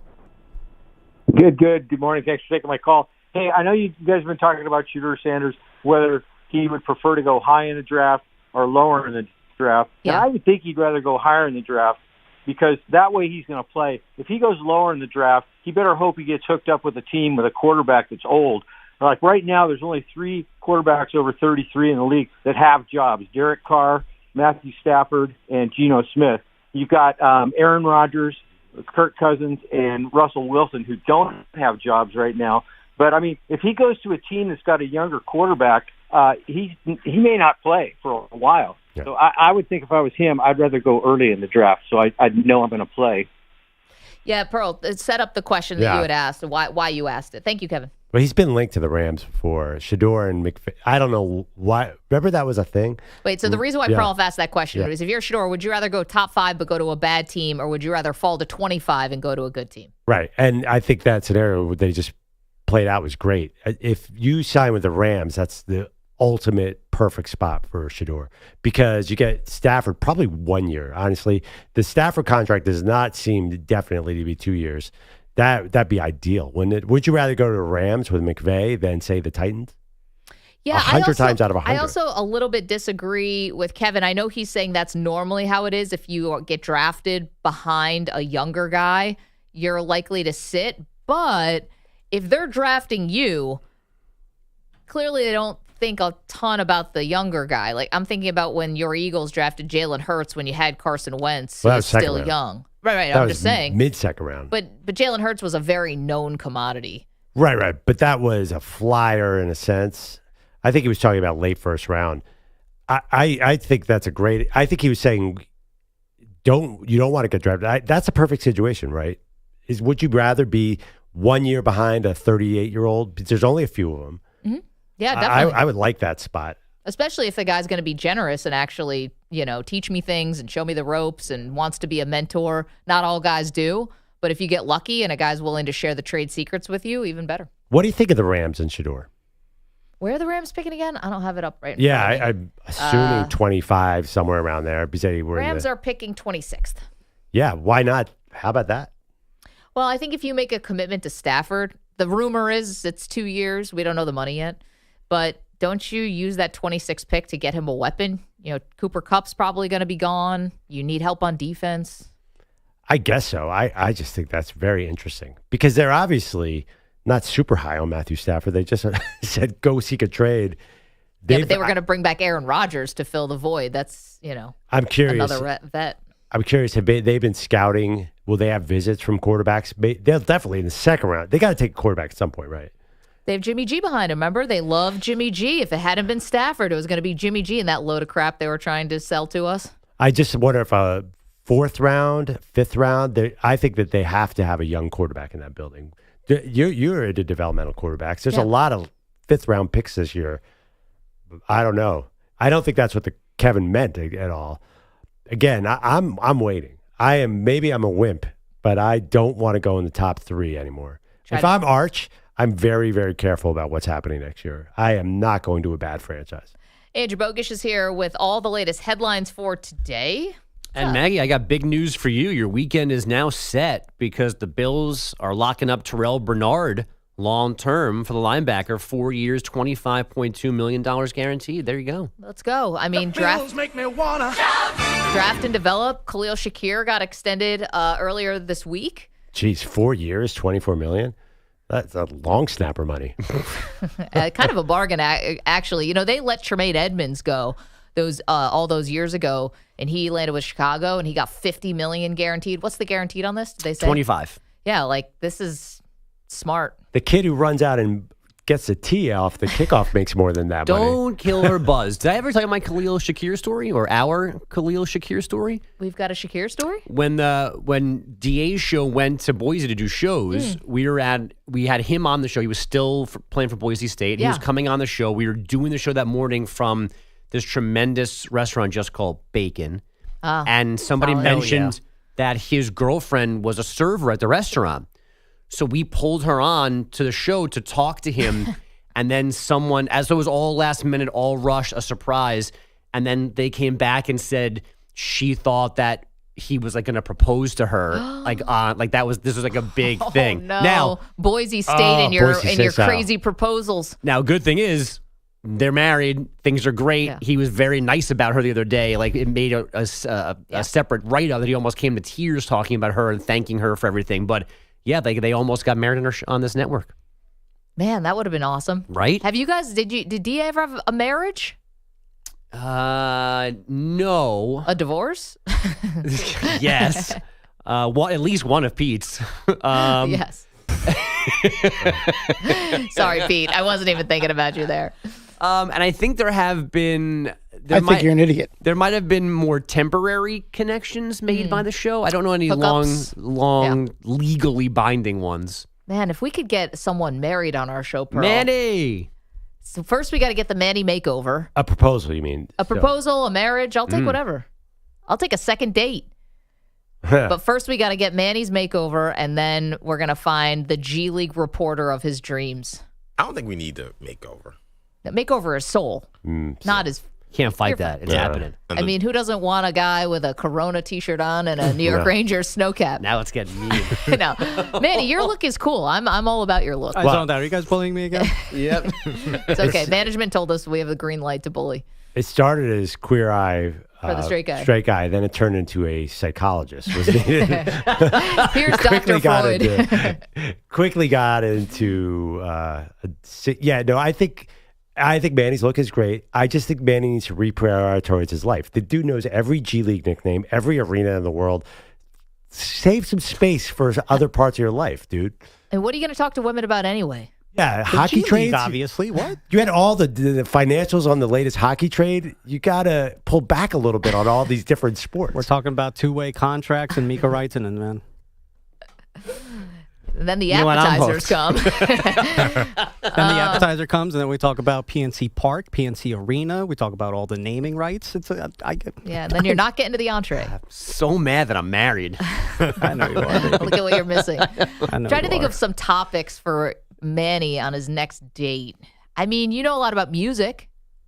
Yeah, I listen to music. I like music. So you listen to music?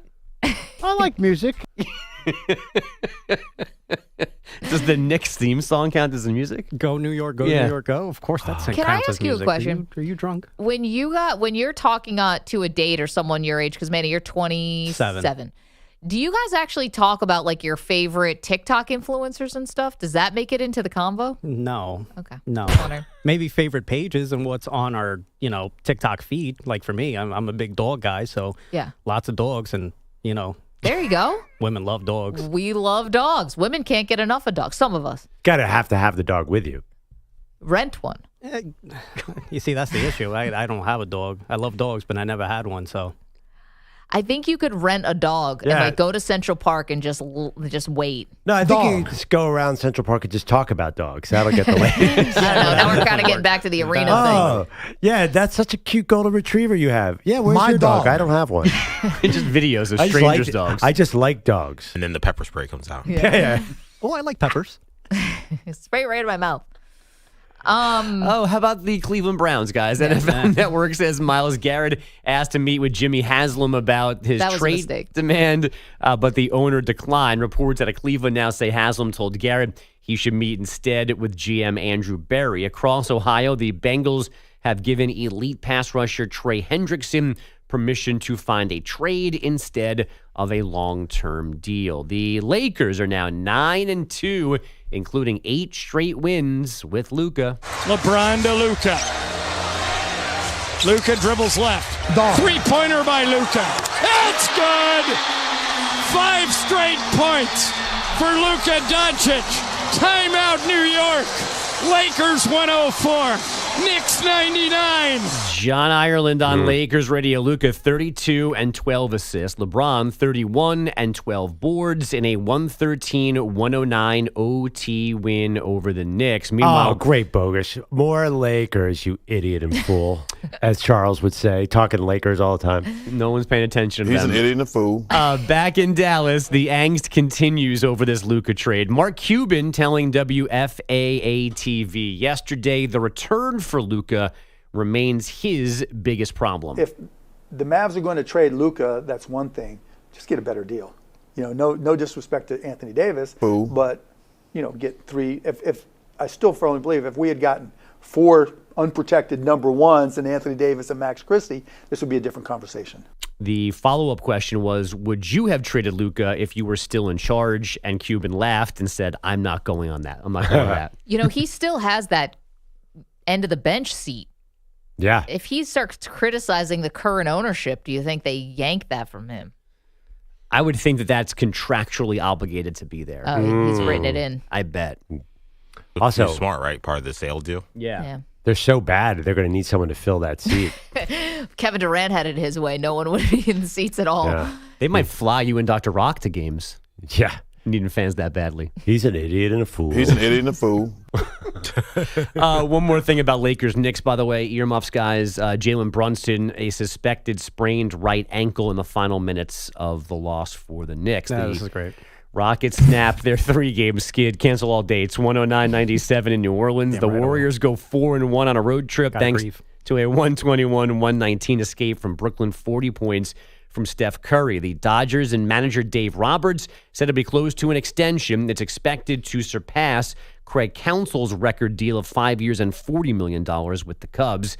And now it's overtime hockey in Dallas. For Hintz in front. Score! Robertson!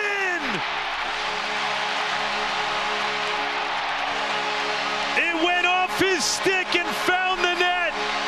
And what a fitting finish.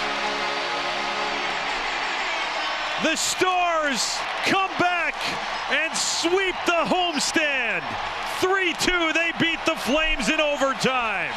Jason Robertson, the winner on Stars Radio. They've won 15 of their last 18 down in Dallas. The NHL trade deadline comes this afternoon. The Islanders sending veteran center Brock Nelson to Colorado, and the Sharks get a first-round pick from Edmonton for defenseman Jake Wallman. And guys, keep your eyes peeled. There's now a $10 million reward for former Canadian Olympic snowboarder Ryan Wedding, who is now on the FBI's 10 most wanted list for allegedly running a multinational drug trafficking ring. I think we've mentioned this once before. An FBI agent said yesterday, quote, Wedding went from shredding powder on the slopes of the Olympics to distributing powder cocaine on the streets of U.S. cities and in his native Canada. That's awesome. Wait, he's Canadian, yes? He's Canadian. He is on the lam. Is this what Trump's talking about? People, these are the immigrants he's talking about over the border? He has allegedly ordered the murder of a few people, so we should tread a little bit lightly. But if you know where he is, you can make yourself $10 million. $10 million? And if you had $10 million, all dates, you'd have no problems. If I had $10 million, I'd have courtside seats at the Knicks. That'd be the number one thing I would purchase. Among his aliases? Among his nicknames, according to the FBI, El Jefe, Public Enemy, and James Conrad King. El Jefe is a cool nickname. By the way, not if you're Canadian. Right? This could be a great Netflix special. This is straight tailor-made. to El Netflix. Jefe, eh? I mean, it's sad if he actually was murdering people. I don't want to make light of that. You know what I always found what a fall from grace, yeah. Very, very fascinating. Jeremy Bloom. You guys know the story of that guy? Yeah. The football player, and then he turned mogul skier. Yes. Do you know his sister? Is Molly's game. Is Molly's game. That's nuts. That's his. High stakes poker games. Who's famous, played by Jessica Chastain. There's some weird stuff going on in all these winter sports people, huh? They have a lot more than meets the eye. The underbelly of but winter what happened sports. to the woman from Molly's game? Did she go to jail? No. She was kind of like the hero of that movie, wasn't she? She escaped with her life, as I recall. Right. One time got beat up in the movie. They beat her up really badly. I think she spent years and all of her money fighting court cases, and then it just kind of finally went away. Oh, okay. And also, Tobey Maguire, the Spider-Man actor, is the real-life bad guy in that movie. It was an actor who stole money from people because he was so good at poker. Right. Not stole money. Played by Michael Cera, right? Played by Michael Cera. Yeah. I don't know how we got here in your update. Ryan Wedding, El Jefe. Man, I wonder if they're going to find him. He's probably got to be, what country doesn't have extradition? Venezuela? Something like that. Wedding finished 24th in the parallel giant slalom in the 2002 Olympics. I mean, how hard is it to find a guy? 24th. Just find the guy who's flying down the mountain with aviator sunglasses a million miles an hour. That's a drug dealing skier. This does not sound that hard to find. That's not snow powder underneath him. Man. How many people fit this demographic of former Olympians? Right. With a machine gun on a strap around Sounds their like one shoulder. of the easiest people to catch of all time. Yeah, that's true. You just have to go to every ski slope in the world. And then the thing is, if you're trying to capture him, he's going so fast down the mountain, you probably lose him. Yeah, that's a great point. Oh, man. It's the opportunity not to call him the snowman. Oh, EJ. Like Jeezy. There's an old movie, The Falcon and the Snowman, about drug dealers. Yeah, why El Jefe we're going with and not the snowman? Right. I didn't quite get El Jefe. Well, the boss man. Yeah, I know, but... Also, it's really hard to tell somebody like, no, it wasn't me that was running the drug ring. It's like, well, what was your nickname? El Jefe. Yes, but in that industry... I'm the third in command. In that industry, he's the guy who goes with a Spanish language nickname. Ryan Wedding? I don't know. They're from Saskatoon? Yeah, I thought the same thing. Just throwing people off the scent. Yeah, That's why. a Canadian theme, not Spanish language. The Mountie. Yeah. El Jefe from Saskatoon. I was going to say there's got to be maybe something about sugar, maple sugar something, sugar, snow, cocaine. I mean, it's all there. Yeah. Yeah, you get it. Yeah, we got it. The Mountie is closer, but that makes no sense. Nah, just went with it. No, you're in the We're right spitballing ballpark. here. No You're bad in the right ideas. ballpark. Listen, Netflix is going to need this when they turn it into some kind of 8-episode scripted thing. It'll be $10 million, please, and thank you. Also, if you're in the middle of a tense drug deal and you said you don't want to betray the Mountie. That just doesn't. The snowman. The snowman's better. It'd be funny to come in with a scarf, top hat, corncob pipe. Like, wow, he's really leaning in. But it's just something He's about got a El carrot in his nose. Like, oh, you don't want to betray El Jefe. Oh, you mean Escobar? You mean one of those guys? No, the skiing guy from Saskatoon. He's probably so far up in the northern territories of Canada. He's probably damn near close to the North Pole. You think he's hiding in Canada? No, that's too obvious. No, he can't you be in gotta Canada. leave. He's got to be at a beach somewhere. There's a lot of space in northern Canada.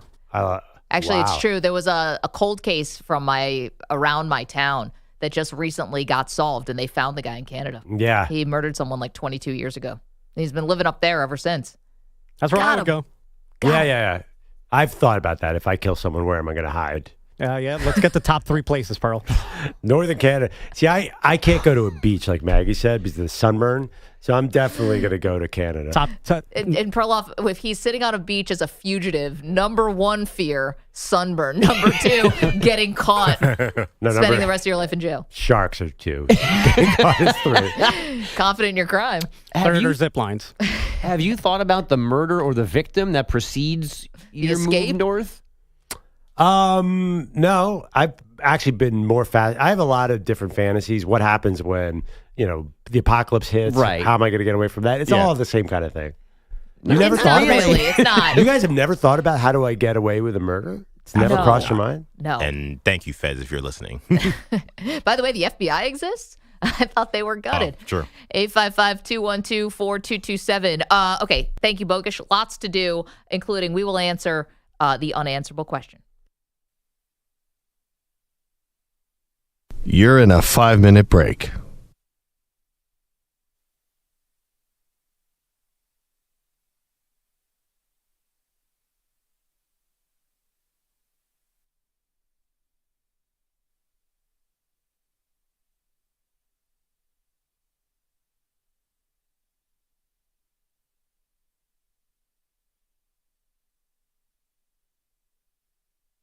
Four minutes, 30 seconds remaining.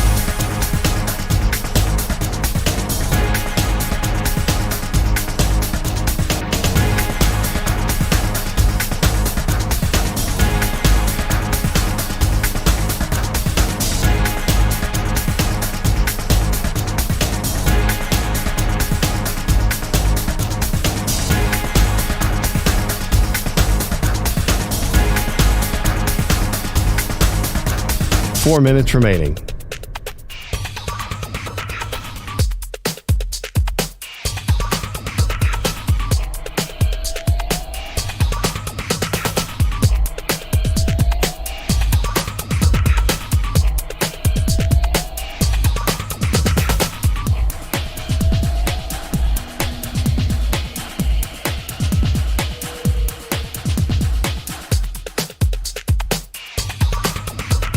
Three minutes, 30 seconds remaining.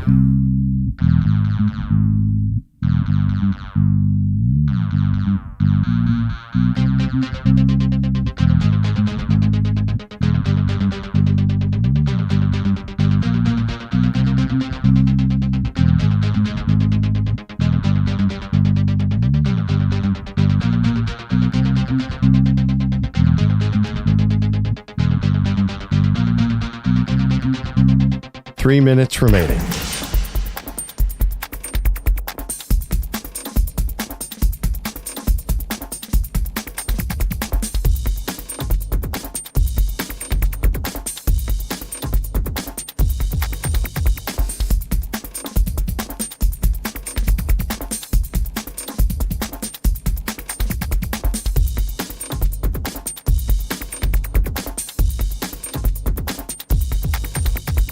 Two minutes, 30 seconds remaining.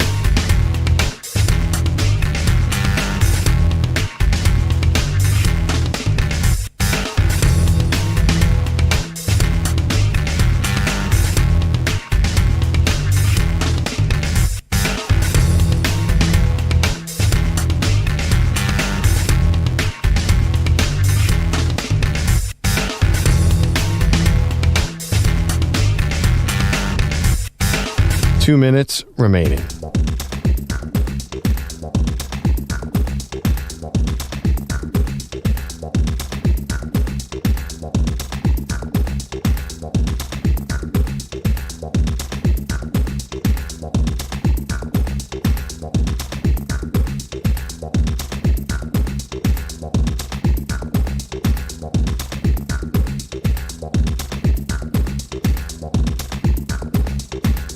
1 minute, 30 seconds remaining.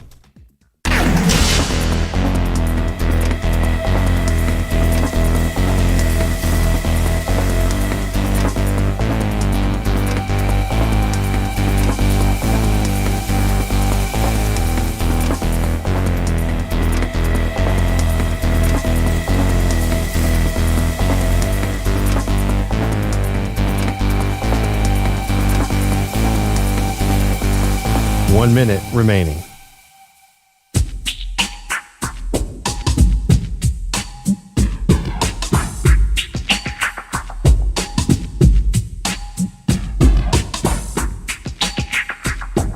$45 seconds remaining.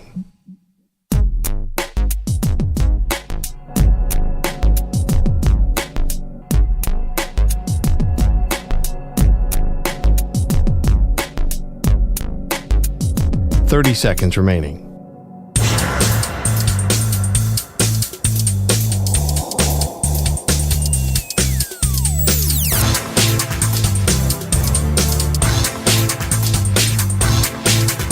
$15 seconds.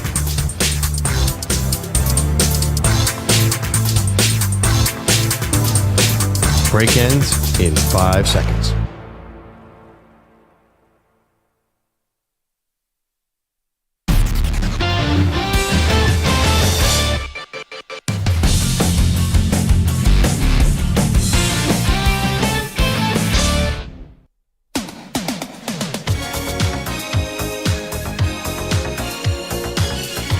Manny's 80s turn has just been such an exciting development for the show. Welcome to the show. Just got rickrolled by Manny. Rickrolled the show. I'm going to answer this question for you in just 1 minute. But first, Pearl, did you happen to see this yesterday? Apparently, the FAA had grounded some flights yesterday in Florida because there was, quote, falling space debris because there was a failed launch of one of SpaceX's Starships that lifted off from SpaceX's Starbase facility in South Texas around 5:30 Central Time. And so then there was falling debris, and they actually had to ground planes yesterday. Ooh. I know. That's like the last thing. Well, there's many things you don't want to hear. That's pretty close to the top of the list. Like, there's debris that's falling from the sky, so we're going to have to pause this thing. I've always wondered something. Yeah. Maybe you can help me here. When somebody fires a bullet up into the air. Yeah. Where does it go? Where does it go, and is that a risk? I mean, what goes up must come down. So it's gravity. It's Sir Isaac Newton. It's got to come down. God forbid, do people die that way? I've never heard of anyone dying that way. But I hope you're not in a place where people are shooting guns up in the air. Well, that happens all the time. No? Doesn't it? Does it? What? Guns being shot off in it? TV, it does. Yeah, well, no one's robbing the OK Corral. Well, first we need the OK Corral to exist in 2025. When you stumble out of the bar, you have to fire a couple guns, Old West yeah, if style. you're Doc Holliday. Okay. I had to answer some unanswerable questions today, and for that we go to our poll results, which I was so pleased because as Manny has taken a turn to the 80s, he's an idiot and a fool. The better Rocky theme song, Eye of the Tiger, holding steady, 60% over 40%, better theme song to Rocky than Gonna Fly Now. And why does this please you? Because I like it better. This is my choice. 2, do you think there's pressure for Ohio native Joe Burrow to remain loyal to Ohio and never leave Cincinnati? 72% says no, he can leave. Say no. It's probably people who want him as their quarterback. Yeah, I don't get the LeBron sense of place, Joe Burrow, because he's not from Cincinnati. Isn't that enough distance? I mean, he's from a loose suburb. What'd you say? Yeah. 3.5 hours away. 3.5 hours away. So that's Washington D.C. and New York are closer to my hometown of Philadelphia than his hometown. So, and I'm from Philadelphia. I could leave Pittsburgh and no one would care. Joe Barrows. Also, but LeBron was so unique to Cleveland. He was the face of Cleveland. Well, and I don't also think Joe Burrow is a great, but no one's saying he's like the second best player of all time. Also, Joe Burrow went down to LSU, and Yeah. no, I don't think the connection is as strong. And let's face it, that's a reality. You've been kind of hinting at it for a while now. Joe Burrow might have to get out of that place. Well, I was just very surprised when we saw him at the Super Bowl. I was very surprised when we saw him on Radio Row because he's so famous that he doesn't have to necessarily do that, you know? And he got paid already. I know we interviewed Josh Allen last year. He was not on Radio Row this year. So guys who are super famous and have gotten paid are walking around. But Joe Burrow, I don't think it ever.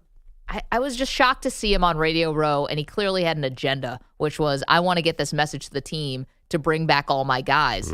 And that's not happening. You think that's why he went to Radio Row and not because he had some sort of deal with Tide? Could have been Tide, but I think it was also Tide and T. Higgins and Trey Hendrickson. I think, that's really interesting. I think he just happened to, he could have gotten that word out there without coming in person. Really driving the point home.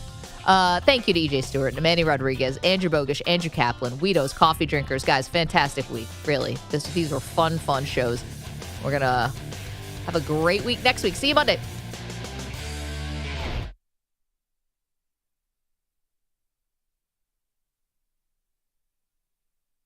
You're in a 5-minute break.